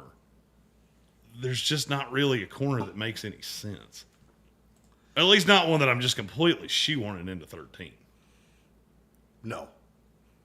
I mean, you can take Jahdae Barron, but That's where I was about to head. And I think that's the... Well, because I said I need a safety. Yep. I don't really think that... I don't think what you get out of Eamon Worry is going to fit there, but what you could get out of a move piece with him playing some safety, he can play the box, he can play over the top, he can play on the outside. I think his best spot's in the slot. Yes. And then you look at the guys that are in this division. Yeah. All right, so you got the best receiver currently for New England is a slot guy. Yes. It's Pop Douglas. It is. Best receiver for the Jets, slot guy. Yep. It's Garrett Wilson. Yep. Best receiver for the Buffalo Bills, it's Khalil Shakir, Shakir. a slot guy. So I did a month ago. I would have not loved this fit as much as I do right now, Yeah. but I think it makes a lot of sense. I think it makes a ton of sense. I don't see the problem with it. I like the idea of going with a flexible corner, someone in the secondary that can kind of cover off a couple of different spots well. Doesn't have to be spectacular at all spots, but absolutely. I think that it's a good fit here. I like the thought of taking Jahdae Barron just because you can move him around a lot. It keeps him close to home. He's from Austin. Yep. Even before he went to Texas, he's from Austin. And I'm not saying necessarily that means a ton, but I do like it. Yeah. Oh, wait a minute. I just mixed the Cowboys and the Dolphins. Apologies.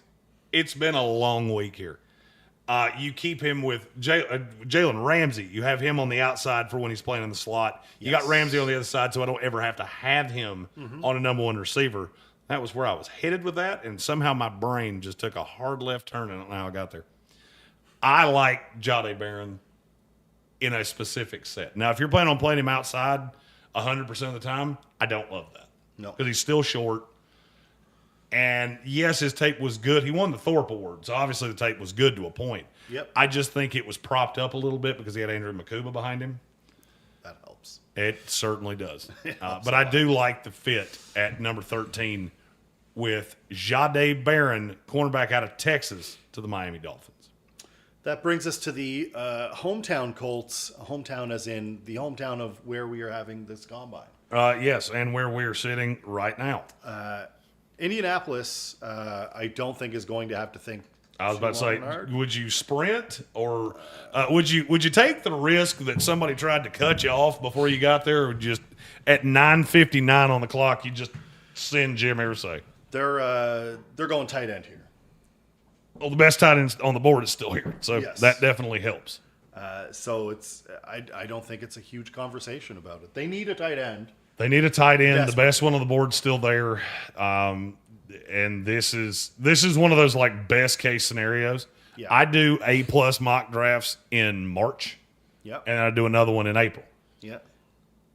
For the Indianapolis Colts, your A+ mock draft is exactly what I'm going to give you right here. Yeah. It's Tyler Warren, Without question. tight end out of Penn State. That's another one of those fits to a team that, yes, it's the best player at a position they really need, Yep. but it's also a really good fit for what they do because Warren is just so athletic. He was kind of a one-year wonder because he didn't really do anything at Penn State before this year. Yes. But then you look at the 1 year at Penn State was just absolutely fantastic. The quarterback question is obviously out there. You can't tap out on Anthony Richardson yet. But you need to give him every opportunity to succeed here. And I think every young quarterback deserves a safety blanket of a great tight end. Well, and with Warren, it's not just that he's a great tight end, it's that he can do a little bit of everything. I mean, the guy even threw passes at Penn State. Yeah. He's a good runner. He's a good everything. He kind of reminds me of like a really young Travis Kelce. Yeah. It would be a great fit for the team, and I don't think you wait too long to make that pick. No, I mean, and I hate to not give them more time here, but it's one that you run up and take the card up so quick that I don't know what else to say. In our YouTube chat, we do have two questions, or a question, a comment about the Colts. First one's from Dana R. Does Jim Irsay share his stash with the card runner? I think he should, because maybe that gives you an extra 10th on the 40 to get it there even quicker. Yes. And common sense ain't common sense. I hate Anthony Richardson as a Colts fan. I want to just lose and draft another quarterback, to be honest. I tried my best 2 years ago to tell people you're not going to like how this goes. No. The good thing, if you're a Colts fan, and this would be the positive for me, is that I do believe next year's quarterback class is going to be better. Year 3 is universally where you can tap out on the raw quarterback that you took too high. And if you add Warren here, I'm going to like the roster a lot for whoever you add.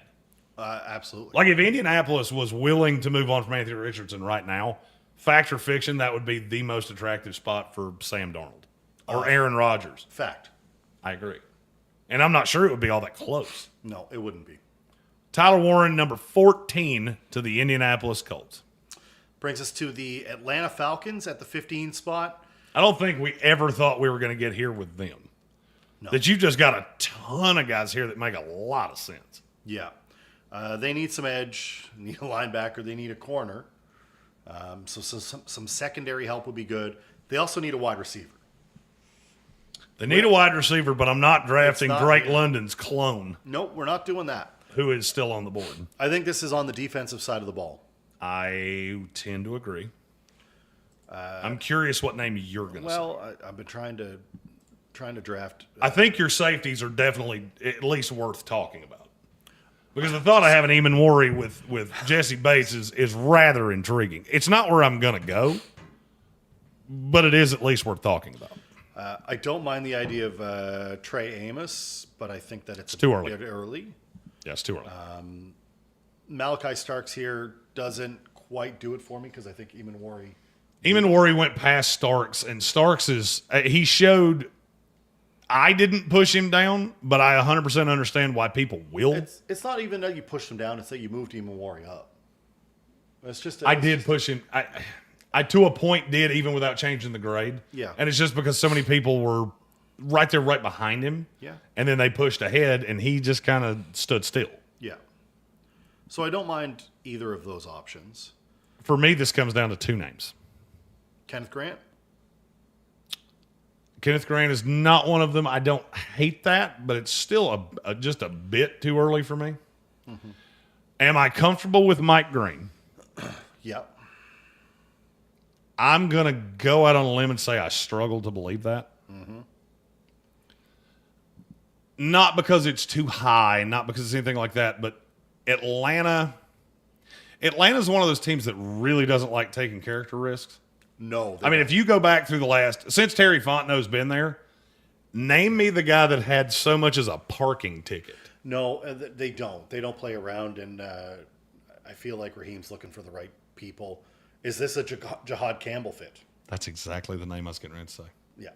I look at Atlanta and the way they play defense and that Raheem Morris, defense. They need a linebacker desperately. Yes. So I can hide Jahad early on early downs. Yep.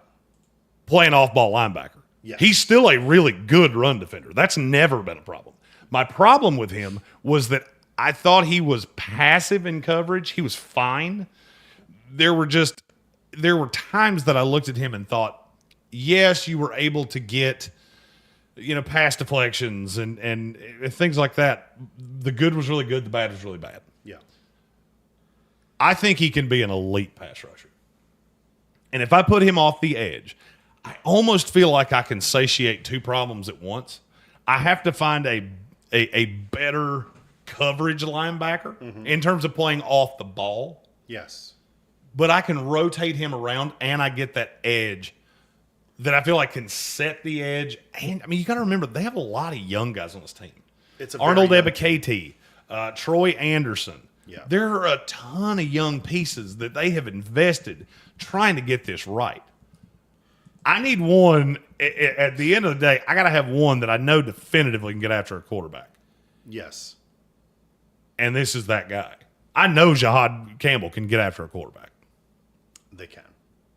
Beyond a shadow of a doubt, I know he can get after a quarterback. And you never know, he might turn into an absolute elite edge. How many times did I talk about Jalen Walker going to the Atlanta Falcons?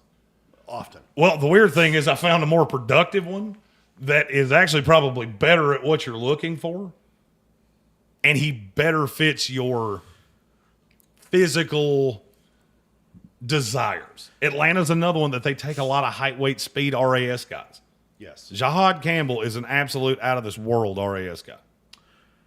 I don't disagree. They're the 13th youngest team in the NFL at 26-year-old on average. What happens if they cut Matthew Judon? Because I feel like they'd go to 24 and a half. Way down. Yeah. Yeah, and we've been looking at this for a while. The linebacker free agent market is not great. No. So this is where you. If I address can that kill need. two birds with one stone, I'm gonna kill two birds with one stone. Absolutely. So that's Jahad Campbell, linebacker, Alabama, to the Atlanta Falcons. That brings us to the Arizona Cardinals at the 16th pick overall.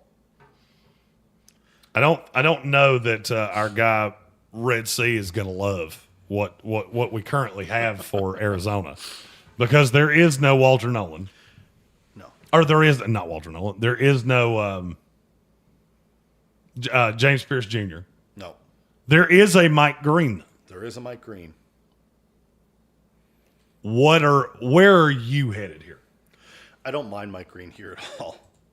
It makes a ton of sense. I wouldn't hate Mike Green. There's one I like better. Like I said, I wouldn't hate Mike Green if you're comfortable with the off the field and you want to take him here. I got no problem. Yeah. There is a player that I like better here for Arizona, because I'm not sure you're going to be able to find a guy that can do what he does a round from now. I'm not sure that I couldn't find a Mike Green a year from now or a round from now. Are you targeting the secondary here? No. That's a need, but it's a later need for me with Arizona.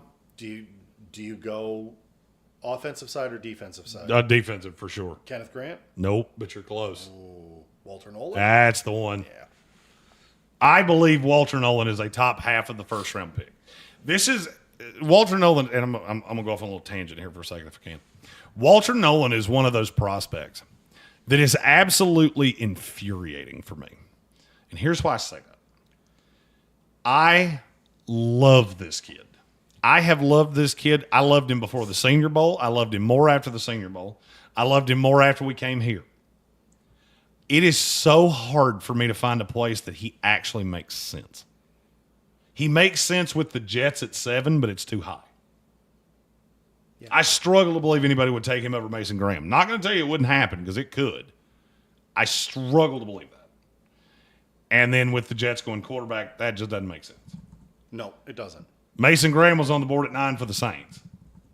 There's not another team between then and now that even makes, with me trying to shoehorn it, that it makes sense. No, it doesn't. San Francisco just has bigger needs. I agree. And I think they can address, especially with what they do and how much rotation there is with Robert Saleh, I think they can address it later. Yeah. Just as a heads up, Red Sea, totally good with it.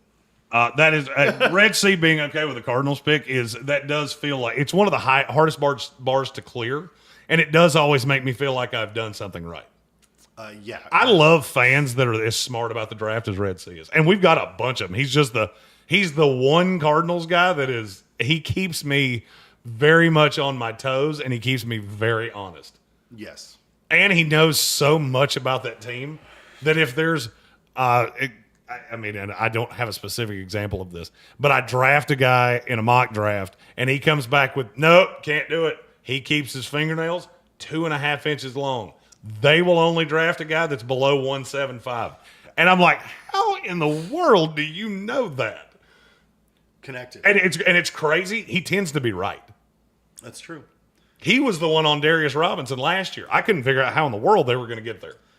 And he was on him around later, but still. Also mentioned that they wouldn't take Mike Green with the character issues. And I think that everybody is in that boat right now. It's hard. Arizona is really steer into that. That's another problem for Green. That's why he needed to come here this week. And I like what he said. I just don't understand why he didn't run. He was honest. I don't understand why he didn't do anything, really. Yeah. You should have come here and tried to show out that you are a physical freak of nature and try to get people to forget about that. Instead, you showed up here, you attacked that forward facing, and that's our indelible mark, is that, yeah, that's out there. Yep. Ain't that fun? Yeah, I don't disagree. So I'm going here at number 16, Walter Nolan, defensive tackle out of Ole Miss. That brings us to the Bengals. Cincinnati on the clock at the 17 spot. They needed a wide receiver, and then they franchise tag, or are going to franchise tag T. Yes.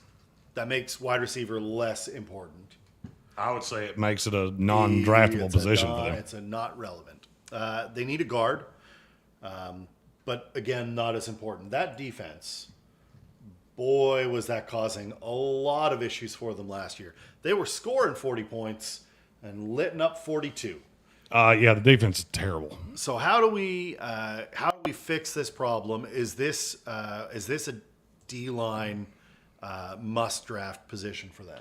Well, the problem that I run into is that you still have the same brain trust. Yes. This is something that people I don't know why I can't make people understand what I'm getting ready to say.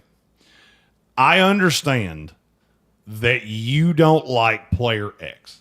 All right, you're a fan of the Bengals, and I'll go with Chris Jenkins.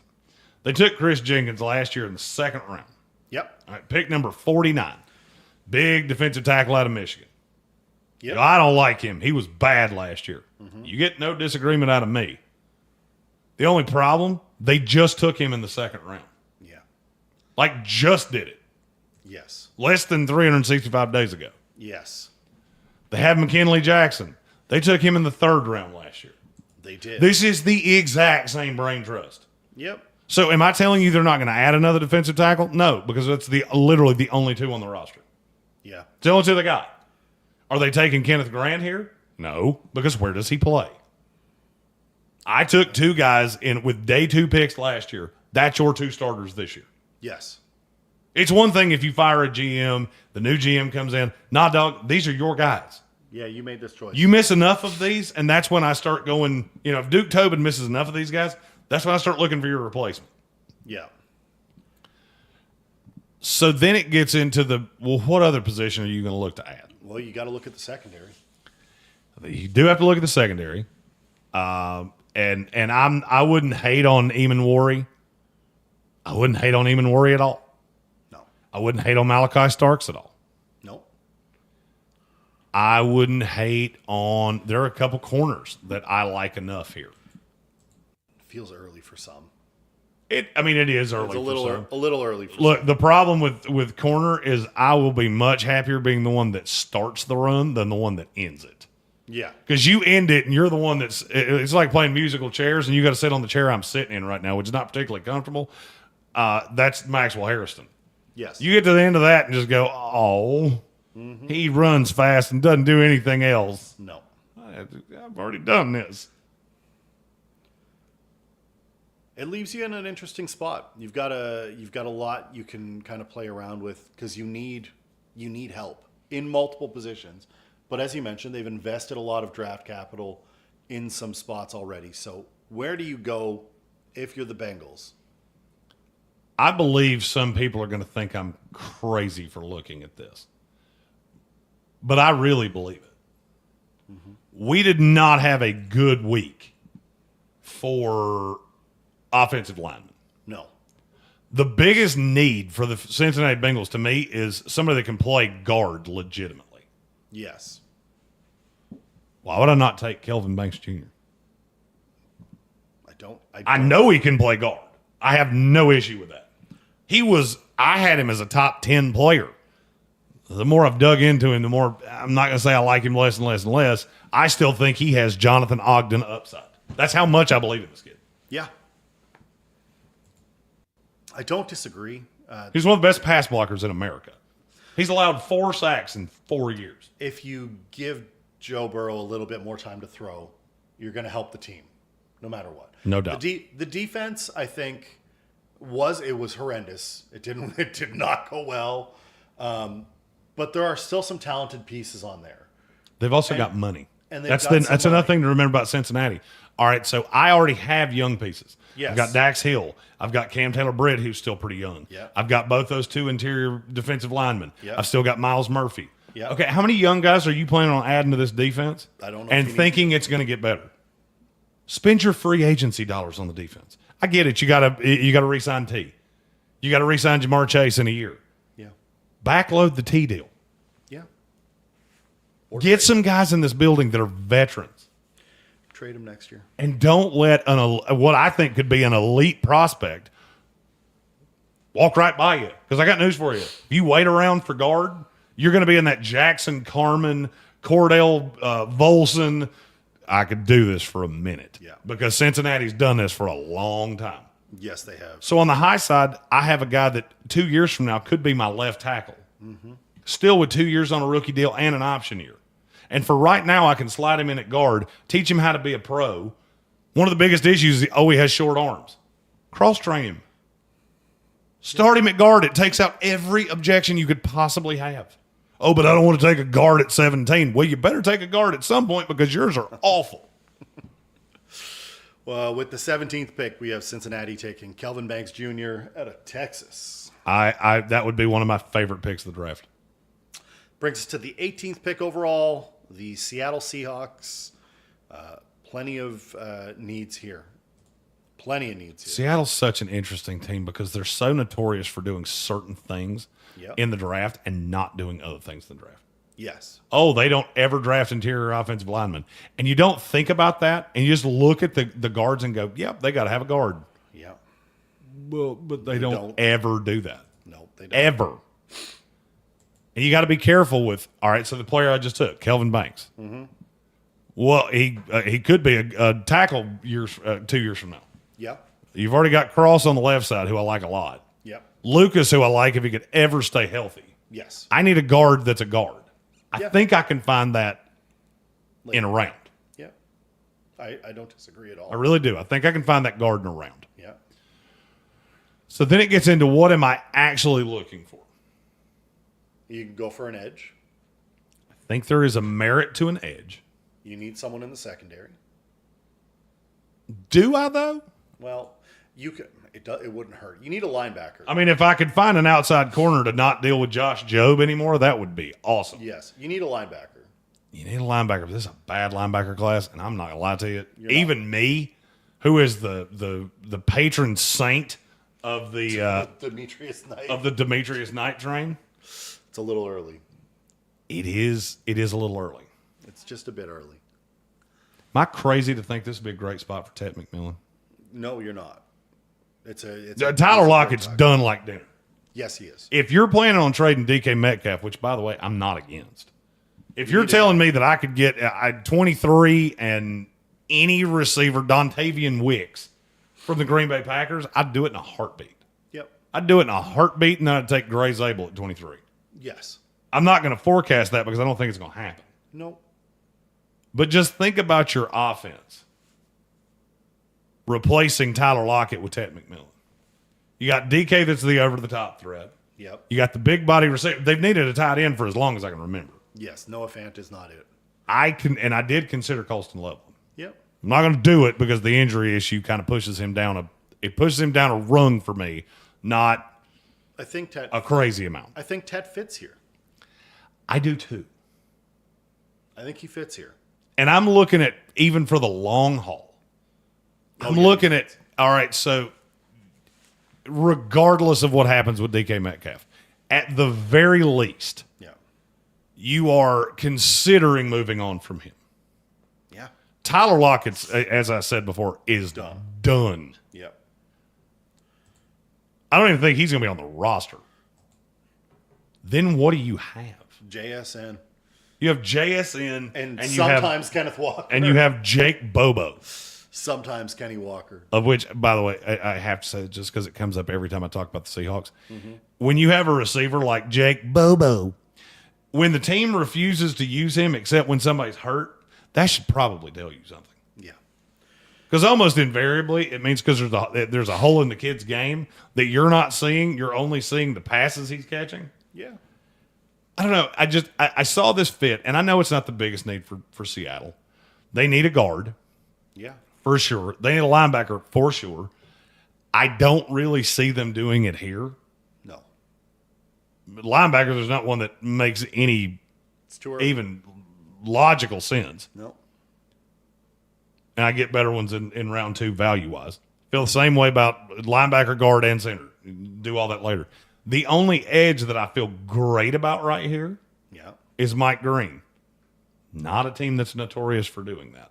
No, they're not. So that leaves you your wide receiver. You go Tedero McMillan out of Arizona. At 18. At 18, and to me, that's the best value pick of the draft. That's a steal. At some point, it just gets to a point where you look at a guy and go, okay, the value's too good.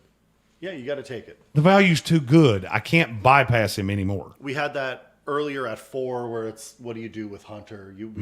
We had that again at the 8 for Carolina. There are 9 with New Orleans. 9 with New Orleans. There are a lot of positions here where the value is too good on the board available. You absolutely just have to make the right pick and not worry so much about, well, we need to shoehorn a player into this spot. I got to take the best player on the board. We had Tedero McMillan universally in the top 5. Now he's here at 19. Yeah. Or 18. Yes. It's just impossible to avoid. So that brings us to the 19th pick. The Tampa Bay Buccaneers. Fire them cannons. Tampa Bay is so difficult for me. They're difficult for themselves. They're just so difficult for me because they have a lot of needs. Yes, they do.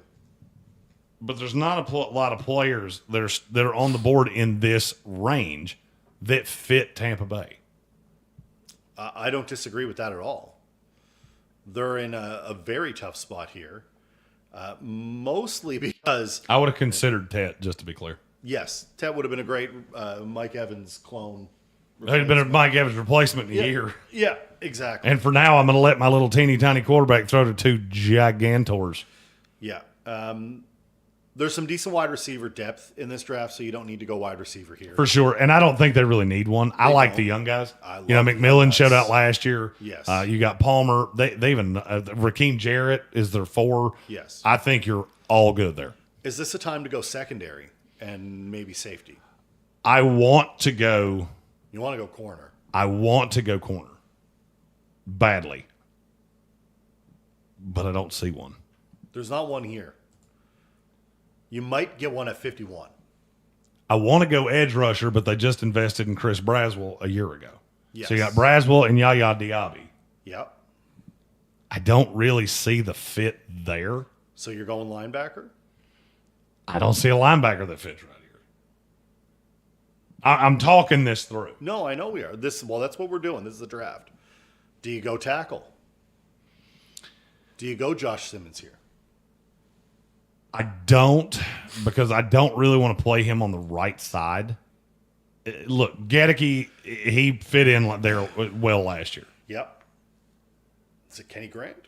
I feel like Tampa Bay needs somebody that can play with Antoine Winfield. Yeah. This is the only team in the NFL that I would do what I'm getting ready to do. Mm-hmm. It's Malachi Starks. I love Malachi. The thought of putting him as the high safety, running that cover, those cover 3 looks with the corners. I just like him better than Eamon Worry. Yeah. In Totally this understand. system. Yeah, in this system makes a ton of sense. I still, and we talked about Malachi Starks earlier, that I do now have Eamon Worry having passed him on all 32 boards. If I'm looking specific to Tampa Bay, I'm not sure that this is the best case scenario. It feels pretty good. Because you've got 2 guys that can do virtually anything. Now I've got Antoine Winfield that I can play up in the box, which makes me even better against the run. Yes. And he's still a good coverage guy. Great. Starks can play single high. He can play anything you want him to do. And that improves your corners too. Yes. And you have not young per se, but younger corners. Yes. Zion McCollum is 26? Yeah. He was a younger prospect. This will only be his almost 26, not quite 26. This will be his 3rd year in the league? 4th year. 4th year. So he's still a pretty young guy. I think he is what he is. Yeah. He's good. He's not great. Yeah. Jamel Dean fits in this secondary. Yes. You don't have a slot guy that doesn't make my head hurt, but Tyke Smith. Yes. I do like Tyke Smith. He didn't see the number of snaps. It was only about half the year. And I get really nervous about that because I see it at the end of the year and, they improve. And, yeah, it's a rookie that's maturing. A lot of times you get tape on those guys, and the next year they start super slow. I'm not saying that's going to happen with him. I'm just looking at the totality of the corners. Yeah. And I think Malachi Starks ties all of this together. And you have him and Antoine Winfield. You got the best safety combo in the league. I don't disagree. For 10 years. And in a Todd Bowles system, that allows you to be a lot more multiple up front. Yeah. I want to clarify this. Am I telling you safety is your biggest need? No, I'm not. Nope. But I think there are players, your needs don't line up with the board. And those are times that I tend to just go best player available. And that makes a ton of sense here. And then I see a fit like this, and I can't help it. No. We'll go one more pick right here before the break. So Malachi Starks out of Georgia to the Buccaneers puts the Denver Broncos on the clock at 20. They need a tight end. They need a wide receiver. They need a linebacker. They could use some help in the secondary. We've already taken Starks off the board. Is there interest in Eamon here? Or are you looking at that tight end and going, this is a Colston Loveland landing spot? For me, it's Colston Loveland. I don't really think about it. Yeah. I mean, I know everybody wants to get him to Harbaugh. I don't think it's going to happen just because you've got too many landmines of teams that could just go, well, I've got a high grade on him. The injury doesn't make me all that nervous. I know it's really worrying a lot of people. Yeah. I'm not one of them. Colston Loveland fits. Bo Nix could use the help. The Troutman and company have not been particularly effective for Denver. And seeing what they were last year, having one extra piece, and plus he blocks well. He does a lot well. If Tyler Warren was not in this draft, we'd be talking about Colston Loveland going to the top 10. Yes. Because there would be such a discrepancy between the number one tight end and the number two. Yeah. That you would be talking about him in the same area you're talking about Tyler Warren. Yeah. So Take the layup. Just take the freebie here. Give your quarterback a weapon. It's Colston Loveland out of Michigan. I mean, you said this earlier. The best friend of a young quarterback is a tight end. It's a great tight end. Yeah. That's where the fit lies in. And you look at how this offense runs. And I'm gonna go on a little Broncos tangent for about 30 seconds. I hear people talk about, well, they have to have a receiver. Yeah. They like Devin Vele. They like him a lot. Yeah. He's the slot. That's why they kept playing him. They like Cortland Sutton. They love Cortland Sutton. They like Marvin Mims. They have great Cortland Sutton and Mims had great chemistry with Bo. They did. So you look at that and just go, I don't think they're moving off any of this. No, I don't think so. Where is the place that you have an open hole to improve the offense? It's tight end. Yes. So, yeah, I could wait around. I could wait 2 rounds. I feel like there's a significant divide between 1 and 2 at tight end and then the rest of these guys. And then there's about 7 of them that are clumped together. Yeah, I agree with that for sure. I like Terrence Ferguson a lot better after this week, but I think there's a big drop between him and Colston Loveland. I don't disagree at all. I think there's a big drop between Harold Fannin and who I like. I don't want to wait to take the piece that I can play right now as a team coming off a playoff berth that I didn't expect. No, you have to ride this wave of success as long as you can. And your division is competitive, and you have a very short window. Take advantage of it. Take the layup. Colston Loveland at 20 out of Michigan for the Denver Broncos. All right, that takes us to we're headed into pick 21. We're going to take a quick commercial break. We're through the first 2/3 of the 2025 post-combine mock draft. We're also through the first 2/3 of this program. 1 hour to go, 12 picks to go. We'll be back right after this break.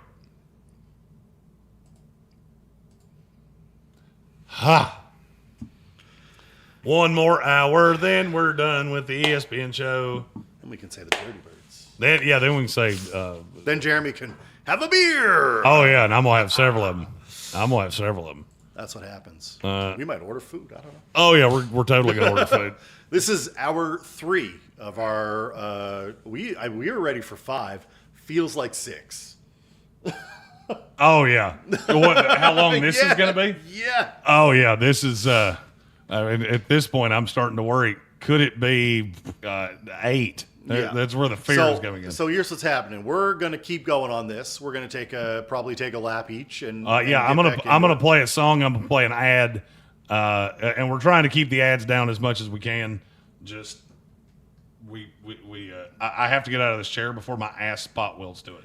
And then we're going to come back and we're going to do probably finish the first round. Yes. And then we're going to take another quick break and get into the round 2, which will be fun. We can do a little more flexible round 2 and 3. For sure. Yeah, I'm going to slide up to the table. I'm going to get comfortable and all that good shit. And but yeah, we're gonna play a song or possibly even 2. We appreciate everybody sticking around. I know it's a long one. Love the support. For sure. For all of us here. All the concurrents that have been just hanging out with us. You guys are champs. Appreciate You're the it. real MVPs. You know, got 13-minute watch time with we're almost at 1,000 views. Yeah. For a 3-round mock draft where we're at 3 hours and 15 minutes right this second. Yeah. And we're at pick 20. Yeah. That's strong. Appreciate you, Gambit. Hit the like button. Share it out. Hey, tell your jabronis to come watch. Come watch. Tell us that we're big and dumb. Big dumb jackasses. That's what I usually get. You're a big dumb You wouldn't take jackass. Coolston Loveland there, you big dummies. Oh yeah, my sources tell me that they wouldn't do that. Awesome. Who's your source? The guy that walks your fucking dog? Jordan Schultz source. Yeah. Hey, I bet your source was the same as Jordan Schultz. Or that Lamoureux who told everyone that Gronkowski was coming out of retirement. All right, we're going to take a quick break here. We'll be back in about 5 minutes.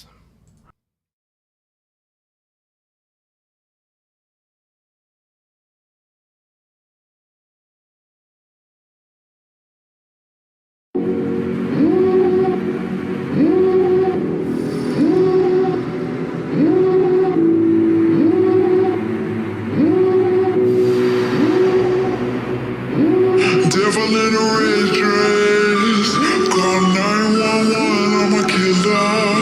You know I hate to confess. Bang bang, got my hand on the trigger. The devil in a red dress, call 911, I'm a killer. You know I hate to confess. Bang bang, got my hand, bang got my hand,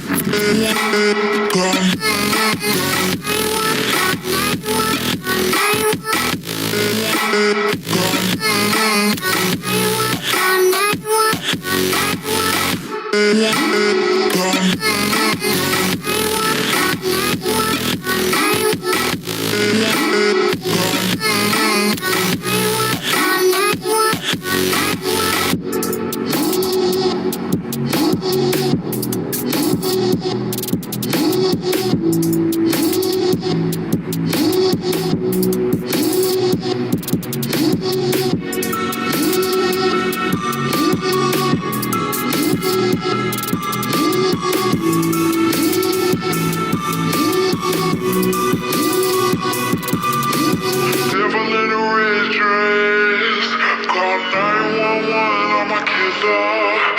You know I hate to confess. Bang bang, got my hand on the trigger. The devil in a red dress, call 911, I'm a killer. You know I hate to confess. Bang bang, got my hand,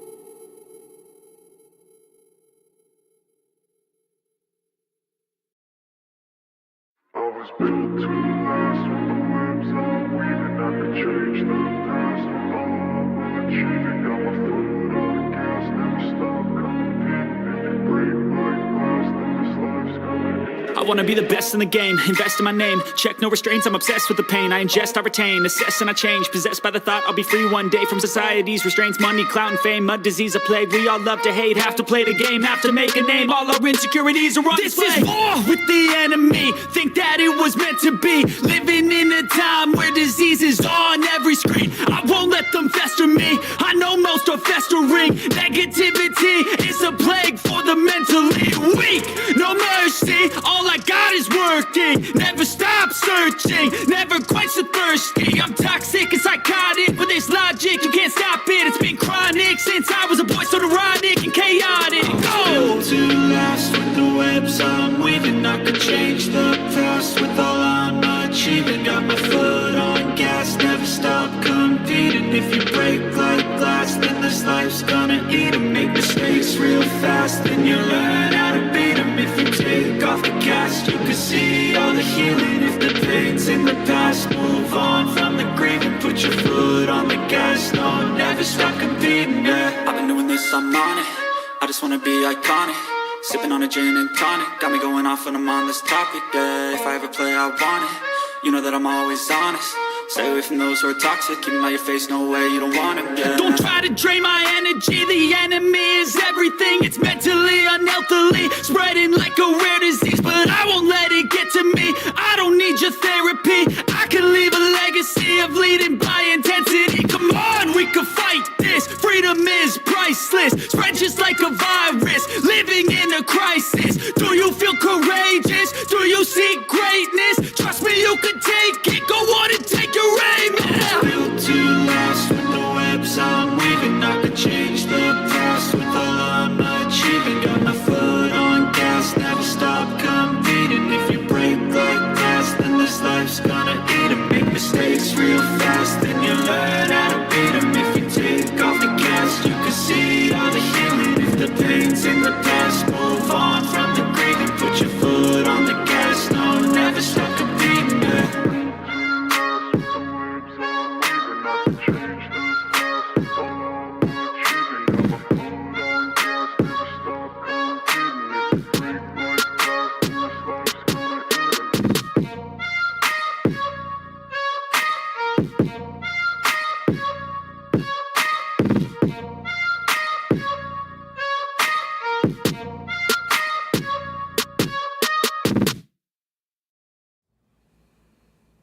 Whoop. Whoop. We're back, but Whoop, whoop, whoop. there's a thing over top of us. It's the board. Oopsie. That's a board. It's not our board. Go away, board. That's the wrong board. That is the wrong board. I don't quite know how that did that. Go away. Go away. There. Hey. And we're back. Hey, it's us. Remember us? We had to order fat ass shit, for our last meal together. It's fitting. It's a fitting last meal. For sure. For now. This won't be the last time, by the way, we're together. No doubt. I won't be at the draft, unfortunately. It is too close, and we need to get this done. But probably be down here next year. I love this event so much, and We had a good time. Oh, no doubt, and it's been great to have you here. So much content that's going to be coming out after the draft and all the things that we've done here. It's been a lot, a whole lot. Randy Lutz, hold on. Speaking of real MVPs, my girlfriend has involuntarily sat through not just this video, but all week's videos while they play on the TV in my living room. Let's go. Shout out to Randy's girlfriend. No doubt. Hey. No doubt. Winner of the Combine Week. We appreciate you and our nonsense. The Mrs. Randy Lutz. Let's go. Mrs. Lutz. Not even the wife. Like, No, that's the I girlfriend. get the wife. My wife has sat through more draft bullshit than you shake a stick at. Because we went demons. All right? That's girlfriend. That's keeper status, bro. Yeah, wifey. That's wifey material. Just throwing it out there. Just throwing it out. Not to put you on the spot, Randy. No but doubt. What are you waiting for? Just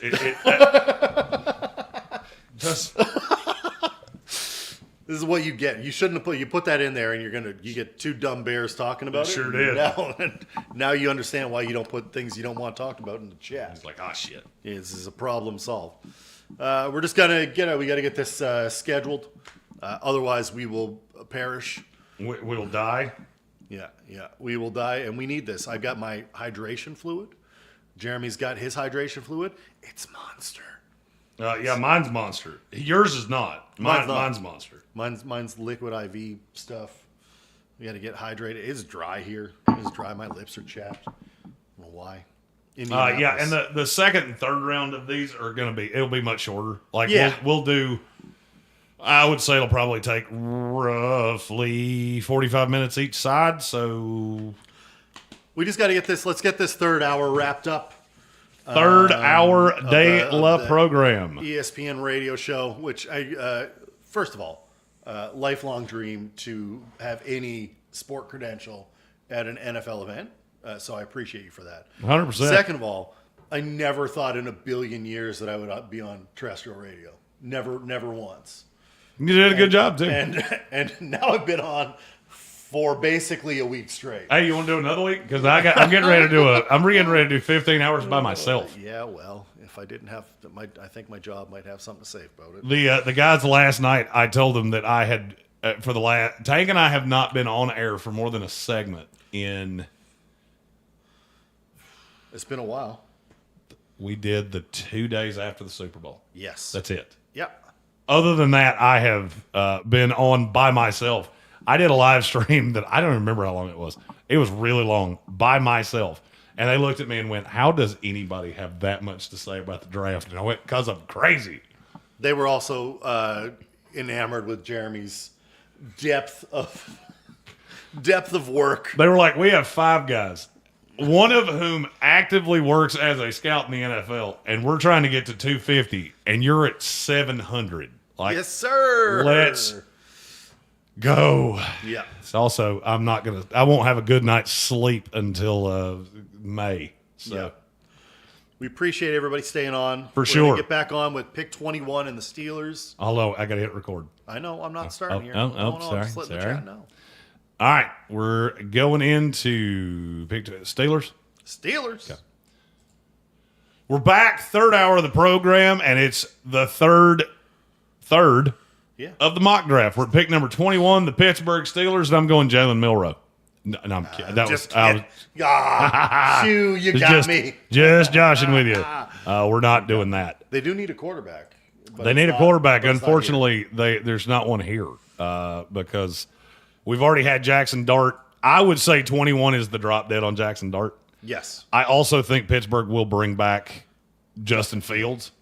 So Strong choice. I'm not. Well, I don't know how strong of a choice it is, but it's better than going with Jalen Milroe. It is absolutely a strong choice on account of they won. Yes. They won. Well, you were better with Justin Fields than you were with Russell Wilson. I didn't think that was all that difficult to. It wasn't. I didn't think it was that difficult to see. Apparently, Mike Tomlin did. Yep. So they're gonna add a quarterback. It's just a question of who it is, because you got to have some form of competition for Justin Fields. I don't think you can just give him the job with No, he nobody needs- there to no, compete he with needs he needs someone to compete with. I would agree with that, but it's not. You're going to find that in the free agent market. You're going to have to pick up a veteran guy. I don't know who it is. He's someone. It's not Aaron Rodgers. I'll tell you this. Stop. I don't hate Aaron Rodgers to Pittsburgh as nearly as bad as I hate him every other place that we talk about. I do hate him everywhere else. I mean, I detest New him York everywhere Giants. else. Oh, Aaron Rodgers is going to go play his 42-year-old season with a team that has Malik Neighbors. the Montreal Canadiens have a better chance of winning the Super Bowl than the team that Aaron Rodgers just went to. Yep, that makes zero sense. Mm-hmm. Do you have a lean here? Because I'm not going to lie, I kind of do. I wish I could tell you I had a great lean here. Emeka Ibuka. Well, I mean, they need a receiver. Yes. They never draft receivers in the first round. They sure don't. And I mean, I've had Luther Burden here, and I don't think hate it would that be. either. I think it would be a good fit. I wouldn't hate Matthew Golden here. I like Matthew Golden. Golden is, if I was taking a receiver, it would be Golden because I think he comfortably passed Burden. I don't disagree at all. But I'm just not sure I can go. I don't think you can. And we're in that uncomfortable spot of like, what do you do? What do you do here? Do you go linebacker here? If there was one that made any sense, I would. isn't. But there's not. Do you go? They're good on the edge. I wish there was a corner. There's not. And I'm just looking at the corner. Is there one that I can take here and not just absolutely hate myself for it? It's a bit of a reach I mean, they're all a reach. at this point. I think every one of them belongs about 10 picks from now. Yep. Do you go Kenneth Grant here Kenneth Grant has crossed my mind. or Derek Harmon? Kenneth Grant has crossed my mind, but I'm going to go It's hard. I will say this is a bit of not a stretch, but it's just hear me out on where my brain's going here. Yep. This team's needed a left tackle as long as I can remember. They sure have. You're probably going to lose James Daniels. That was the best offensive lineman you had. Yep. I'm going to just keep doing this until they follow my lead and understand that you'll see it my way eventually. Yep. At 21, I'm going Josh Simmons, That makes it the left tackle out of Ohio State, because if it wasn't for the injury, I don't think we would be talking about him here anyway. I think he would have already gone. Yeah. Because to me, he is comfortably better than every other offensive lineman that's still on the board. Yeah, I don't disagree with that at all. And I got such a clear medical from him that this feels like the time you've got to understand, especially with Justin Fields. If you're going to keep Dan Moore out there, you will get him killed. Mm-hmm.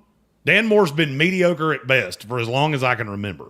Yes. So you slide him into guard. Yep. You got the kid out of Georgia, Broderick Jones, on the other side.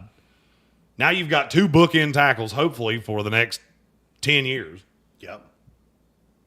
There's no quarterback. There's no cornerback. No. It doesn't – I mean, to me, this is a huge need, and it's a huge value pick. It's a great value pick. So at 21 to the Pittsburgh Steelers, I'm going Josh Simmons, offensive tackle, Ohio State. That brings us to 22, where I know people wanted us to get Colston Loveland, but Well, everybody wants Colston Loveland there because Jim Harbaugh likes to take one Michigan guy a year. yes. I would be remiss if I didn't point out, there is a Michigan There's a guy on the Michigan board. guy right on the board, and it wouldn't hurt them. And he makes just a buku of sense for them. We're talking about Kenneth Grant. I don't know what else you want to do here. There's obviously running back is a concern. I don't know if you need to go that high for running back. Wide receiver, it'd be great to get some help. They like most of those guys. They like Quinn Johnston. They like Ladd, obviously. I think they will add another receiver. I'm not necessarily sure You that don't they need to will do do it it. first. I'm not sure they're going to do it here. No. For me, this pick comes down to one of two guys. Yep. Do you believe Marion Hampton is a no doubt bell cow running back that is exponentially better than anybody you can get in the second round? No. close. Where I struggle is this is a team that made it pretty clear that they don't value running back. No, they don't. I mean, because you went into last year with J.K. Dobbins and Gus Edwards. Yes, you did. So where my internal conflict came is, did they learn their lesson?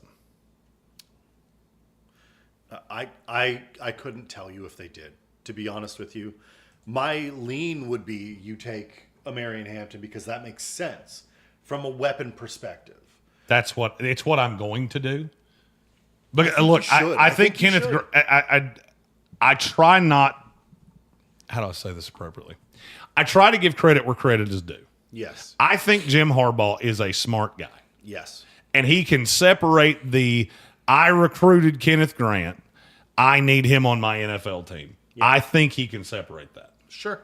Kenneth Grant's a good player, and trust me, he's not going to last on the board for very much longer. But I don't think this is as big a need for the Chargers as running back is. Marion Hampton's the last bell cow. Running back is a huge need for them. Obviously, they let Eckler walk. They haven't really replaced him, as you mentioned. J.K. Dobbins is not the answer. I think O'Marion Hampton did well this week. I do too. And really showed there were some boards where Hampton was the one. Yes, there are guys that were here this week that have Marion Hampton ahead of Ashton Genty because he can do more ancillary things. Yes. He's not as good between the tackles. He's very good. He's very good. Yeah. But he's a much better pass blocker. Yeah. and I think he's a better receiver. Yeah. I've certainly seen him be a better receiver. Definitely be a better receiver. For me, that's one of those that I'm conflicted because I have seen Harbaugh do this, where he shoehorns the guy that he recruited. Yes. Take the best guy. I'm going to give him the benefit of the doubt and say he's going to take the best player and the best fit for his team. Fix your need here, and that is Omarion Hampton, University of North Carolina. Love him. 23. We get to The Green Bay Packers. Cheeseheads themselves. They are actively pursuing wide receiver help on the trade market. They want a one. I don't think there's a one here There per se. isn't one here. I mean, I just think you would be adding more guys that fall kind of into the same boat Yes. of what you already have. Yep. I like Ibuka. I like Ibuka. I like Matthew Golden. Definitely like Golden. But I don't personally see how you look at what we have here that's on the board. Yep. How do you not take Kenny Grant?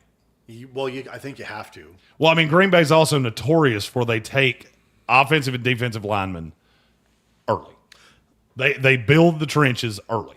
How long did it take them to take a wide receiver as early as they did? 4 jillion years. Right. So I'm not expecting them to get back to that right away. And they can do it in trade. And there's no one. Like you said, if there was a definitive one, I think they go wide receiver. I think they would. But there's not.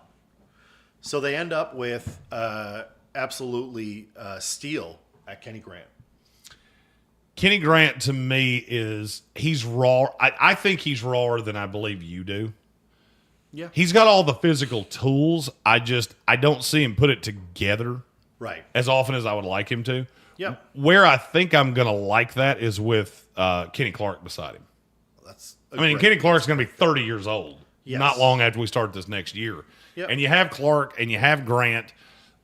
That's two incredibly physically gifted guys. Yep. And I'm a big fan of complementary drafting where, Lucas Van Ness has done virtually nothing for Green Bay. No. I mean, he was passed by Kingsley Enagbare. Yes. I believe having those two big guys and allowing Van Ness to get out there athletically just out on an island, that's how you get the most out of him. Yes. Anytime I can bring back another player, it's almost like getting a free player. Van Ness he's been nothing for 2 years. And if I can get something out of him because of who I drafted in this draft, I'm going to be fond of that. So at 23 to the Green Bay Packers, Kenneth Grant, defensive tackle from Michigan. That brings us to the Minnesota Vikings at the 24 spot. Skull. I had an interesting thought here, and you can tell me if I'm nuts. I would like them to take Nick Inwanwori. I don't hate it. They need. My only fear with that is that I've already seen Minnesota, and now it was a different regime. Yes. I've seen them take the hyper athletic safety. Also, so happened to Lewis. He played in the SEC as well, and it was an absolute crash and burn disaster. Sure. I like the fit. Okay, why? Because they need safety help. You've got a guy who is nearing the end. I think you can absolutely plug him in and give him time to learn. Super athletic. To me, it feels like a no doubt help the secondary deal. They like the receivers. I think the receivers are fine. They don't need a ton of help there. Running back, they did pretty well with. They're not going running back here. I can't agree with you there. Aaron Jones is a free agent. If Omarion Hampton falls here, that's the pick. If Omarion Hampton is Period. here, he is. He's not here right now. He's off the board. So I'm looking at what's available, and I go, are you taking a guard here? I would go if there was one on the board. I mean, look, how many times have you seen Shamar Stewart Yes. to them at 24? Yes. The problem is that Kenneth Grant, the interior guy that I would have liked, he just went. He did. I could go Derek Harmon. I don't hate that. I could go Darius Alexander. The only problem is that Darius Alexander probably trying to find his AARP card by the time he gets to Minnesota. Yep. I don't hate Eamon Worry here. I like now the reason that I asked you this is because I also had Eamon Worry circled to Minnesota. I had 4 destinations because I've got to get him in the first round somewhere. Yes. You can't do what he did and not end up in the first round when you were a fringe guy anyway. Agreed. This was one of the spots, and it made sense. And really, the reason it made sense to me is because you have a very, I'll say, creative defensive play caller. You do. You have, and he's a creative play caller's dream. Yeah. Because he can do so much. The thing that scares me in Minnesota is he's still raw against the run. The angles are very confusing. The other thing that scares me about Minnesota is exactly what I said about Lewis Sin. Everything I'm saying about Eamon Worry here, I said the same thing about Sin. He just wasn't as big. He wasn't as big. He wasn't as fast. He wasn't as physically imposing. He wasn't a 10 RAS. That doesn't necessarily take me off of him. No. The other thing that gets me is I need corners. You do. Bad. Yep. I don't like any of them. Not here. Not here. I don't want to be the first one to take one. Minnesota's got a bit of a tough problem in that they have 24 and then 97. Exactly. So You beat me to the punch. That was what I was. So what do you do? I feel like I will be more comfortable taking the highest end potential that I can find, which is, for me, is Eamon Worry. Yes. I will take him there, and then I'll start looking at interior defensive linemen at that pick at, what is it, 90? Is that the next pick? 97. 97. I remember it was in the 90s somewhere. I can look there. I might get lucky and a corner falls to me there. I know definitively there's not going to be a home run swing like Nick Eamon Worry. No. And I had to give up the second round pick to go up and get J.J. McCarthy last year. Yeah. Well, actually, the second round pick went to Houston. Yes. Yeah, Houston has the second round pick. Yes, they from do. They've made a lot of moves. There's a lot of moves. A lot of moving pieces. I will agree with you. I think that's a nice home run swing. I'll go Nick Eamon Worry, safety from South Carolina, and a safety linebacker, slot play him all over corner, the place, yeah. just defensive weapon. Let him roam. See what happens. You've got the space. You've got the offense already. That brings us to the aforementioned Houston Texans at 25. Wide receiver, center.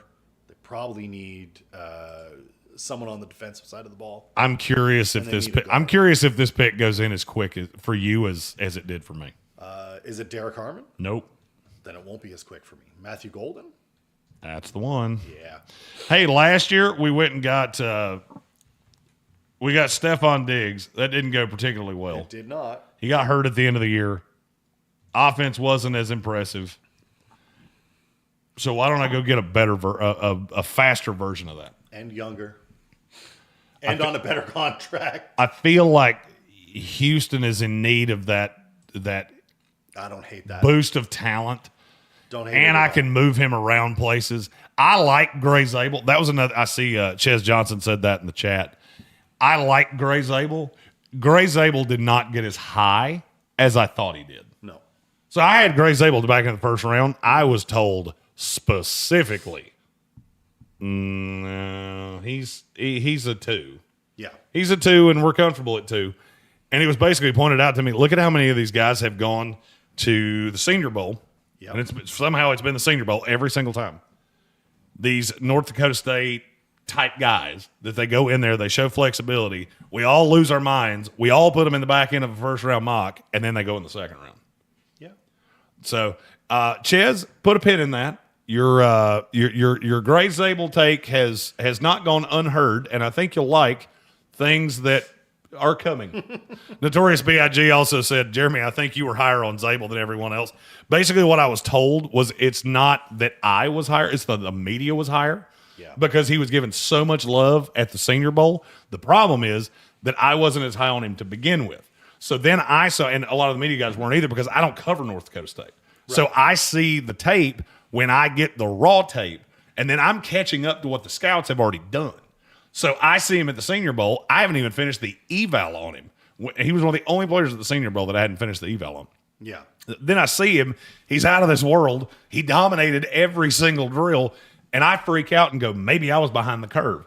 And then I start seeing him in first-round mocks from guys like Daniel Jeremiah and guys that have better contacts than I do, and I overreacted. Yeah. So in terms of I think we like them equally. I reacted to I had been seeing him late 2, early 3. Then he has that week at the Senior Bowl. To me, that feels like a round jump week. And I had him too high. Yeah.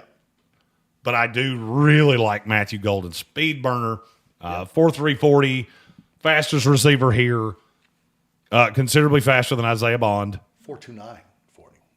Oh, is it 4? It was 4.29 the official? Yeah, the official for Golden. I think no matter what number I've said, I think I've just gone back and forth of 4.29 for Matthew Golden. Dante Thornton Jr. Came in at 4.30. That's right. Yeah. Thornton was my 4.30. Yeah, Golden was 4.29, which was just silly season. The unofficial was 4.30. You got faster. Impressive. As I said, I think he's past Luther Burden, who is still on the board. Emeka Ibuka is still on the board. One of them will not be for long. Just throwing that out there.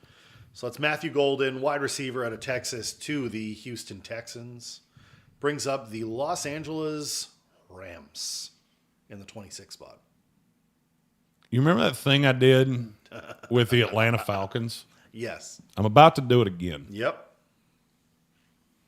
The Rams need a linebacker badly. They sure do. I think they need a rotational piece that can rush passers and play off-ball linebacker. Are you starting to see where I might be going with this?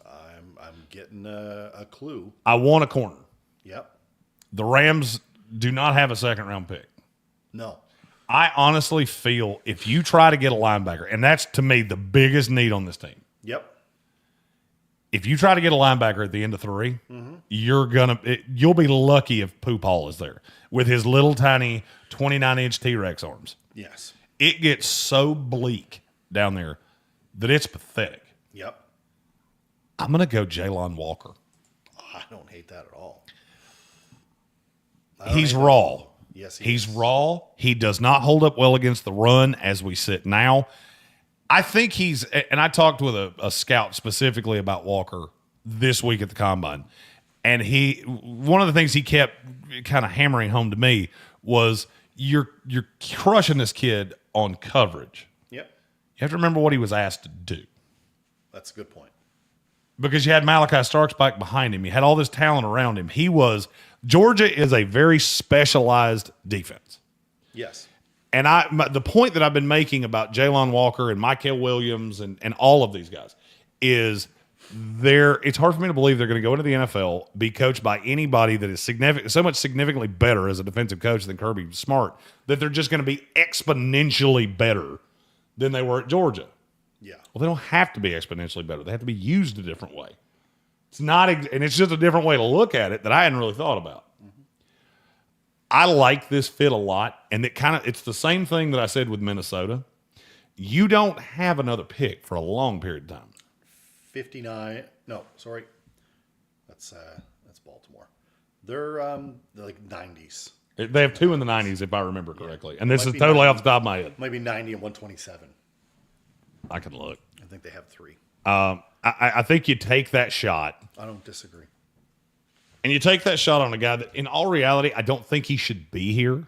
Yeah. Because this is a draft that's not a ton of finished products. Yeah. A lot of it is we're taking projections on guys. Yes. We're taking flyers on guys. And Jalon Walker is about as quality of a flyer as you can have. Yeah. The Rams' 2 3s are at 90 and 100. Yeah. I should have remembered that. I didn't. It's what sleep deprivation does to you. It sure is. Jalon Walker there at pick number, what was that, 26? 26 to the Los Angeles Rams. That brings us to pick 27. Puts the Baltimore Ravens on the clock. I thought this was the hardest.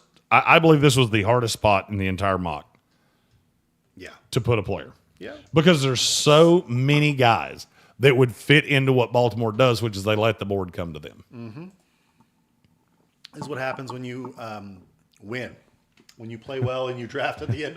When you win regular season games. Dave, I'm not going to give anything away here of what's coming or anything like that, but I want you to look at the board and look at the guys that are still available and look at the teams that are coming. Yep. Yeah, isn't it weird that guys just fall right in their laps? Yeah. My lean here is wide receiver. I think it's a great spot for Ibuka. I did lean receiver here until I really dug into who's going to play left tackle for the Baltimore Ravens next year. Well, free agent that is gone. Well, I mean, and Ronnie Stanley knows that there are desperate teams. The medical history is checkered, putting it nicely. Yeah. And so you get a team like New England that's so desperate for a tackle, and then Will Campbell comes in with his little teeny tiny arms. You got to, yeah. So if you're thinking along those lines, this is where our Gray Zabel comes in.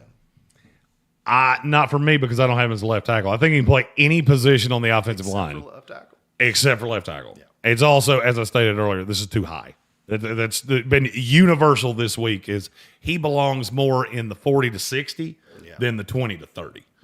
So where are you leaning? Josh Connerly. You love some Josh Connerly. It's not just that I love Connerly. It's look at how many guys that were height, weight, speed, RAS guys from Baltimore that they've brought into the offensive line and then just find a place for them. Connerly, in all reality, when you watch the tape, he shouldn't be here. No, he shouldn't.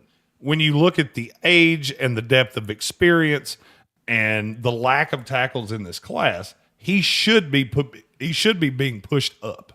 Yeah. I don't seem to be finding that to the level that I thought I would. And that screams a Baltimore Raven pick. It is a Baltimore Raven. I'm going to level with you. I pick for the Baltimore Ravens the same way every single time I do a mock draft. Yes. I look at the 5 teams picking directly behind them, which this year is really convenient because there's 5 left in the first round. Yeah. Which player could they take that would make the most teams behind them swear out loud? It's Josh Connerly. Yeah. And look, there are several edges here that an individual team might go, oh, that was the one I wanted. Oh, okay, sorry, you only get one that's 2 spots behind him. Yes. Offensive tackle, if you're looking for a left tackle, you go from Josh Connerly all the way down to, put it this way, there's not one on my screen. No, there is. The next left tackle, guy that could even potentially play left tackle, is Anthony Belton. Right. And that's a round from now, a solid round from now. Yep. So Kansas City sitting here going, oh, we should have traded up. We should have traded up with Minnesota when they wanted to trade down because there were several players they liked and they took Eamon Worry. Yes. By the way, I have no trades in this. No trades in this one. I said that earlier. I just want to make sure I said it again. For anybody that wasn't with us when I said that. Pick number 27 for me is the Baltimore Ravens as Josh Connerly Jr., offensive tackle from Oregon. That brings us up to the kneecap biters themselves, the Detroit Lions, on the clock at 28. They have a pretty well-rounded team. They were absolutely killed by injuries.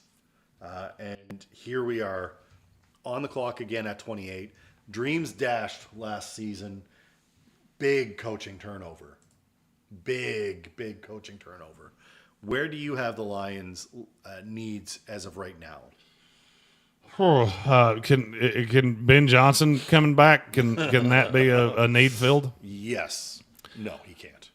My needs for Detroit, they've got to have a guard because Kevin Zeitler's getting out of town, and it didn't really sound to me like a ton of Lions fans were super upset by that. Nope.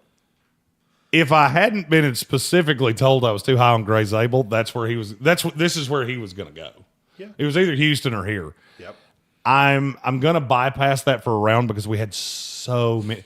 And now I'll be honest with you, after I watched the Sunday workouts, I understand so much better now what people were saying of, all right, his best position's guard.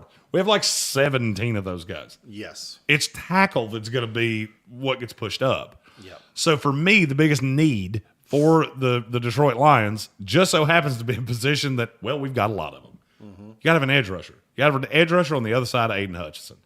The question now is, which one is it?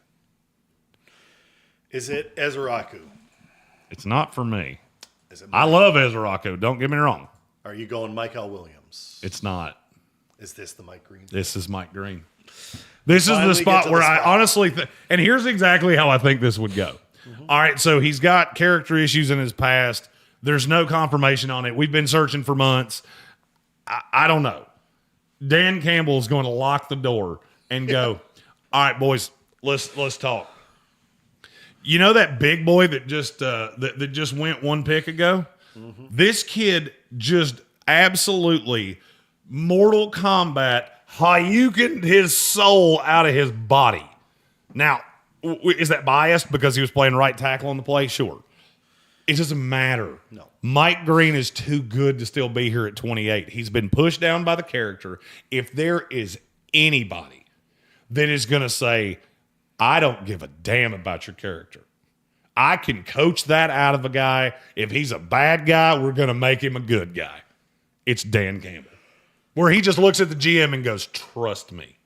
I know it's a character red flag. I know you may have him flagged on our board. You may not want, we never thought he was going to be here. So in this 10 minutes that we're on the clock, we're going to have a real honest to God conversation about who this kid is. And the 20.2% pass rush win rate, the 17 sacks last year, I feel like Dan Campbell's going to lay it on the line and get the guy he wants. I feel like there's reasonable. So from what I've seen from Hutchinson, seems like a leader in the room.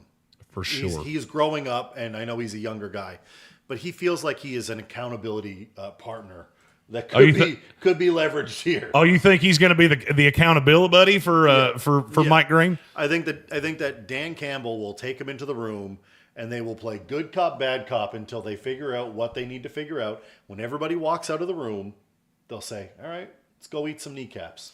All right, so we've been on kind of a time crunch, so we haven't been answering the questions out of the chat all that well. I need to cover a player that I've seen the name a few times, and I want to get this into this show. Okay. Benjamin Morrison. Yes. The medical. It's not good. All right, let me put it this way. What's the scariest movie you've ever seen? As a kid, it was Candyman. I've never seen that one. You're going to have to give me another one. It has to be one that I've at least know. I don't have to have seen it, but I do have to at least know the premise. I don't know. I don't watch scary movies. Why you got to Really? No. I love a good scary movie. They never scare me, though. No, they don't. Paranormal Activity. All right, terrible movie. know They were it all is. terrible. Yes, they were. Oh, and by the way, if you've only seen one, let me save you the next 12. They're not great. They're the exact same movie. They're not great. Shot with the same handy cam. Yes, they're not great. I had to get one that you would know, though. So. All right, the medical on Benjamin Morrison makes Candyman or Paranormal Activity look like The Sound of Music. Yeah. So here's what I found out while I was here on Benjamin Morrison. He had a hip procedure. Had the hip injury. None of us really know what it was. He had the hip procedure, and then 3 months later, he had to have another one. Yes. There's a possibility that Benjamin Morrison falls into the 5th or 6th round because teams just flat out won't pass him on the medical.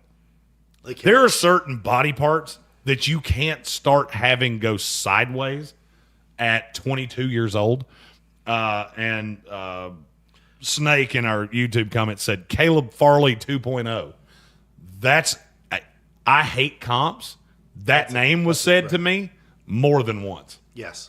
Of, hey, you remember how we all got burned by Caleb Farley because he was an RAS crazyman and the medical was a minefield? Yes. And now I think his next step will be his 100th in the NFL. Yeah. That's the fear with Benjamin Morrison. Yes. So I've seen a lot of people talking about him. I think he's not off my board because, I mean, in all reality, guys can't be off my board. No. I have to at least slot you in a place that I would be comfortable taking you if I was drafting for all 32 NFL teams. Mm-hmm. So I still have him on the board, but his number, basically I took what it was before and I put a 1 in front of it. Yeah. That's how bad it was. It's not great. When you have look, hips aren't hips are important. For sure. You and as an alderman, I can tell you not having great hips is a real problem when it comes to walking. And you got to walk a little bit when you play football. For sure. It's a good idea. I really like Mike Green as a prospect for Detroit. Yes. But I did want to give that update on Benjamin Morrison. Yes. That brings us to our 29th pick, the Washington Commanders. Don't need a wide receiver anymore. They kind of addressed that. Well, I mean, they still need one. They just don't need one right here. They don't need one here.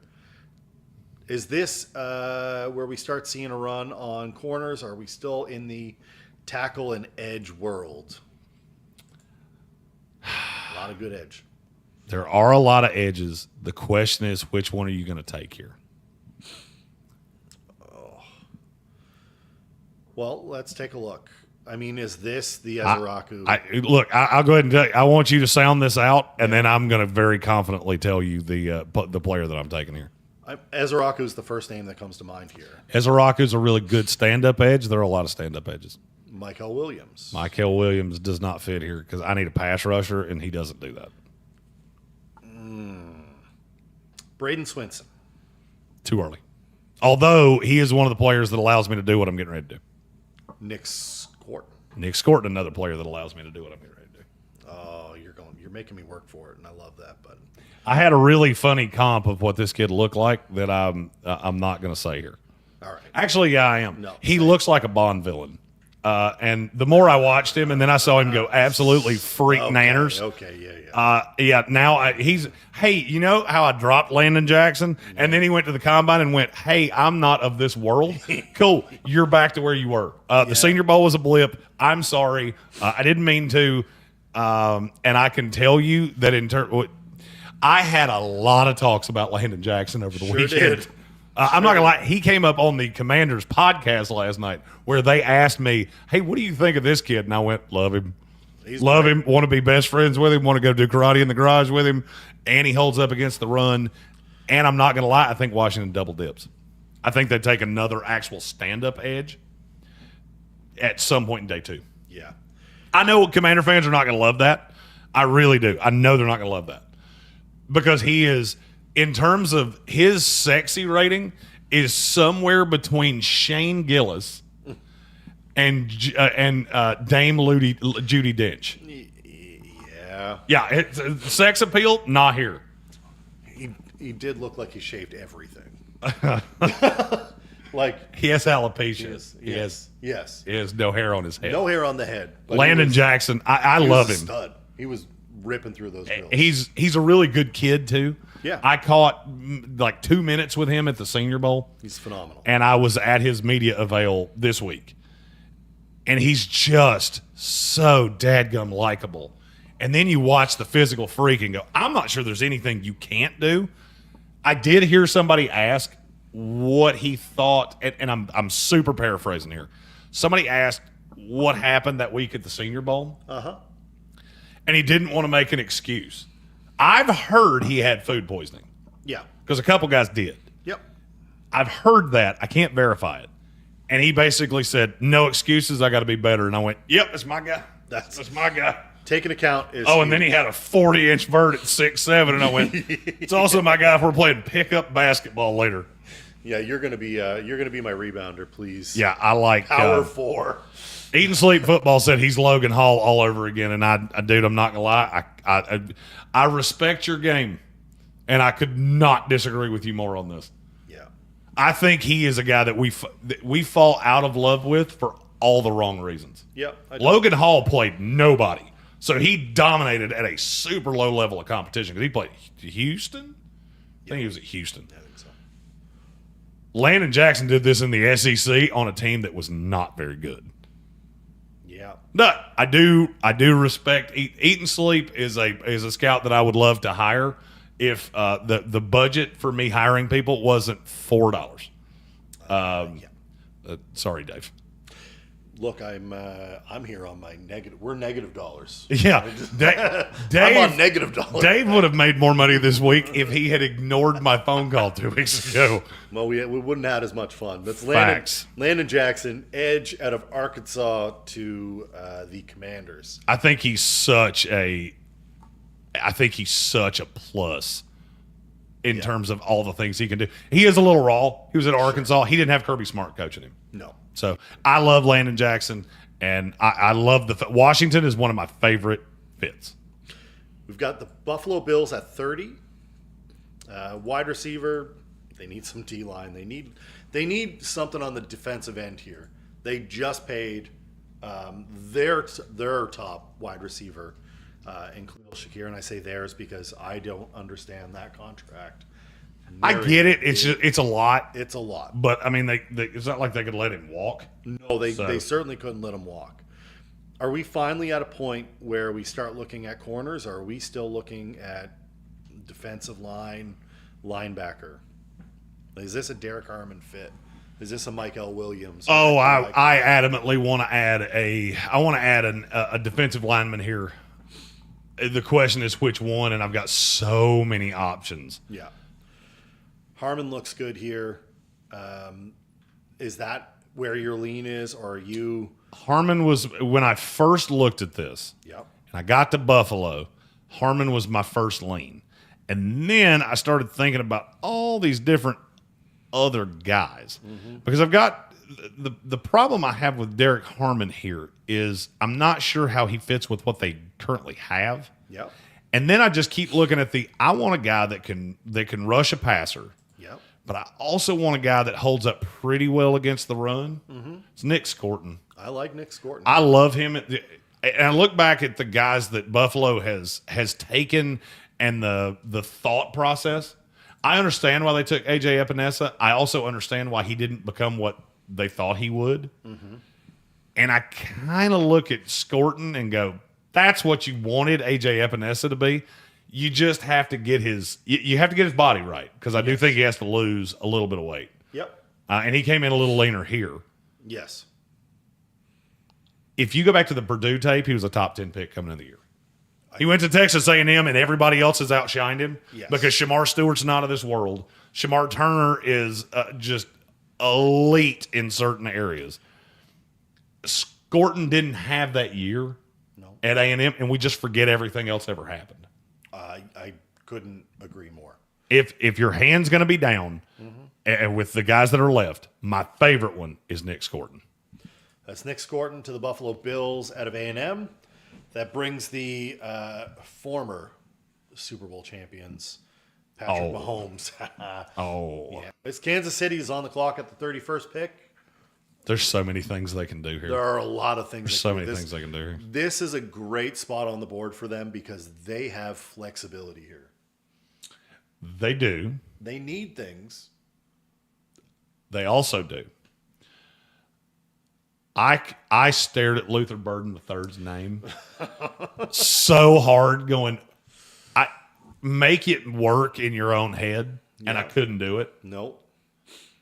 I stared at Derek Harmon's name, and then I finally went, okay, stupid. All right, let's be intelligent here. They've re-upped Trey Smith. Yes. You know they have issues on the left side. There's not a left tackle to take here, so I can't address that. Nope. What did they just get beat by? The run? Philadelphia didn't know, because Philadelphia didn't run particularly well. No, they didn't. Over the top? No, what they got beat by was the fact that the pass rush of the Philadelphia Eagles ate their lunchbox. Yeah. Why don't I take a lesson from you? Why don't I take a defensive lineman that him and Chris Jones is going to eat lunchboxes for the next 5 years? And now not only can I beat you on the outside, this is another complimentary drafting piece where I'm looking at Felix Enadike-Azama and Karlaftis and all the guys that they've added on the edge. Yep. I'm going to add, as they call him on the NFL Stock Exchange podcast, Bull Rush McIntyre. I'm going TJ Sanders out of South Carolina. I don't mind that pick at all. I'm tired of hiding how much I love him. TJ Sanders has become like my little girl crush that I'm writing hearts on my notebook and I'm putting TJ plus ESPN DN forever because I love him and I want him to play for my team. And I keep looking at our picks going, it's not going to happen. I know. It's not going to happen because we don't have a pick that's in the range of places that can possibly go. Yeah. We've got a couple more to get to, but I want one more pick to get to in this round. But I do want to ask you about Tyleek Williams here because he had a great combine. I still think it's too early because the guy's on the board. Yeah. I can't take him over TJ Sanders because TJ Sanders is such an elite pass rusher. Yeah. And you put him next to Chris Jones, and I'm just look, it's an imitation league. The Philadelphia Eagles just 100% won a Super Bowl because you could not stop them from getting the quarterback. With Kansas City, I see the ability to go TJ Sanders, Chris Jones, and good luck. Yeah. If you have a weakness on the interior, I'm going to annihilate you. I also think they bring back Nick Bolton. I'm not sure how, but the salary cap's made up. The dollars don't matter. So if that's what they want to do, they'll find a way. They'll absolutely. I did think about Demetrius Knight, though. They were taking a South Carolina Gamecock by hook or by crook. It was happening. And that brings us to the Super Bowl champion, Philadelphia Eagles, for the last pick of the first round. This very first post-combine mock draft. Where are you leaning for the EGLEGES Eagles? Well, it's Notorious B.I.G. Notorious B.I.G. said, "Jeremy, don't steal my boyfriend," and it tickled me in a way. So it also Notorious B.I.G. also one of those scouts that I respect your game, and don't be shocked if sometimes this week you get a phone call from an 828 area code saying, "What up, bruh?" Because there's a great possibility that it happens. Yeah. The Eagles, for me, they're the most fun team to mock draft in the experience. Yeah. Because all they have to do is sit back and let the draft fall to them. Which it totally does here. Which is exactly what it did. Mm-hmm. And now you're here with beauties in the eye of the beholder. I can take whatever I want. You've got Harmon, you've got Esaraiku, you've got Ibuka and Burden both there. There are a lot of different ways you can go here. This was so not hard for me once. And I'm not going to lie, I did not love this kid as much until I got here. Yep. So the Eagles, and this is where my brain went. Not every Eagles fan is going to agree with me on this because there are players on the board that are good and blah, blah, blah, blah, blah. All right, so of their primary free agents, the ones that we say they're going to retain are... Oh, jeez, you put me on... Zach Bond. Zach Bond is coming in, and they're going to try and get Bolton. No, sorry, not Bolton. Secondary. Becton, thank you. Mackay, so the guard. Yes. So that's the two that we think they're going to prioritize. Yes. Milton Williams is the one that we think they can let walk. Yes. You know why I think they can let him walk? Because Derek Harmon is a first-round version of him. That's way cheaper. The similarities between those two are intoxicatingly crazy. Yeah, Zach Bond is the must-keep out of the group. Yes. And there have been a lot of rumor of Becton. There's also rumor that they're in on Myles Garrett. So I think you go Harmon here. You replace Milton, and you go, thank you. Yeah. Appreciate your service. Enjoy your Super Bowl ring. We'll see you later. And Twiz in the chat said Donovan Ezeraku. I thought about Ezeraku. Mm-hmm. I'm not as sold that Josh Sweat's gone. I think he will be. Yeah. But for this, it was almost a tiebreaker between those two. And he said we have a Jomo and Gabe Hall. Yeah, neither one of those guys are Derek Harmon. Derek Harmon's a soul wrecker. Yes. And you add him, so you got a rotation of him, Jordan Davis, and Jalen Carter. Good luck. Your edge rushers could be me and David and the guy that's getting ready to deliver our pizza. And they'll be fine. Yeah. They'll 100% be fine. Yeah. It's a great I like edges. I also don't love the fit on Ezeraku. I like Ezeraku to stand up. Yeah. Like I want him in a dedicated odd man front as an outside linebacker. That was my, and look, I think it's Twiz. My Yes. computer's very far away. Yeah. This was so close because I had Harmon, I had Ezeraku, let me look back to my board. I had Michael Williams, I had Darius Alexander, and I had Tyleek Williams. Yep. I had all five of them going, I'm good with any of these. And I'm not going to lie to you, I considered Luther Burden too. That crossed my mind. Yeah, absolutely not. I didn't put much stock in it. I don't necessarily think there is a wrong answer here. No. But you tell me I have a three, because with Jordan Davis, I think I can. I still think there's fire there. Yeah. I just have to be able to get it out. And I think the way I do that's with Derek Harmon. And now I have that 3-man rotation, and he replaces Milton Williams. If you told me they went Ezeraku, totally fine. If you told me they went Tyleek Williams, totally fine. I'm good with any of those. Derek Harmon's the one that I don't think I can get even a wish version of at pick 64. That was my thought process. Yeah. Not saying it's infallible, not even telling you it's right. Hell, there's a good chance I'll change my mind on this by Wednesday.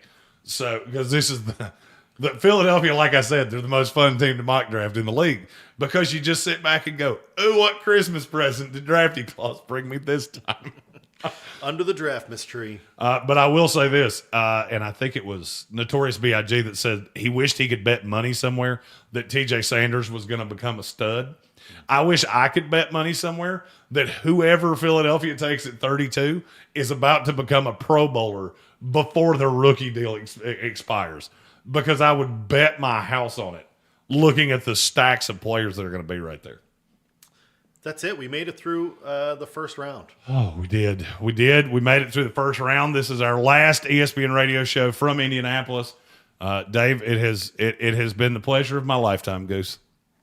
I appreciate you bringing me down here. Like I said, $- but worth every second of it. For sure. And at least up 12 pounds fast food and all those things. If you want more, the second and third round of this mock is on our YouTube channel. So we did all of these things all together.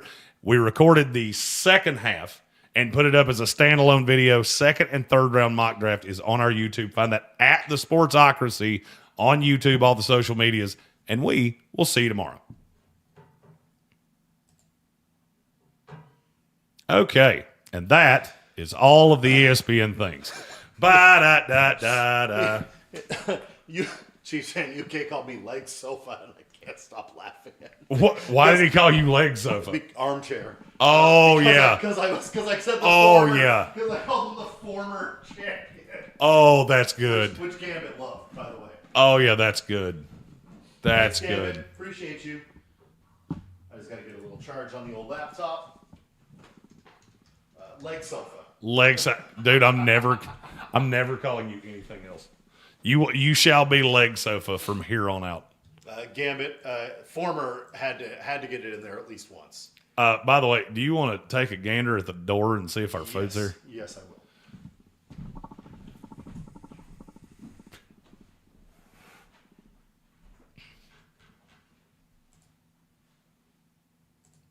We had a cop show up here looking for a stolen Amazon package the other day, so I'm very sensitive to the idea that our food could get got. Oh, it's about to go down. It is about to go down. Hopefully it hasn't been there too long. But whatever. Hey, I'm good. All right, we're gonna take a little meal break. All right, so we're gonna in about 10 minutes. We'll come back and do the second and third round. Crank it out. We appreciate you guys so much. We've been sitting in these chairs for 4 hours and 17 minutes, and we didn't have lunch today. So give us just a few minutes, and we'll be right back right here in the Sportsocracy.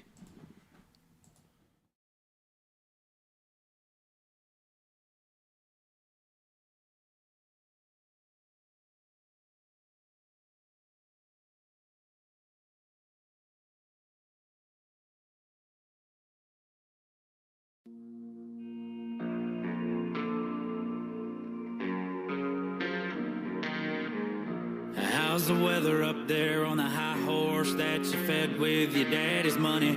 How's it feel to be fake as a motherfucker? Hey, let me tell you something. They don't give a damn when the money's gone, when the people in the stands don't sing along. Cause you know you ain't the man that's behind the song, thinking it'll work, but it won't.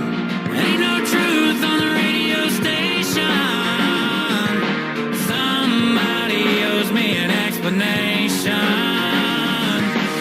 Well, I get knocked down, I get back up. Anything they ask you, do it. Well, I know the ringer, I've been drugged to hell and back, been through it.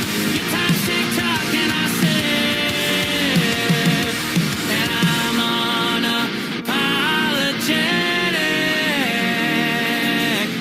Cancel, yeah, you can try. You can't cancel what's been tonight. I ain't been handed shit, no silver spoon inheritance. Tired of trying to be what other people want me to be. And now you get what you see. Now you get what you say. I get knocked down, I get back up. Anything they ask you, do it.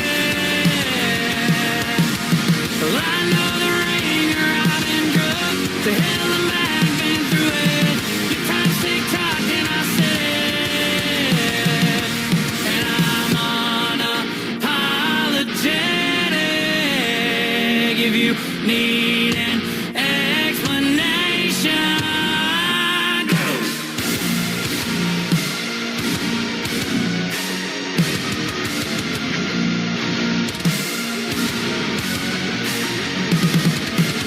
Well, I get knocked down, I get back up. Anything they ask you, do it. Well, I know the ringer, I've been drugged to hell and back, been through it. Your time's tick-tock and I said, and I'm unapologetic. And I'm unapologetic.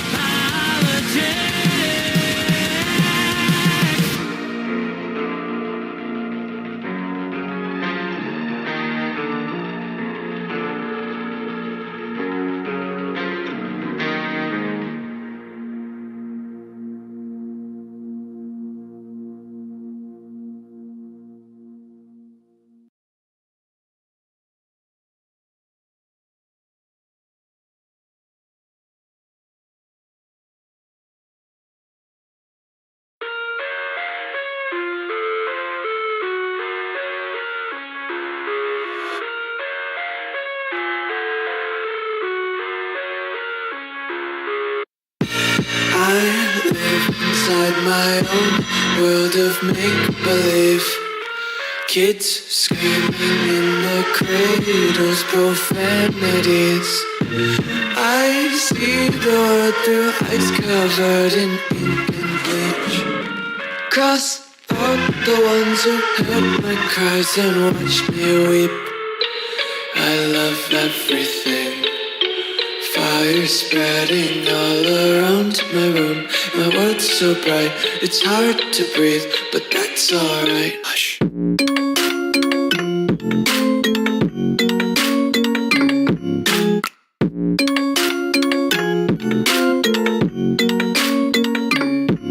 Shh.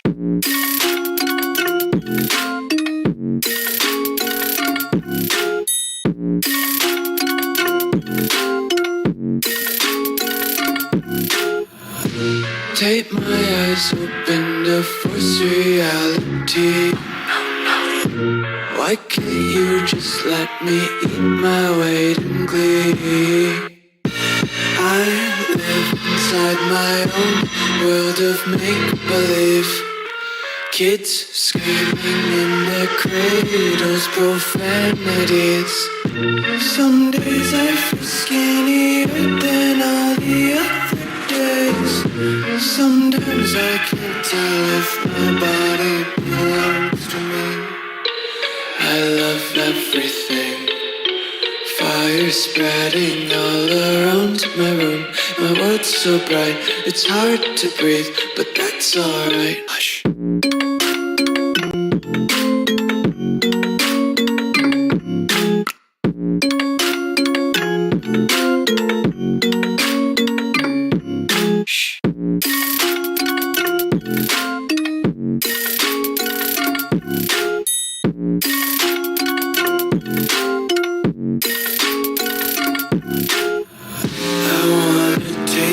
Content, hold your breath and feel the tension. Devils hide behind redemption.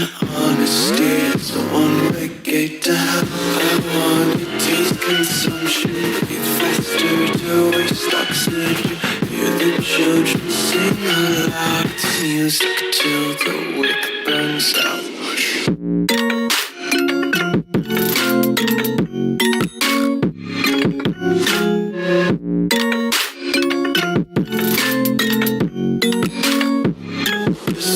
Be carefree lately, yeah.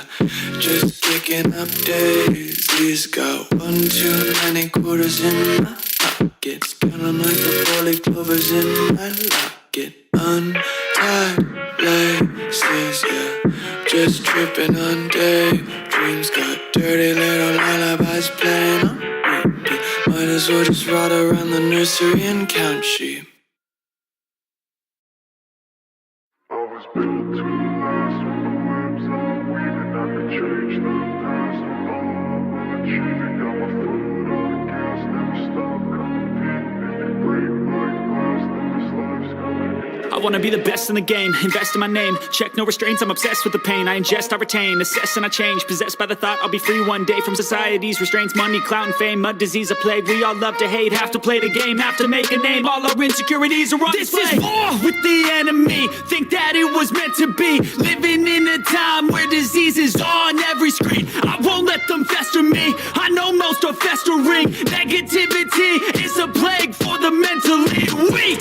No mercy, all I got is working. Never stop searching, never quench the thirsty. I'm toxic and psychotic with this logic, you can't stop it. It's been chronic since I was a boy, so neurotic and chaotic. Go! To last with the webs I'm weaving. I could change the past with all I'm achieving. Got my foot on gas, never stop competing. If you break like glass, then this life's gonna eat 'em. Make mistakes real fast, then you learn how to beat 'em. If you take off the cast, you can see all the healing. If the pain's in the past, move on from the grieving. Put your foot on the gas, no, never stop competing, yeah. I've been doing this, I'm on it.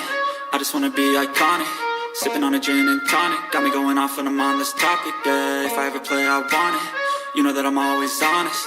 Stay away from those who are toxic. Keep 'em out your face, no way, you don't want it, yeah. Don't try to drain my energy. The enemy is everything. It's mentally, unhealthily, spreading like a rare disease. But I won't let it get to me. I don't need your therapy. I can leave a legacy of leading by intensity. Come on, we can fight this. Freedom is priceless. Spread just like a virus. Living in a crisis.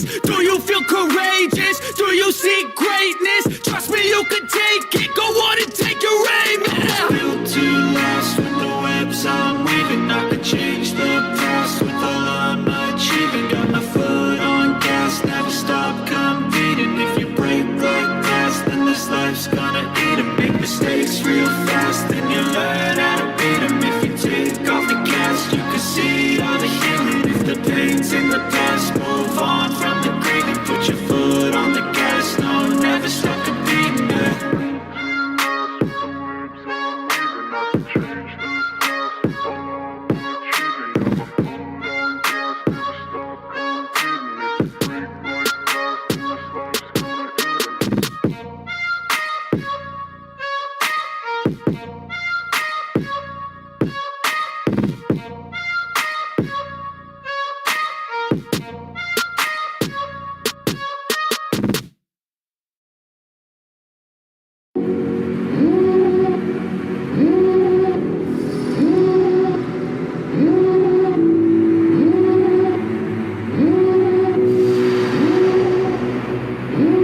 Devil in a red dress, call 911, I'm a killer. You know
Devil in a red dress. Call 911, I'm a killer. You know I hate to confess. Bang, bang, got my hand on the trigger. Devil in a red dress. Call 911, I'm a killer. You know I hate to confess.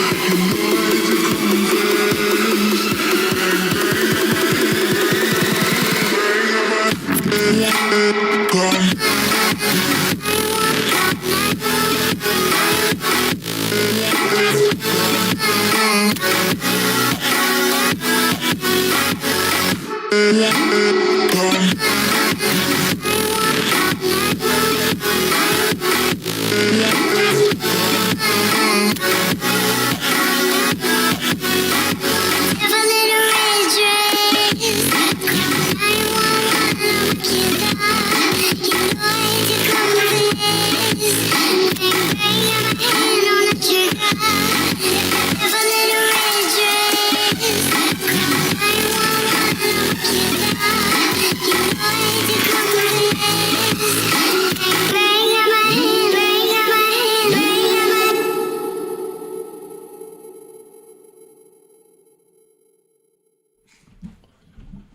And we're back. We're fed.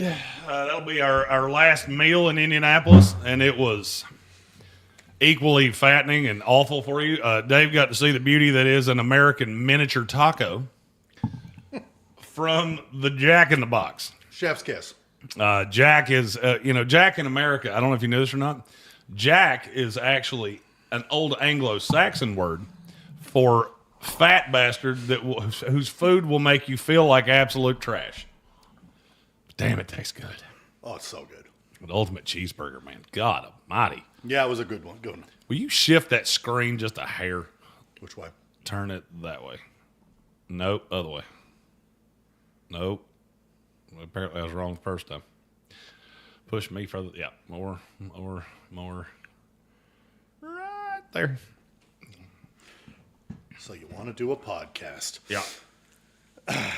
All right. If you are just joining us, we are into round 2 of the 2025 post-combine mock draft.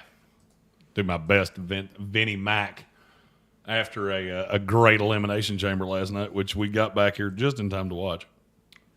Gambit wants to know that the ESPN bit is done so we can do crimes. Yes. We can say the fucks and things. Fuck, fuckity, fuck, fuck, fuck. Fuck yes, we can do crimes.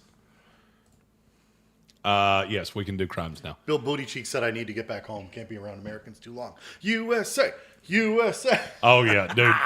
Dude, he is 3 days in America away from having a dip habit. And a bald eagle tattoo across my Hell back. yeah. Full back tattoo. It says born to run and it's misspelled. They misspelled run. It's got 2 ends. No regrets. Not a single letter. No regrets. It's time to get crazy. Oh God, I'm telling you right now, if we can get to, I'll make a declaration with all of you degenerates right now.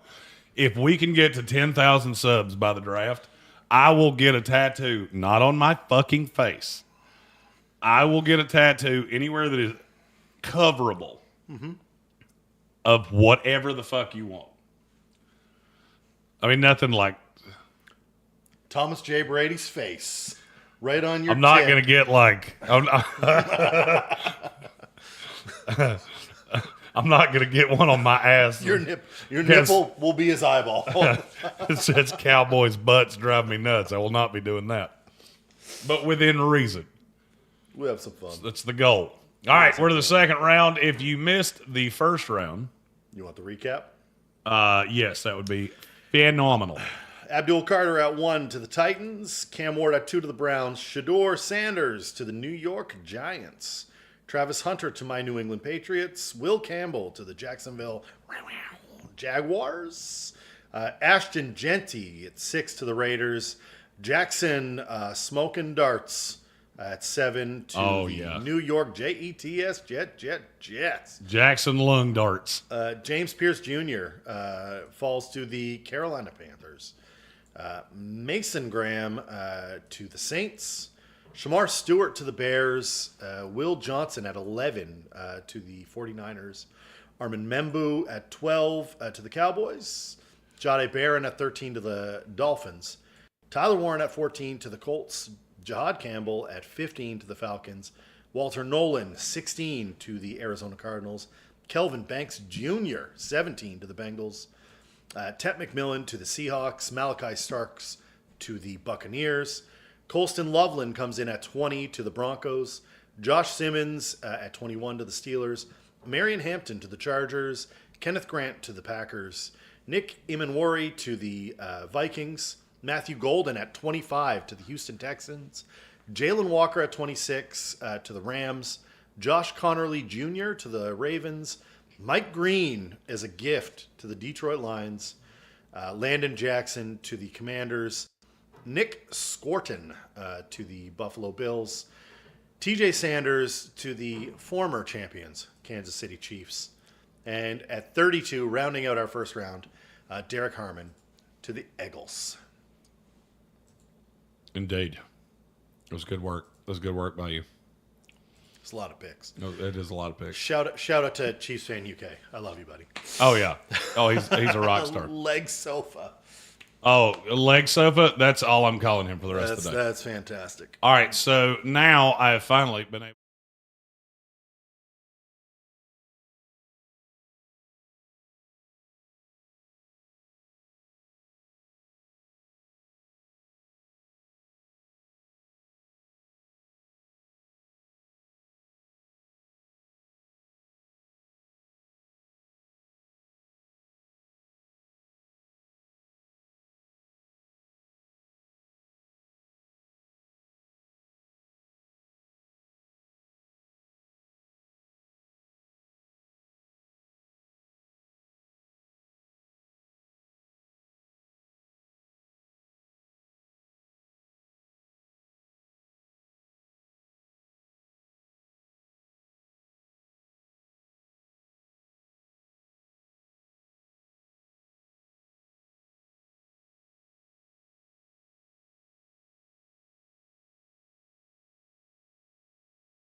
What happened? What is happening? Oh, you know what's happening? Your browser's muted. Doesn't matter. Well, when you transition it over, it. Oh. Yeah. But it shouldn't be. Oh, I know what happened. Oh, well, shit. All right. So we're gonna have to start back from. Yeah. Yeah, we're gonna have to start back from the Browns. Cleveland is on the board at 33. All right, hold on. Alex S. asked if we think the chairs would be more comfortable if we flipped them upside down. Wouldn't be less comfortable. I was going to say the same thing. It wouldn't be any worse. No, sir. I'm not confident it would be better, but I'm sure as hell sure it wouldn't be worse. Yeah. All right, let me find the. You find the big board? I did find the big board, which is supposed to be right there. Why? Why are you not doing what I tell you to do? There we go. How about now? How All about right, now? so let's go back to the Cleveland Browns. Yes. So Cleveland, a couple of different options. Obviously, you take your quarterback. Looking at tackle, looking at cornerback. Still a bit early here. And Jeremy, your lean is that Emeka Egbuka is the fit here. I'm looking at Egbuka as this is a receiver that I can let grow with my quarterback. Yeah. Really good route runner, really solid player. I don't see any miss in him. And you add that into, I mean, look, how often do we see quarterbacks go in the top 5 and then you draft a receiver in the second round? Because you want somebody that they can be their bestest buddy. Yeah. And they come through the process together as rookies and they grow together and they show together. Yeah. And Emeka Egbuka should not be on the board at 33. He is because so many guys showed out at the combine at positions of greater need that guys get pushed down. We do it every single year. We did it here. I would absolutely, if I was a Browns fan, I would absolutely lose my mind over getting Egbuka at 33. And that puts us on the New York Giants at 34, drafting Shador in the first round. You've still got some deficiencies. I'll be polite. I was about to say, that's a really nice way to say your roster. You've got sucks. You got some roster deficiencies, like a lot of them. You got a ton of them. So where is your lean with the Giants? Obviously, there's still a ton of receivers here. You have a quarterback who's going to need some help. Do you go tackle here? Do you go and try and address the defensive side of the ball? Or do you just keep hammering on the offense, hoping that you can come out with something that is slightly more serviceable? Well, I mean, the Giants, I'm looking at, my offensive line's terrible. It is. I've got a quarterback that's not overly mobile. Nope. So if there is an even passable answer on the offensive line, then that's where I'm going to go. Gray Zabel, I've been told I'm too high on. Mm-hmm. So, I'm still not quite ready to do that. Yep. The next offensive lineman would be Tyler Booker, who I think if we do this for another 25 minutes, he might have finished his 40 by the time we get out of here. I don't really see a fit. No. So I mean, I'm not going to try to shoehorn a guy in here. It's not like the Giants don't have more needs. Nope, they have needs all over the board. So do you go secondary? Do you go tight end? I would love a tight end. I don't see one that makes a ton of sense. Is it time to go Scatabo? No, Scatabo wouldn't even be my next running back if we were going running back. No, where I'm looking is this the time to take the 3-4 end? Okay. Because I need one of those on the outside of Lawrence. Mm-hmm. There's just a question of which one is it. Yep. And I mean, I'm real fond of Tyleik Williams. I thought he had a phenomenal combine. And I know somebody's going to say, but he's a true nose. Well, not necessarily. The way he moved at the combine was incredibly impressive. Yeah. I feel the same way about Darius Alexander. It's really more of a question of which one do you prefer. I like Tyleik Williams there, in my opinion, but I'm not the ESPN draft nerd, so I will default to you on that. I will go Tyleik Williams. Him and Dexter Lawrence make the biggest 3-man front in the history of the NFL. That's a heck of a 3-man front. Tennessee on the clock at 35. Yep, and this would be the second time in 3 years that a flawed prospect falls to the Titans with a pick very early in the second round, and they go, Rudy toot, tooty toot, tooty toot, toot, and they go take him, and then he probably sucks. Sorry, Will Levis. You burned me, buddy. You burned me. Wasn't great. Wasn't awesome. Didn't like it. Not a fan. I'll go Luther Burden, Yeah. or as I like to refer to him, the Beast of Burden. The You know, the first time I heard that song, I thought it was about the fucking Easter Bunny. Amazing. I swear to you, I thought that song was. I love everything I'll be about your that. Easter Bunny. I thought it was about some weird sex fetish with the Easter Bunny. Like, what up? Yes. White Rabbit is also about the Easter Bunny. Yeah. I don't like Luther Burden nearly as much as everybody else does. I don't think he wins against man. No. In the NFL, just because I'm not sure how he's going to separate. I don't think he's incredibly fast. He's not a big guy. I mean, 5'11", 205. Yeah. And I just go back to last year's tape of, the quarterback play was bad. I mean, the quarterback play was bad the year before that. Mm-hmm. Is it that, or did the SEC figure him out? And I think it's way more that. Yeah. So we'll go Luther Burden from Missouri at 35. And so and we're done for the Tennessee Titans. That's it. You go Abdul Carter, you go Luther Burden, boom, Call it a draft. draft. That puts the Jags, the Jacksonville Jags. The Jacksonville Jaguars. They're on board. Took Will Campbell at 5. I still believe Will Campbell can play tackle in the league, even though he's got little tiny T-Rex arms. Mm-hmm. So this is a tough eval. By the way, Colin Green said Burden won't make it past the 49ers. I'll bet you 1,000 cash he does. I'm not disagreeing with you. Yeah, trust me. You want to talk about one player that I didn't hear a positive about the whole week I was here? It was Luther Burden. That's why he's in the second round, because I literally heard representatives from damn near every team. Now, some of them were not scouts. Some of them were not guys that necessarily can have – they're not necessarily going to have a say in the draft procedure. Yeah. They're affiliated enough. Yeah, they're close enough. I had one guy that told me he had Burden in the third round, and I went, I would love to tell you. Mm-hmm. I would love to tell you you're wrong. Yeah. And the 49ers really like the receivers they have, which I'm not going to lie to you, I did not expect. No, that came out of nowhere. Niners are going to do Niner things. Okay. So we were talking about, what team were we talking about? I got distracted there. That's okay. We are on the Jags. Oh, we're on the Jags. There we go. I mean, I feel like Michael Williams would definitely be one that they would consider. Yep. This is more his range for me. Okay.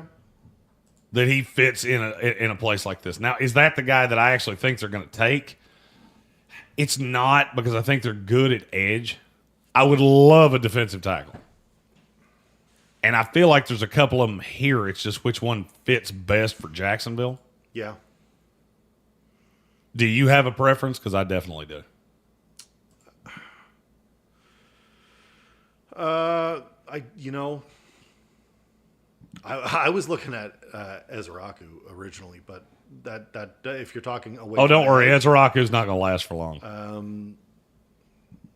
I don't have an edge because I was looking at Ezraku there the entire time. I think I'm going to take Darius Alexander, I don't hate that. the D tackle out of Toledo. I mean, he's an old prospect. He's already 25. Yeah, So I'm fine with that. he was good. Mm-hmm. It's just the age is going to push him down. Yep. There's just no ifs, ands, or buts about it. That you're going to see him get pushed down a little further. So if you are a fan of the Jacksonville Jaguars, that gives you Will Campbell at 5, Darius Alexander at number 36. Yes. Las Vegas Raiders. You got Ashton Genty in the first at 6. Yep. Now what? Well, you need another weapon. You need to address the defense. If Max Crosby is gone, No, Max Crosby's not going to be gone. You're not drafting a quarterback and trading your best player. You shouldn't. Now, Malcolm Kuntz will be gone. Malcolm Kuntz will be gone. Are you feeling protect the quarterback here? You know, I've railed on the Raiders' offensive line for years, and I think now it's almost gotten to a point that I'm good. It is good. It's I'm fine. good. I mean, with Parham and Powers Johnson, still got Colton Miller. I really want a weapon. I have them adding Sam Darnold as a free agent. Ilek Iamaner? That was the one that it was either him or Higgins. I like. If this was 10 years ago, it would have been easy as hell that they go Jaden Higgins. Yes. I don't mind the Iamaner pick there at all. That makes a ton of sense to me. Give yourself a weapon. Play the game. I hate doing this. I'm going to go Jaden Higgins. You're going to go Higgins? Even though the Raiders are not notorious now for being the height, weight, speed, I think Jaden Higgins, I think he was close to Iamaner anyway. Yeah. And then when you really get into it, you just go that the raw of Higgins is better. You put him out on the outside. Mm-hmm. I talked to a scout day before yesterday that said he thought he could only play out of the slot. And I went, in my head, I was thinking, I did not see that. Because he did play out of the slot, and he can be a big slot. Yeah. It's so funny to me how differently people can see guys. Because I saw him almost exclusively as an X. Yep.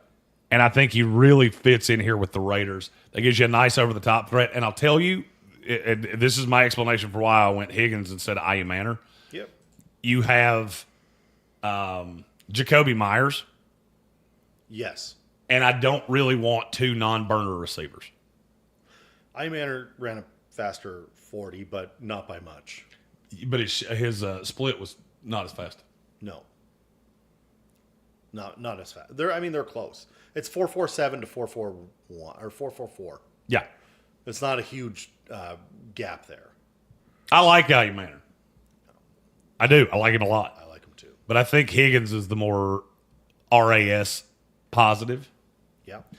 All right, so they're asking for the board in the chat. Give me just a second. Dave, answer me a couple questions here, or grab me a couple questions here, yes, and I'll work on this. We had Praise YJ said that they were sad that they missed it, and then Gomaha said apparently it's been live for almost 5 hours. Yeah, we've been here a minute. Yeah, we've been doing this for a second. Yeah. Randy says, I'll go to Praise YJ again. Hi, man, I really respect your insight. Saints don't have time to waste on a project. We need a high floor player. Is Walter Nolan too early at 9? I did you better. I gave you the better defensive tackle in Mason Graham. If he is not there, I don't believe it's too early for Walter Nolan. No. And I'll be honest with you, I'm not sure that I know anybody that thinks it's too early for Walter Nolan. Yeah. Walter Nolan is very well liked around this. Don't know how this is a kid who we sang his praises from the hills from 2 years ago, and now he fell off a cliff. Alex S., I don't know who you're talking about. Who are you talking about? I don't know. So You'll have to tell us who that is. says Alex S. says, how much do I have to super chat for y'all to mud wrestle each other in the garage? $10 million. You're not gonna want to know the number. It's at least 10 million. Right now, it would. He's talking about Burden. Yeah. The answer for me to do anything physical right now is $10 million. That's where it starts. Yeah. Because I am freaking exhausted. Yep. So how did Burden fall off a cliff? How did Burden fall? Because he was terrible last year. Yeah.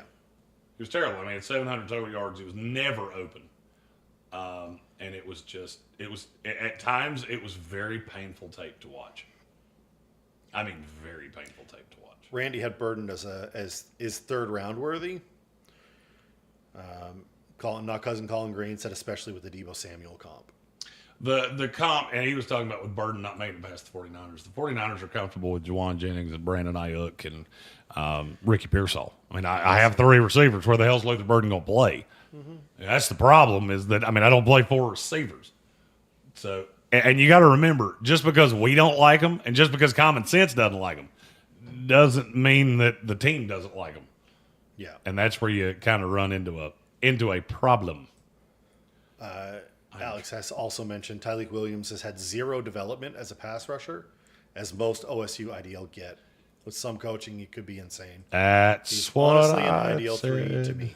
So That's what I said. This is not so. This to me, Tyleik Williams is not like some of the other players I've seen come out of Ohio State, where I just thought, hey, you can't rush a passer because you can't rush a passer.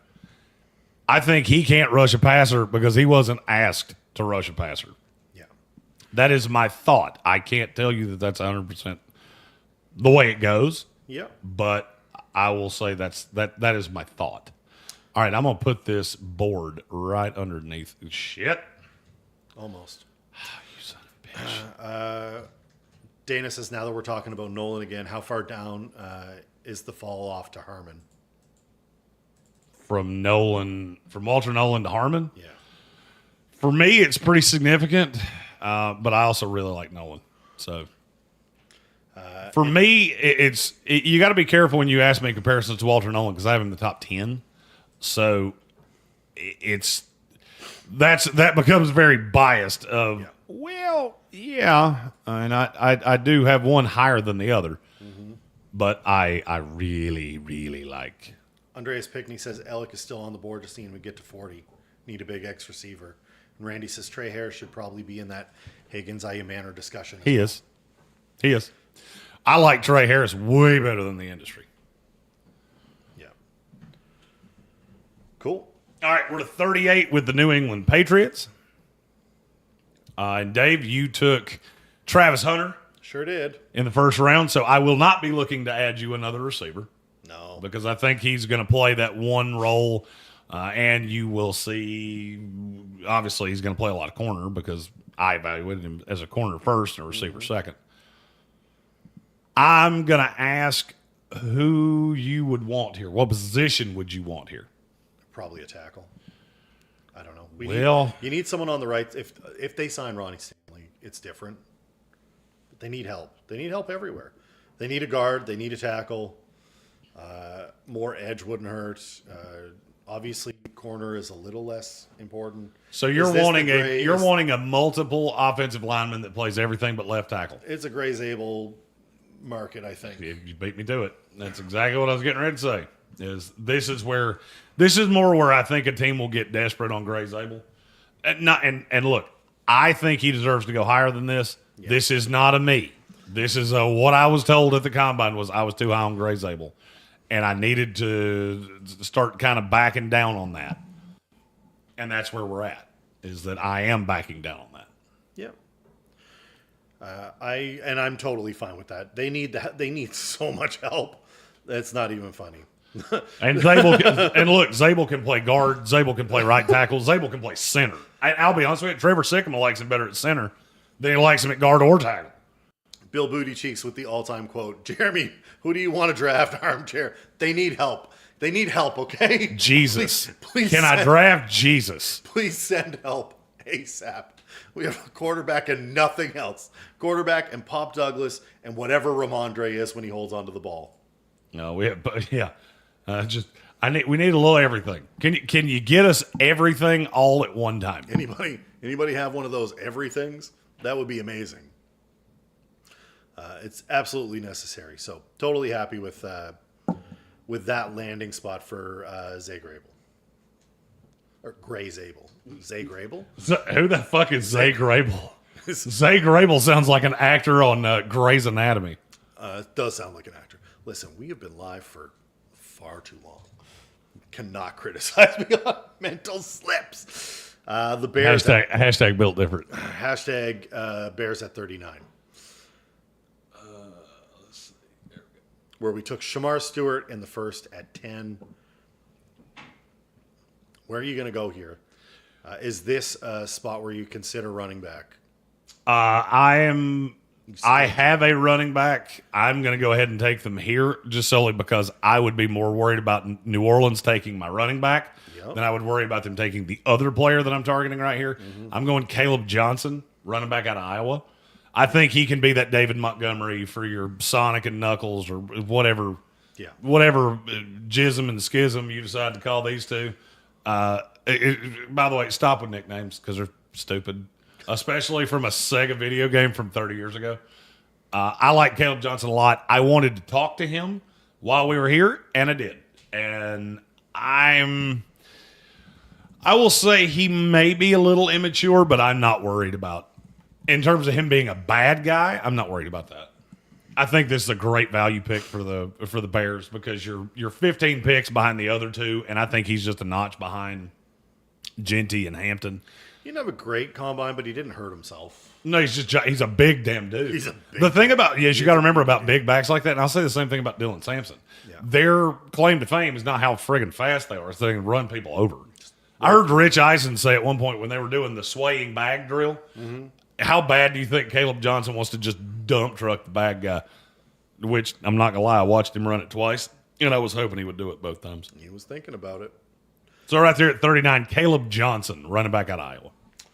Brings us to New Orleans Saints once again at the 40 spot. We have a couple of guys that are on the board that have been lasting a lot longer. Michael Williams, Demetrius Knight Jr., and Donovan Ezeraku. Oh yeah, I want you to sound this one out, and literally you could tell me that you had just gotten off the phone with Kellen Moore, and he had told you they were taking one of the three of them at 40. It would not change who I'm picking here. It's Ezeraku? Nope. Is it Demetrius Knight Jr.? Nope. Who is it? Elikai Manor. Oh, I like that. You got to have somebody that consistently wins. Yes. And look, Andreas Pinckney's probably, we have a bunch of smart Saint fans. But in terms of the draft, Andreas Pinckney's one of the smartest fans I know, and he's been screaming this for a month of get Ayumanor Manor at 40. And then he was the first one I saw. I can't tell you he was the first one that said it. And then it seemed like every Saints fan just kept chiming in with, yeah, that's perfect. Well, then I saw Ayumanor Manor here, and all I could think about was, damn, that would be a really good fit as the guy that I really trust. I think he has great hands. Yeah. And then I've got Olave and Rashid Shaheed over the top. Shit. BIG said Trey Harris wouldn't think about it for more than a millisecond. I like Trey Harris. I like Ayumanor better, though. I like Ayumanor better, but it's very close. Who Dat Fam says I'll take it 100%. Yeah, I like Ayumanor better, but just by a fraction. I heard some things about Trey Harris that I was not... Pickney is super down with it, so... I was not super in love with, and that just kind of allowed Ayumanor to jump in front of Harris by just a fraction. Trey Harris is not going to last long either. Yeah. But I do like Elikai Manor a little bit better right here. So it's Ayumanor to the Saints at the 40. Then we got the Bears again at 41. Mm-hmm. And now what do? Donovan Ezeraku. Yeah. I don't think about it for 5 seconds. You need. I knew the Saints wouldn't do it. I was afraid maybe running back. They've talked about that a lot. And Caleb Johnson's really the only one left that I value that high. We have a couple edges that I still like. But yeah, for Chicago, you put him on the opposite side of Montez Sweat. Mm-hmm. Shoo. That's really good. Yeah. And you've got Shamar Stewart. I told you I was going to double up at edge. When I took Shamar Stewart, I told you I'm going to double up at edge so I can move him all around. Mm-hmm. And that just, now I've addressed the defensive line. Stewart can play on the inside. I've got Gervon Dexter. I've got Zach Pickens. Yeah. Now I've got a rotation of pass rushers and guys that can get after the quarterback. Alec does, he does have that Michael Thomas air about him. He really does. Alex S. asks if we're doing trades. No trades on this one. Nope. Trades will start on the next one. Yeah. This is first reaction. The last. This is literally our last night at the combine. It is our just what we saw this week at the combine reaction 3-round mock.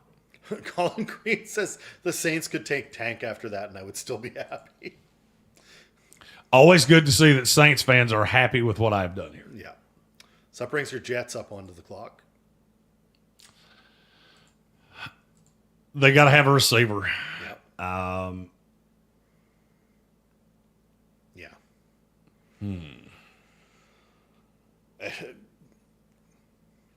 Where are you going with this? Because you're not going to get... There's no one here, as you've talked about. you've kind of got into the meaty middle, I guess, of this draft. I'm going to go ahead and tell you I'm not taking a receiver right here. I don't think you should. I don't really – I want to take a receiver with that third-round pick because I think there's still going to be guys there. Yep. I want to get – I have to have somebody that can play on the opposite side of Sauce Gardner because DJ Reed's going to be gone. Yes. I think this team is – I'm not going to say they have to play zone. No. I think they're going to. Yep. And there's a zone player that I absolutely love. It's Siobhan Ravel. Savon Ravel. I learned that this week. The H is silent. I like that. Savon Ravel out of East Carolina. Mm-hmm. Long, lean, kind of reminds me of Reek Woolen. Yeah. That he's so good when he can just read and react. Mm-hmm. And that gives me what I think is a first-round talent, which if I'm the Jets, I'm just stacking talent. Because I know I'm not planning on playing Jackson Dart for the first half of the year. Yeah. I'll start Tyrod Taylor knowing this year's probably not going to be awesome. And I'm going to add another receiver in the next round. I've still got Corley. I've still got Garrett Wilson. I will look to add a tight end at some point since Tyler Conklin probably leaves. I'm going to win by running the ball and playing defense. So it's not that I'm not worried about receiver. I definitely am. Mm-hmm. I don't think I can address that yet. It's a tough one. My entire mock died, by the way. Tim Raymond's, let's see. Tim Raymond says, shocked by that pick. Are you shocked by Raymond? So clarify for me, are you shocked by Ravel? Because I think the Jets are going to not necessarily play as much zone as they did with Saleh. I think they're going to play a ton of zone with Aaron Glenn. Yes. If they're not, then that needs to be a safety real bad. Yes. Because we do not have one of those. Yeah, so that's a projection. I also heard a lot of that. I was there for every second of Aaron Glenn. And then I did everything short of follow him out in the concourse. The Jets are going to play a lot of zone. Yes. But you give me two long corners like that with a really good shifty slot, shoo, buddy. Oh, and by the way, both those big corners are also fast as hell. Yes, they are. So I like Ravel a lot in a zone heavy, in any zone heavy defense. I don't have a problem with that at all.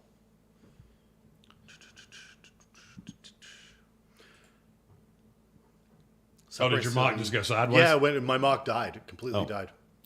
Oh, it's up here on the screen. Yeah, right there. So we're up to the Niners with the 43rd pick. Who do we take? They took Will Johnson in the first. I mean, I would definitely be looking at, hey, is there an offensive lineman here? Booker's the only one. I don't think he's I don't like the tape on him. And I really don't like the tape in a system like this. And I'm trying to get to the zone grade is just really bad. Yeah. And I can't trust that. So I'm going to look to address the offensive line possibly a little bit later. I'm really conflicted here between Michael Williams and the guy I'm ultimately going to take. Well, you're the leader of the fan club, are you not? Jack Sawyer. Oh, you like Jack Sawyer a lot. I like Jack Sawyer a lot. And somebody had told, there was a comment on our YouTube at one point that when are people going to realize that Jack Sawyer's not athletic? Well, as a guy that just watched him work out for 2 hours, I can tell you, he's pretty damn athletic. Pretty darn athletic. Crushed it. He's fast. Dallas Cowboys up on the clock. They went Armand Mimbu, the guard out of Missouri, in the first round. This is the Jack Betch spot. I don't like Betch as much here because Betch is slot specific. Yeah. I will say something that I'm noticing that Cowboy fans seem to be forgetting is that you did give up capital for Jonathan Mingo. Yes. So Jerry seems to really believe in Mingo. Yep. I do too. I mean, I was the fan of the fan club with him when the Panthers drafted him. Yep. So I don't really think they're going wide receiver here. You added Mimbu, which that takes care of guard. Yep. You also have to remember, DeMarcus Lawrence is a free agent too. He is. And Jerry loves making a splash. Mm-hmm. It's Michael Williams. I think that makes a ton of sense. I mean, he's a better run defender than he is pass, but yes. I just look at a defense with Micah Parsons and go, okay, I have a guy that can really set the edge on the left side. Mm-hmm. Replace DeMarcus Lawrence, so I don't have to worry about that. And if I could develop him over time, he could be a really good player. It's just it feels like with Michael Williams, his hype his bark was way bigger than his bite. Yes. The name was way bigger than the play. I would agree And with that that's completely. that's tough for me. Yeah. The Indianapolis Colts at 45 are a pig and shit for the second time. Of, hey, there are 9 corners here. We can just take whichever one we like. Take whichever one you want. And that seems really fun. And I'm not even gonna think about it. I'm taking that one right there. Darian Porter. Darian Porter, put him on the opposite side of Kenny Moore, and let's effing go. And if you want to get really cute, put Kenny Moore in the slot and have Darian Porter and Juju Brents on the outside, and your Jets 2.0. Ramonzo Berry says Cowboy fans will lose it if they don't get Genty. I'm honestly to the point of I don't see a point they do get Jindy. I think he's gone before their first pick. Notorious B.I.G. said Porter's another one of my boyfriends. Dave can attest to this. The things that I shouted at Darian Porter from the media section could be defined as wildly homoerotic. So Slightly inappropriate. for sure, it made him really comfortable. Oh, we had a super chat that we missed. So, it's praise. Yeah. We had 2 super chats from praise, which I apologize. I did not see those. We do have buttons. Just takes me an extra button to get to them now. Let's go that one.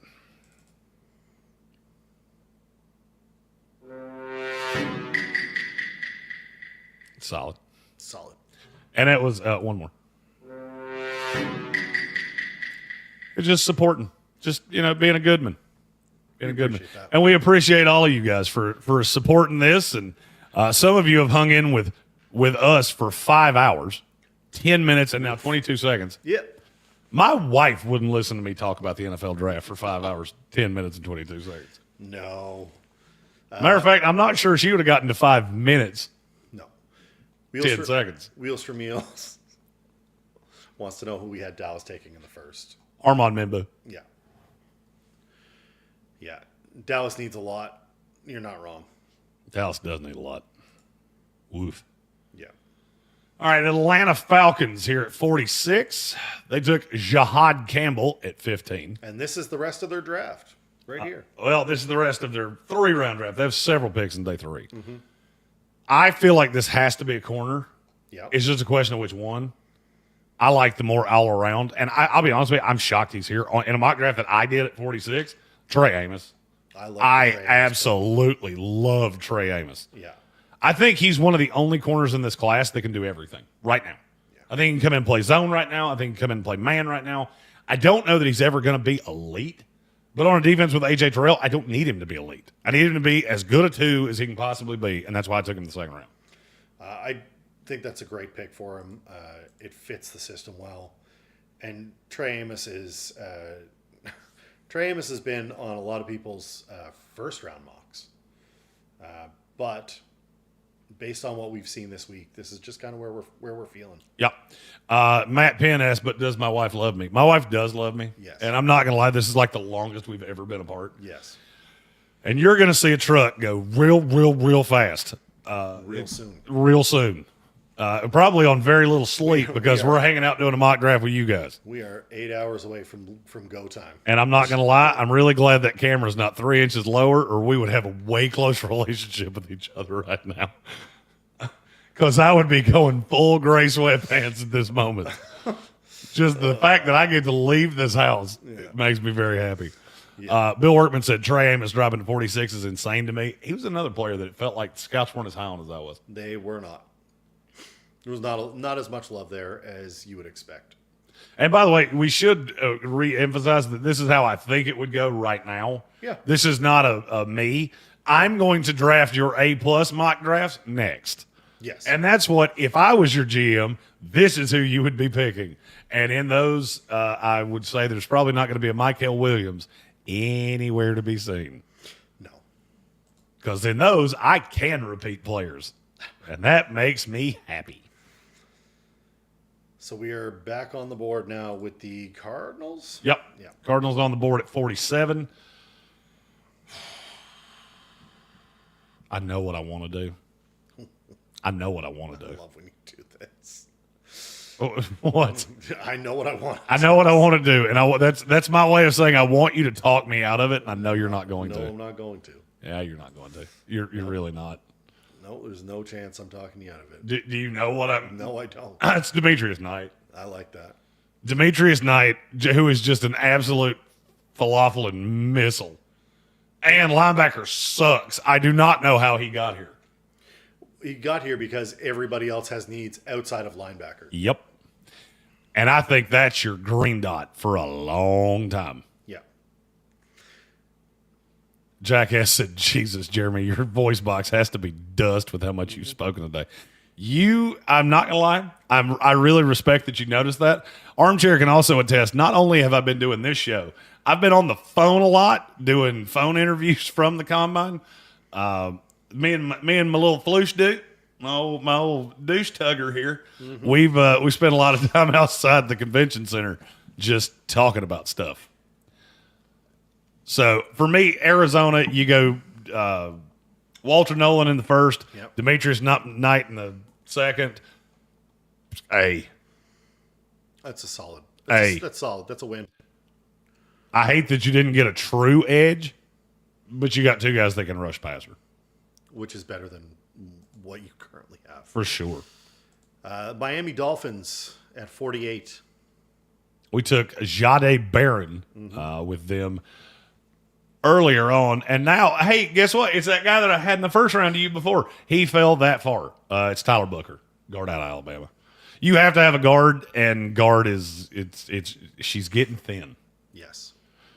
She's getting thin, or we're getting into that, yeah, well, that's the next tier, and they really belong at the end of this round, beginning of the next. Yeah. Cincinnati at 49. I'm trying to remember now who Cincinnati took. Well, Kelvin Banks. Oh, God, I love that fit. Kelvin Banks, who I think you would start at guard with the intention of eventually moving out to the outside. Yeah. Bill Workman says Xavier Watts would also fit with the Dolphins, but He would. The only thing about Watts is he's a box safety, and they're losing Javon Holland, who's the over the top. yes. I would be looking for a more single high or deep safety than I would be a box. Yep. Xavier Watts, of the last, let's see, 1, 2, 3. Of the last 7 teams that have picked, he could have gone to 5 of them.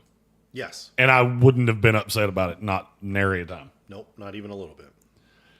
Now, he may go here to Cincinnati. Cincinnati took Kelvin Banks. It's really just a question of what do you think Cincinnati's next biggest need is? They're so young at corner. They are. I look at Maxwell Harrison and go, I could. They've invested so much in positions where they just kind of have to eat it right now. Or do you go one of these second-tier edge rushers? Do you go with Kyle Kennard? I think I'm going to because he's past Princely. I'm in my lane for me. But Princely was so slow. Yes. That's how he wins. So those are the kind of things at the Combine that make my ears perk up. Yeah. Of no. No. So, yeah, I will go Kyle Kennard at 49 to the Cincinnati Bengals. He looks real good on the other side of Trey Hendrickson. Yeah. Yeah, he's a longer version of Trey Hendrickson, which makes me like him a lot. Yeah. Seattle Seahawks at 50. I really want to find an interior offensive lineman here.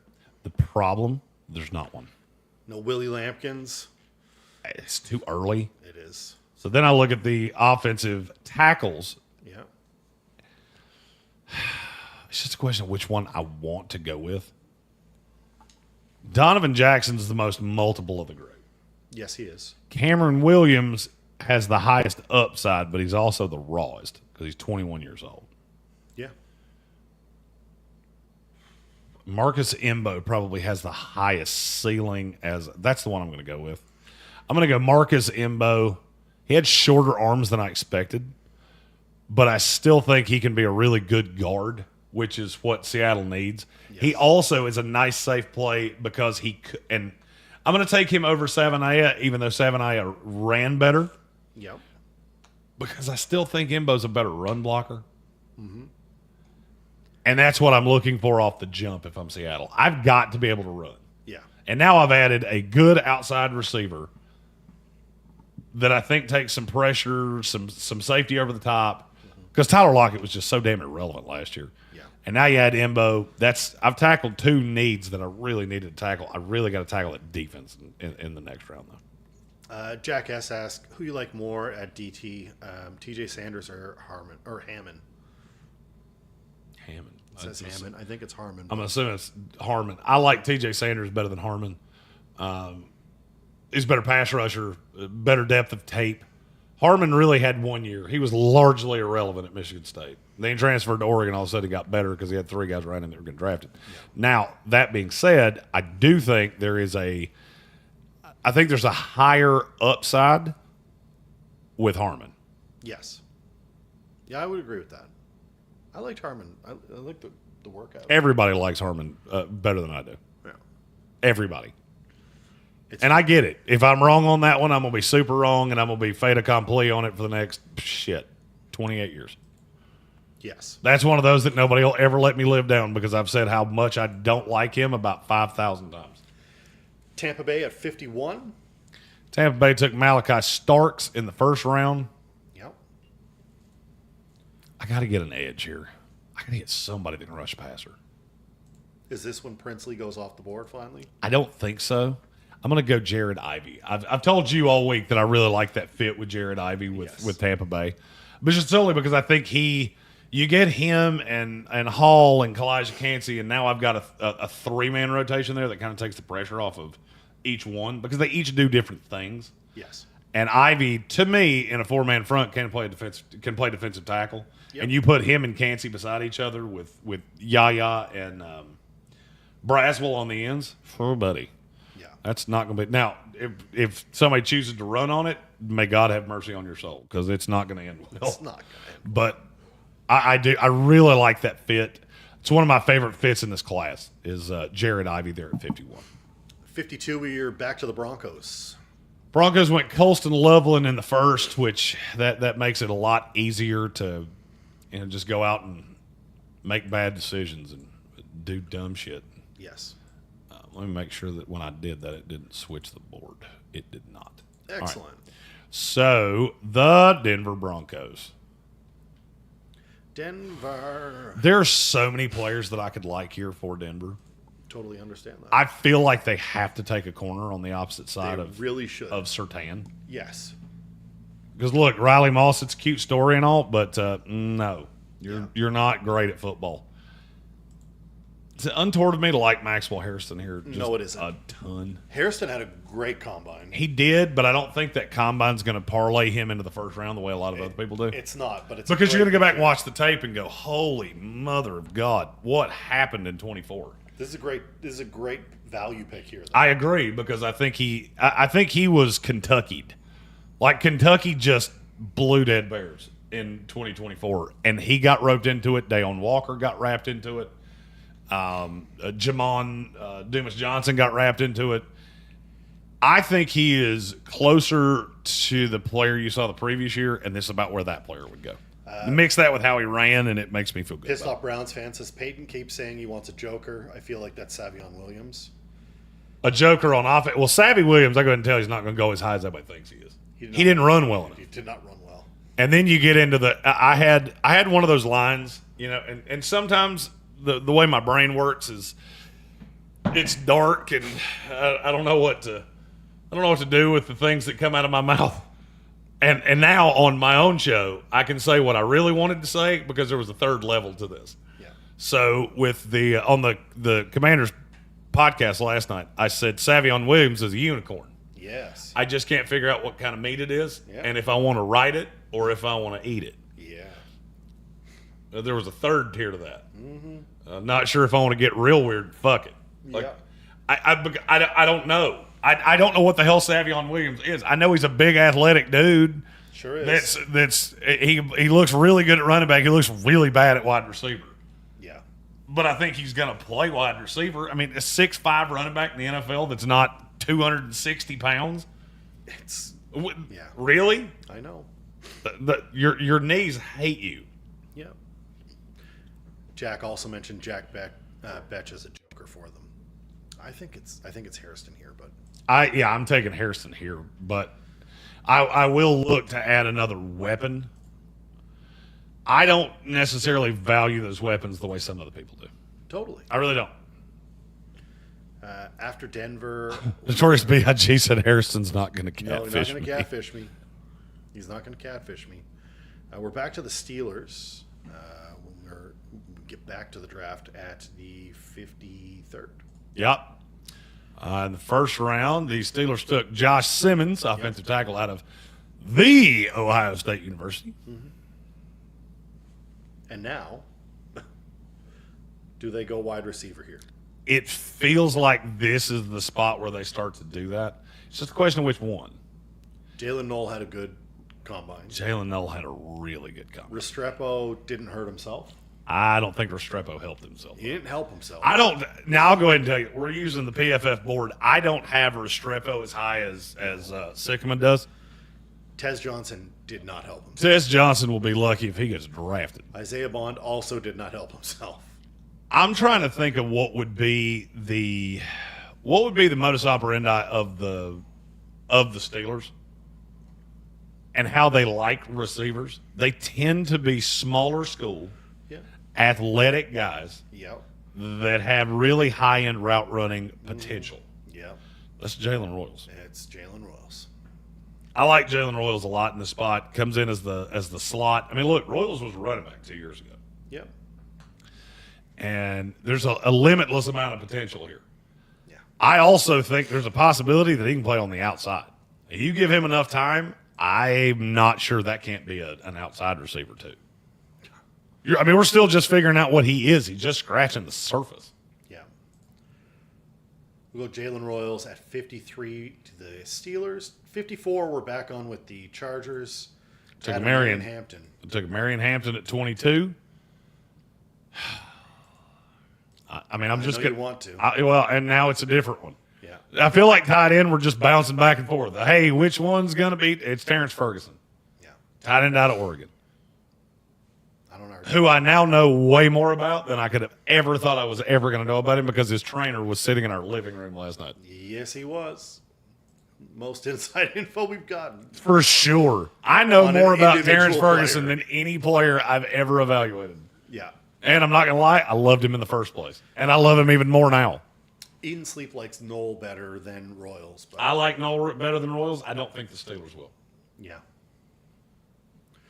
And Wheels for Meals WNC Super Chat. Oh, that means I got to have a button. No, we need a button.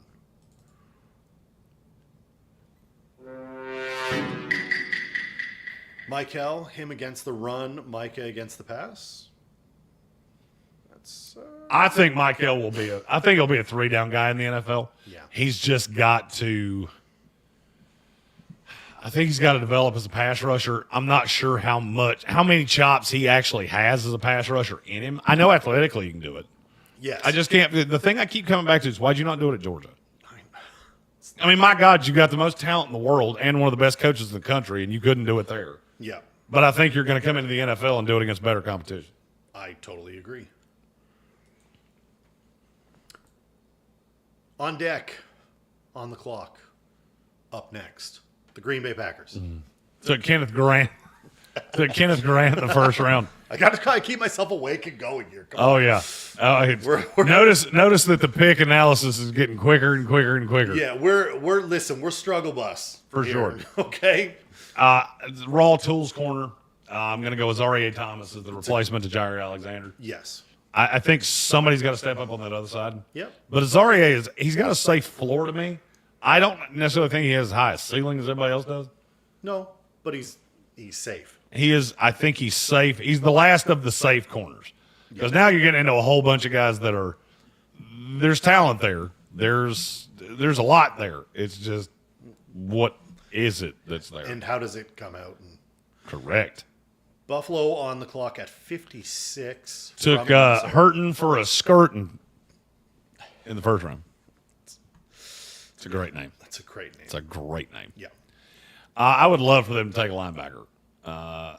Unfortunately, the field where the fucks were planted is barren. Because I don't like Carson Schlesinger nearly as much as everybody else does. No. Bassa was not great this week. No, and Poopall's got tiny little. I'm not sure how Poopall unzips his pants. Like, oh, I have to pee, but I can't reach my zipper. Could you do it for me? Yeah. So where do you go if you can't go linebacker? I'm going to go. All right, so go corner. I am. I'm going to go corner, and I'm going to take a shot in the dark, and I'm going to go Benjamin Morrison. That's a solid. Because I'm looking at everybody else going, none of you fix my problem. No, they don't. But if Benjamin Morrison's right, then I just got to steal the draft. Yes. And I get it. This could be Caleb Farley 2.0. Totally If I'm the Bills, I had to take a pass rusher in the first round on that defensive line. Yes. I missed the cornerback run because I think we've had 10 of them going round 2. Yeah. So I gotta take my shot, and that's exactly what they do. Jack asks with a quick question: would Ryan Williams and Jeremiah Smith both be wide receiver ones if they declared today? Yes. Yeah. Now the good question is which one would be which. Yeah. Jeremiah Smith would be one. That was the worst tease ever. Yeah. Because anybody with an IQ above salad dressing went, I bet I know how he answers this question. I bet he knows. Hey, is it nighttime or daytime where we are right now? Well, it's real fucking dark behind you, stupid, so I'm going to assume it's nighttime. Jackass also just left the gym and Will Shipley hopped in on sets with him. Did the shit. 312s of 315. Jesus. Yeesh. God, I did 3 sets of 12. Mini tacos? Yeah, damn it, you beat me to my own joke. This is what happens when you live together for a week. Yeah, I did 3 sets of 12 mini tacos, and it was the shit. Notorious B.I.G. also says, I don't get the attraction to Carson Schlesinger. I don't either. I mean, he's going to go in the next round, but I don't understand it. Yeah. And I get it. He ran nicely here and all that shit. I just go back and look at the tape and go. Ramonzo Berry says it's Tre'Davious White 2.0 for Morrison. I'm okay with that. It's I mean, hell, I got to have an outside corner. That's the last one left that I trust in year one. Yeah. There's guys that I like to develop over time, but I'm trying to win now. I want to go fast. You don't have a huge window here. No. Houston Texans at 57. Matthew Golden in the first round as a replacement to Stephon Diggs. I mean, I think you know what position I'm getting ready to add because it's what I add for the Texans every freaking time I do this. But which one? Do you go Jackson here? Do you go Cameron Williams? Are you going Savanea? I think I'm going to go Savanea. Yeah. Just because seeing him run like that and the lateral quickness, It makes a difference. that gives me hope that he and as a matter of fact, I shouldn't say it gives me hope. I always had hope. Yeah. I always knew he could be a really good guard. My question was, could he be a tackle? Yeah. So can I fix my falafel up with Blake Fisher? And I think he's the one with the best chance. Yeah.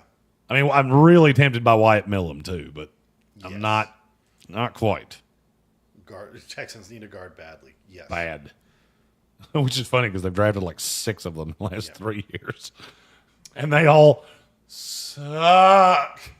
Yes, they do. The Panthers at 58. James Pierce Jr. at 8. I'm going to take a shot. I think. Okay. I really want to go Dorian Strong here. Yep. And I'm going to go Dorian Strong here. Okay. I think we're getting very much into that's only a slot corner. That's only I need an outside corner. So I'm going to go Dorian Strong out of Virginia Tech. I liked him. It seemed like every single time I saw him this week, I liked him better than I did the time before. Yeah. There's another corner that I really love too, and you're good to it. I may just make moaning noises in the microphone after I pick him, and that will be my analysis because I'm that fucking tired. Alex S. was not happy. About Dorian Strong? Yeah.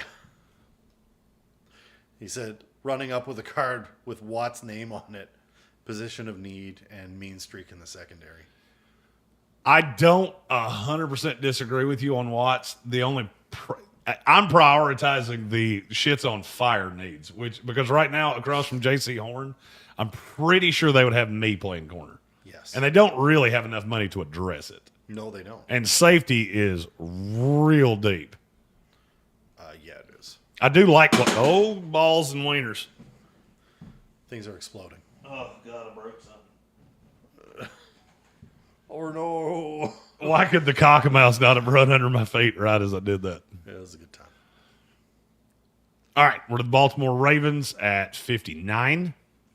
Josh Connerly Jr. in the first.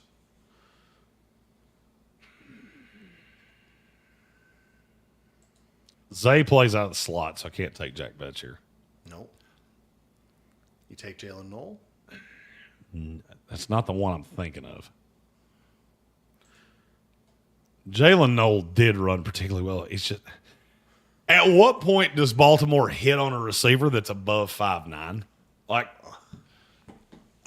I mean, at some point, if you do it enough times, you eventually have to get it right and take You it. got to get one. You've got to get one receiver that, I don't know, wouldn't look like a little kid next to me. You would think so. I'm going Trey Harris. All right. And I think they would. I genuinely think Eric DeCosta might have an inner pant ablution as he ran that card up there. I kept trying to find a way to not take Trey Harris right there, and I couldn't find one.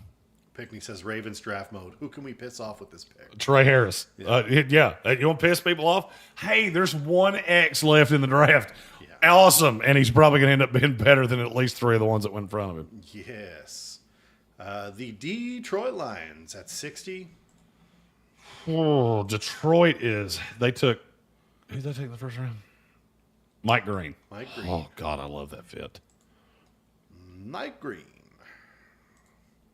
It's just, I mean, I think this is a great time to just, I'm like a dog with a bone. I find a fit I like, and all hail Mullet King. Piss the hell off Browns fans. Says give them Isaiah Bond. 0419. Oh, yeah. Yeah, I don't think so. So they handled the edge with the last one really young in the secondary. Yep. This is where I got to go. This is where I got to get a guard. And I'm telling you right now, this one I'm really confident in. If this is the way this went, it's Wyatt Millum. Okay. Wyatt Millum is the kind of ankle biter or kneecap chewer or whatever the fuck it was Dan Gamble's in. Yes. That he will absolutely love. He also has the flexibility to kick out the tackle on the right side if you need him to. Yes, he does. 61, the Commanders on the clock. Landon Jackson in the first. Took Landon Jackson in the first. I got Deebo Samuel in the trade. Have Terry McLaurin. Don't really need the wide receiver. I got my edge.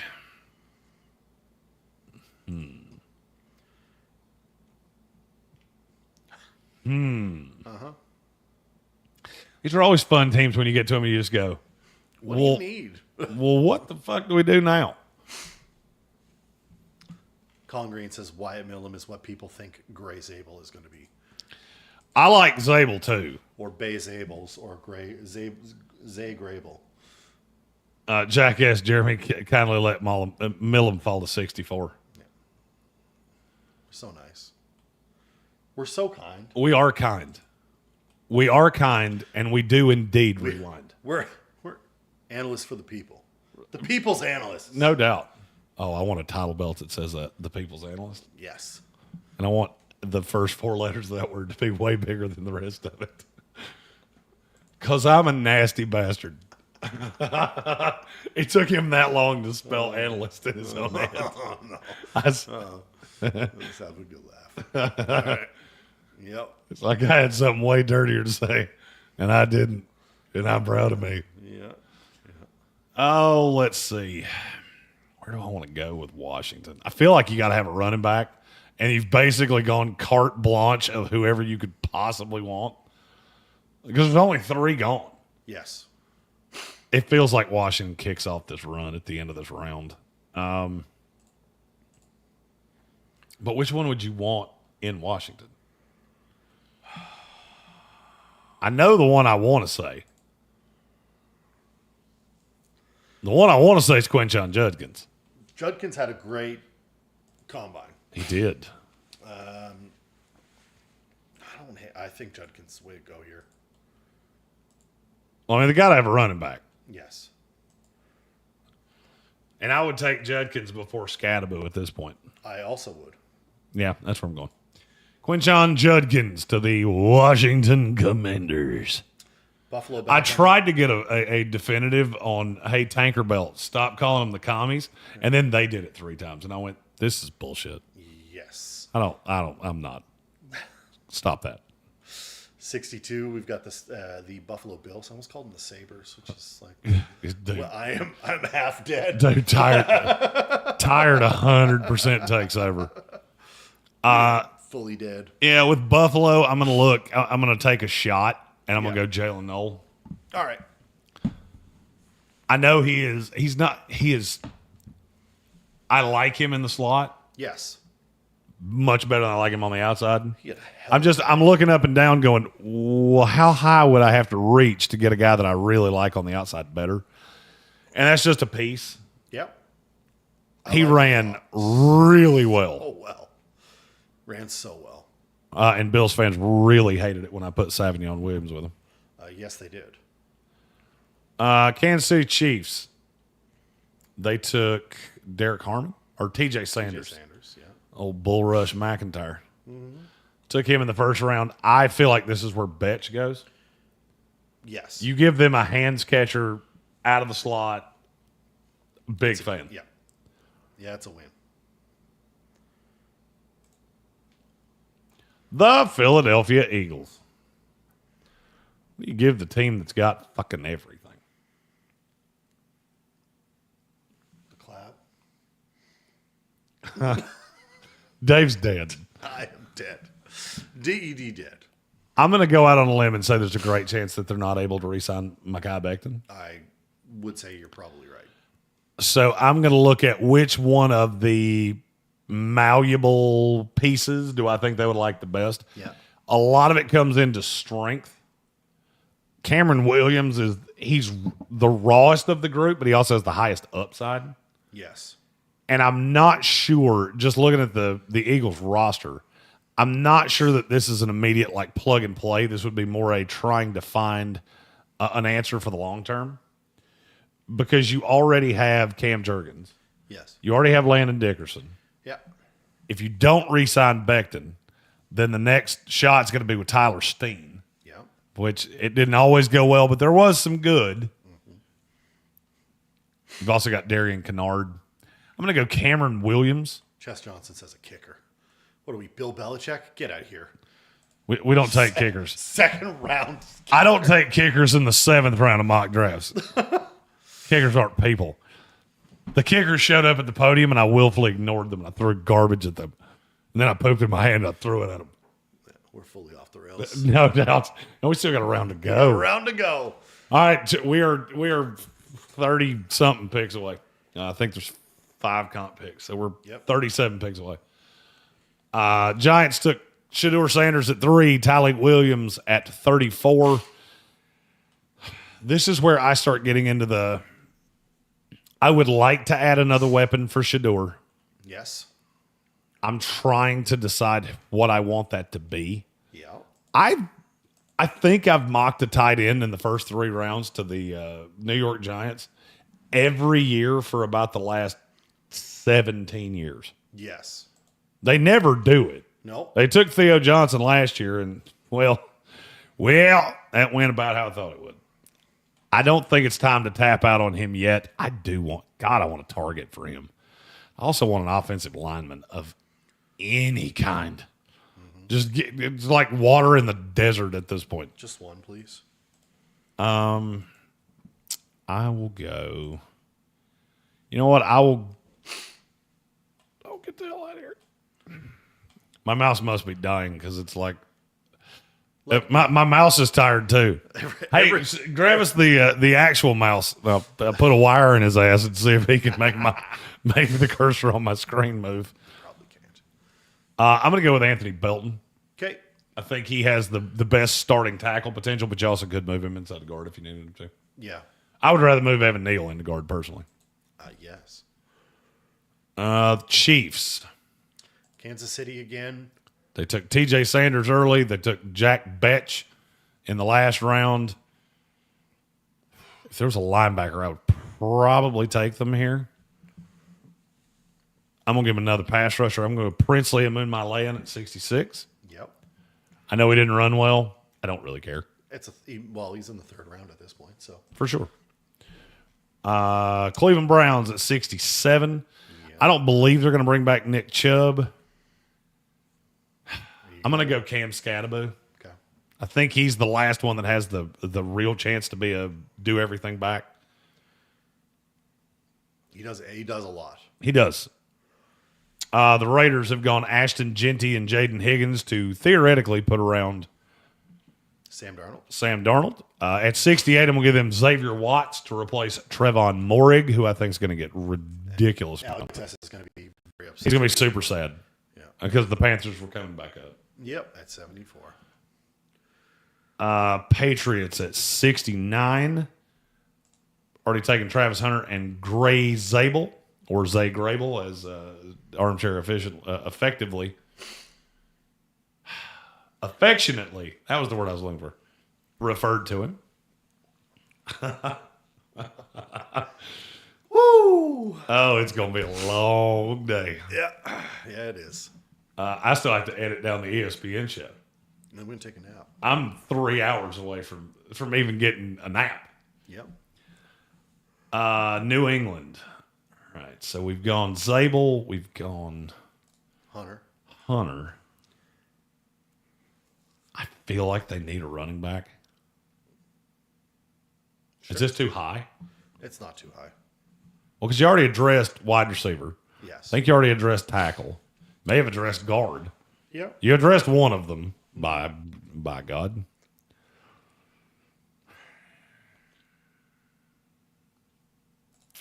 It wouldn't surprise me to see him take another wide receiver. Just going to put it out there, but Yeah, but every single one of them's a slot. yeah. No one stands out, and that's the brave. Unless you fall for it with Deontay Thornton and go, hey, he ran real fast. Yeah. He is a big bastard, and he ran. It's worked so well for the Patriots. He ran super fast. Every time they've done that, that has absolutely worked out, and no one has to ask any more questions about it. He is a poor man's. He is the poor man's Taekwondo Thornton, and you will not tell me different. Yeah. No, I mean, look, I don't. No, you know what? This is more a scheme fit than it is anything. Yeah. I'm gonna go Alfred Collins. I don't hate that at all. I'm gonna go Alfred Collins. I like the fit with New England there. Jacksonville has gone Will Campbell, Darius Alexander. They have 2 picks in this round. Yep.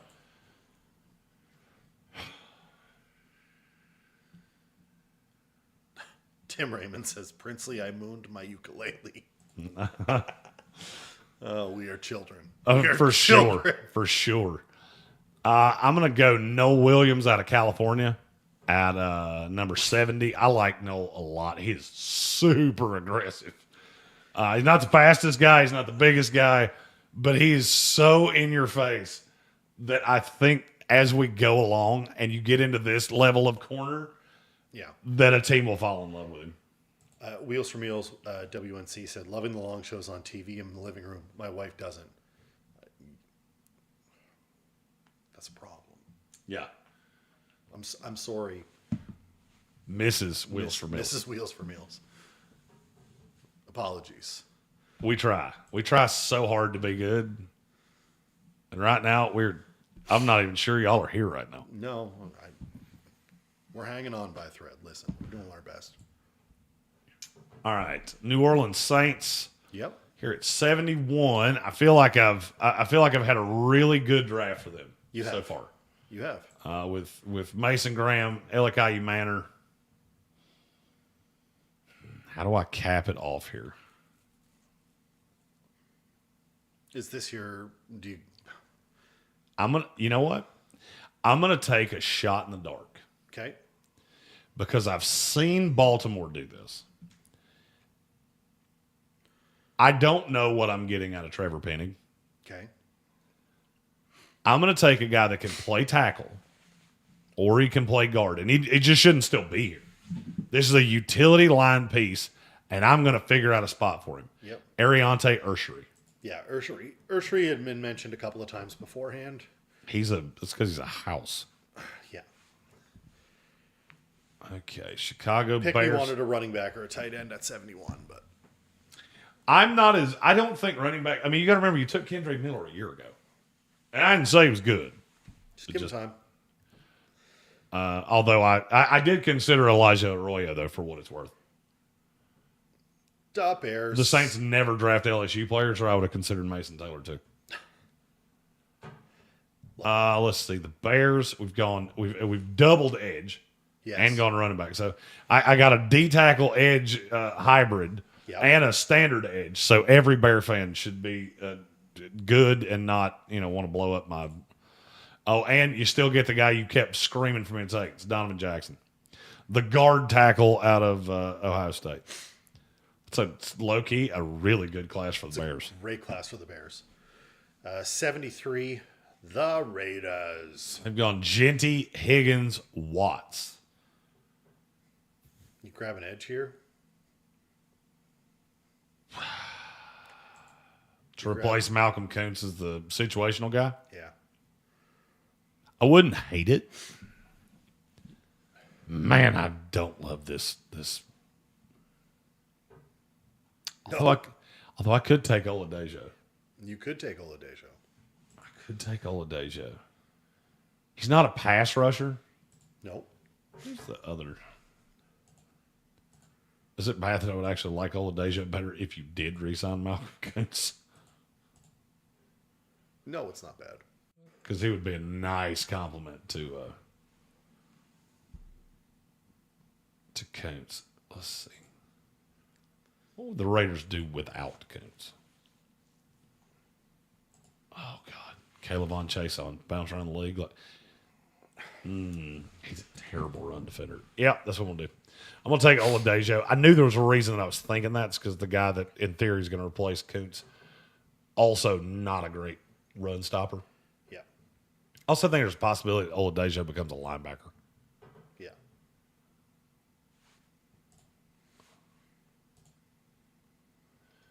It's a great draft. That's a really solid draft for the Raiders. All right, Panthers have gone Pierce, Dorian Strong.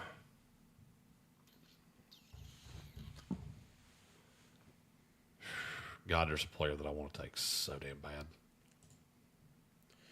Notorious B.I.G. says,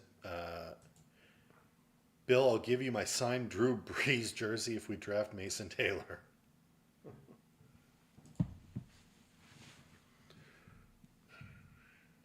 Is it untoward of me to take Dayon Walker with the Panthers pick for the 11th time? No. I do like C.J. West, though. I do. But do I like him better than Shamar Turner? No. It's a different position. It is. It's a different position, but it's also a position that Carolina needs. Yep. The one I want to take is Omar Norman Lott. I just don't know if he's any good against the run because Tennessee never let me find out. No, I think it's Dayon Walker. Yeah. I know a lot of people don't love him. I thought he moved particularly well for a guy his size. He did. I've always thought that, though. Yes. All right, San Francisco here. They've taken a Michigander. They've taken a Ohio State Buckeye. They hate each other. And they hate each other. They fight all day. I want to take an interior defensive lineman here. I'm going to go Shamar Turner just for the raw. I don't like him as much as everybody else does. No. I think it works here. Well, I mean, Sala rotates pieces in and out so much, and he reminds me of Michael Clemens. They can play on the inside or the outside. Yep. Although Michael Clemens might be the Michael Clemens replacement, as he is seeking a trade from the New York Jets. Yes. Cowboys at 76. Got Armin Mimbu, Michael Williams, and here I finally get you your running backs, Travion Henderson. Nice. I don't like him as much as Judkins, especially after watching them in person. Yep. I But agree it's completely. still a talented player. New England. New England. You got Travis Hunter, Zay Grable, Alfred Collins.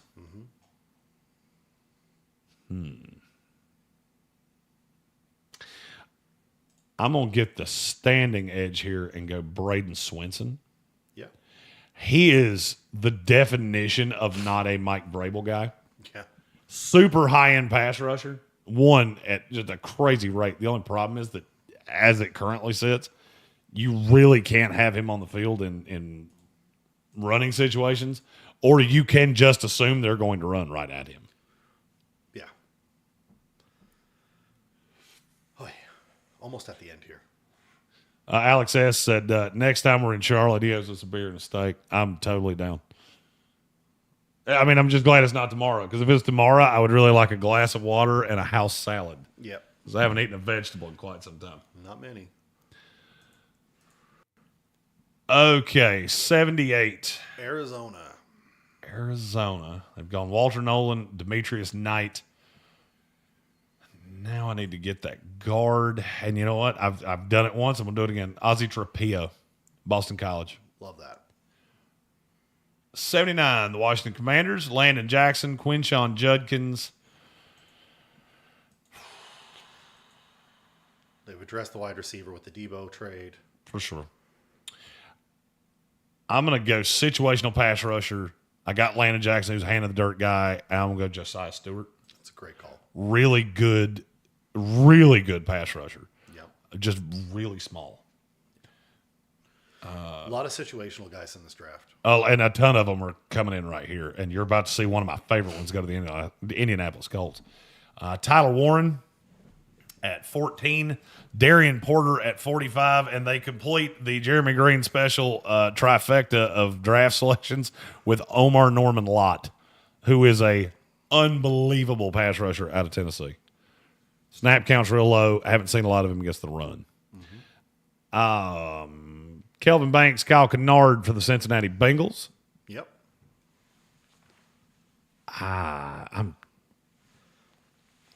You want to go edge again. I'm tempted to go Carson Schwessinger. Not bad. Because he's the kind of linebacker that it seems like Al Golden likes. Yep.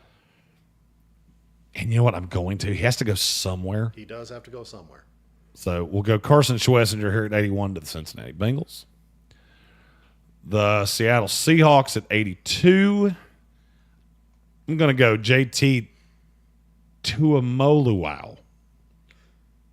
Yes. It's a really hard name to say. JTT. JTT.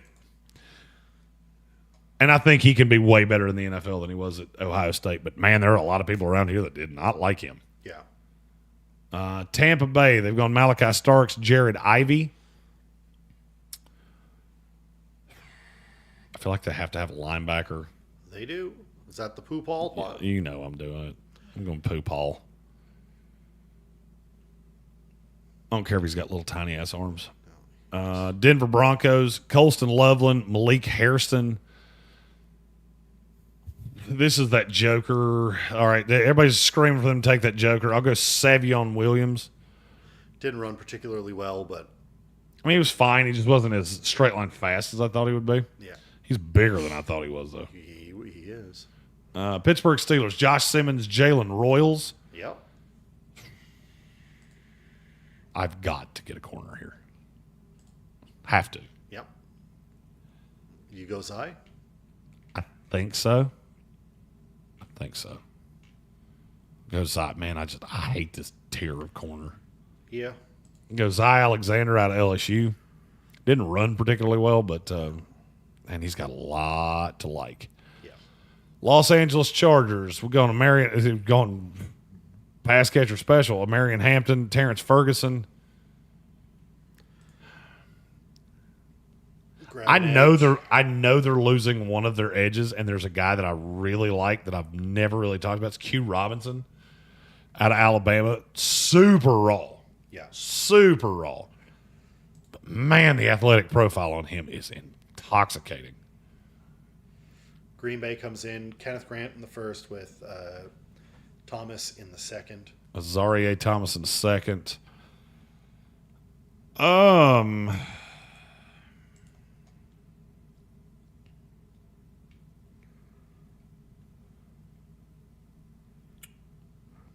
Is this where you put your Elijah Roberts pick? You do like Elijah Roberts. I do. I'm not sure that he helped himself, and this is actually a little bit higher than I had him. Yeah. And so it's hard for me to think a guy rose when he didn't necessarily help himself. Green Bay's one of those teams that just doesn't have they don't have a ton of needs. No, they don't. I would really like an interior player. I would love to get a guard. Or a guy I can talk myself into him being a guard. Oh, yeah. Emory Jones Jr. out of LSU. Not a tremendously great fit for Green Bay, but without a doubt the best guard on the board right there. Yeah.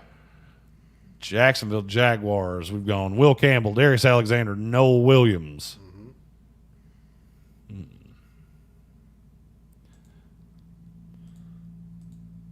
I gotta get a receiver I can take a shot on. I go Torrey Horton out of Colorado State. Yep.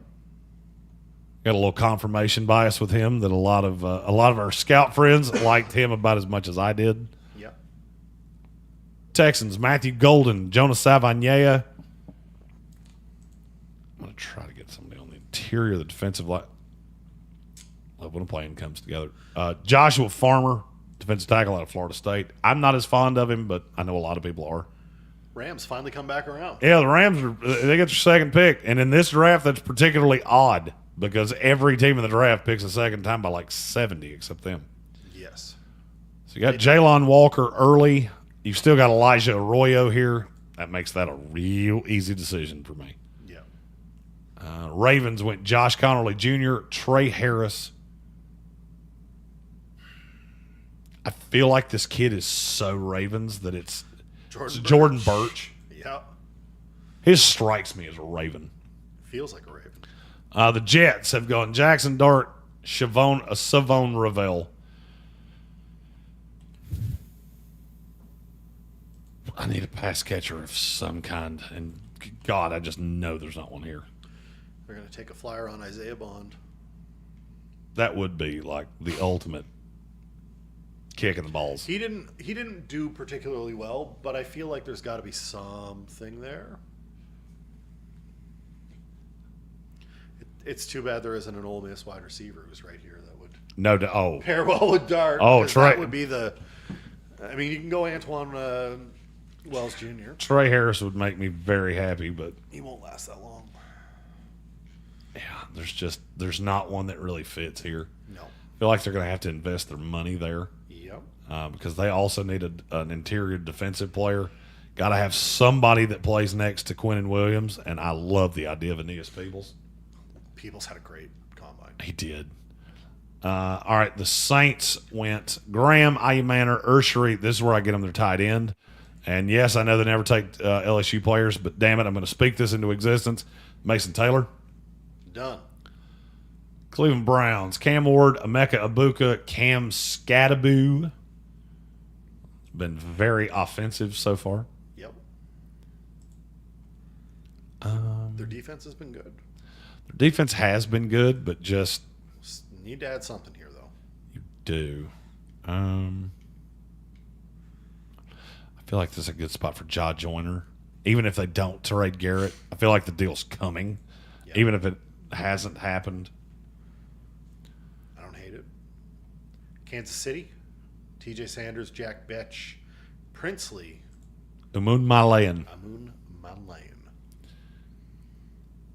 I'm going to give them a weapon in Brashard Smith, the Miami wide receiver turned SMU running back. Mm-hmm. I like the idea of having that kind of weapon. You're talking about jokers? That's the ultimate one. Philadelphia Eagles have gone Derek Harmon, Cameron Williams. They're picking here at 96. Bill Workman had Dylan Sampson to the Kansas City. I was thinking about Dylan Sampson, Philadelphia. Yep. Although they're really notorious for, you know what? I'm going to take a guy that I think is, I've jumped on the board of Vic Fangio, would fall in love with this guy. Yeah. He worked out at cornerback at the combine, which I never for 5 seconds considered him being.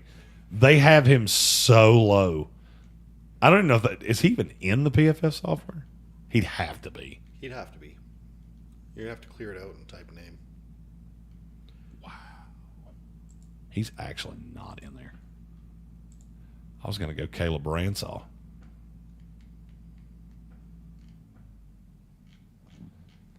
That can't be true. Well, we'll take him in the next round, I suppose, because he's not over. here. Oh, yeah.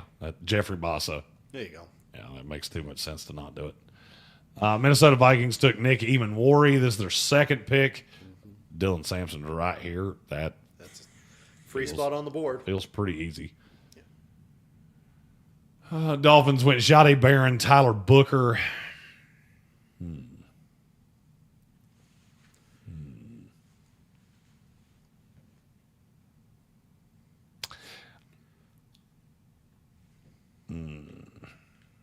You can see the mullet wheels turning.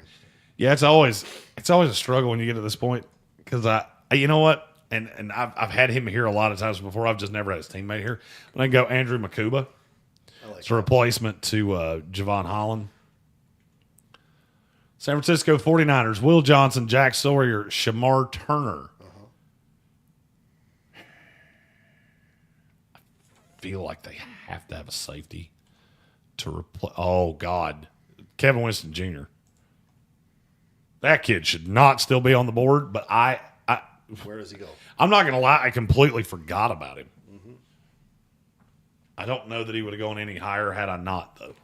No. The Rams have gone Jalen Walker, Elijah Arroyo. I would really like to get them a receiver here.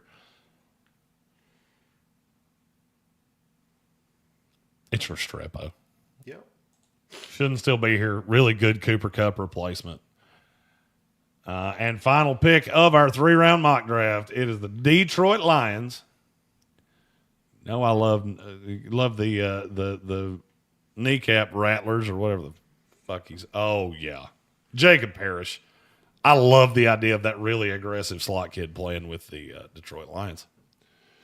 All right, that's 101 picks, 74 hours of commercial-free entertainment.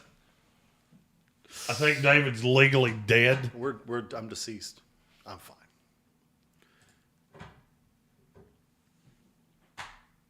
All right.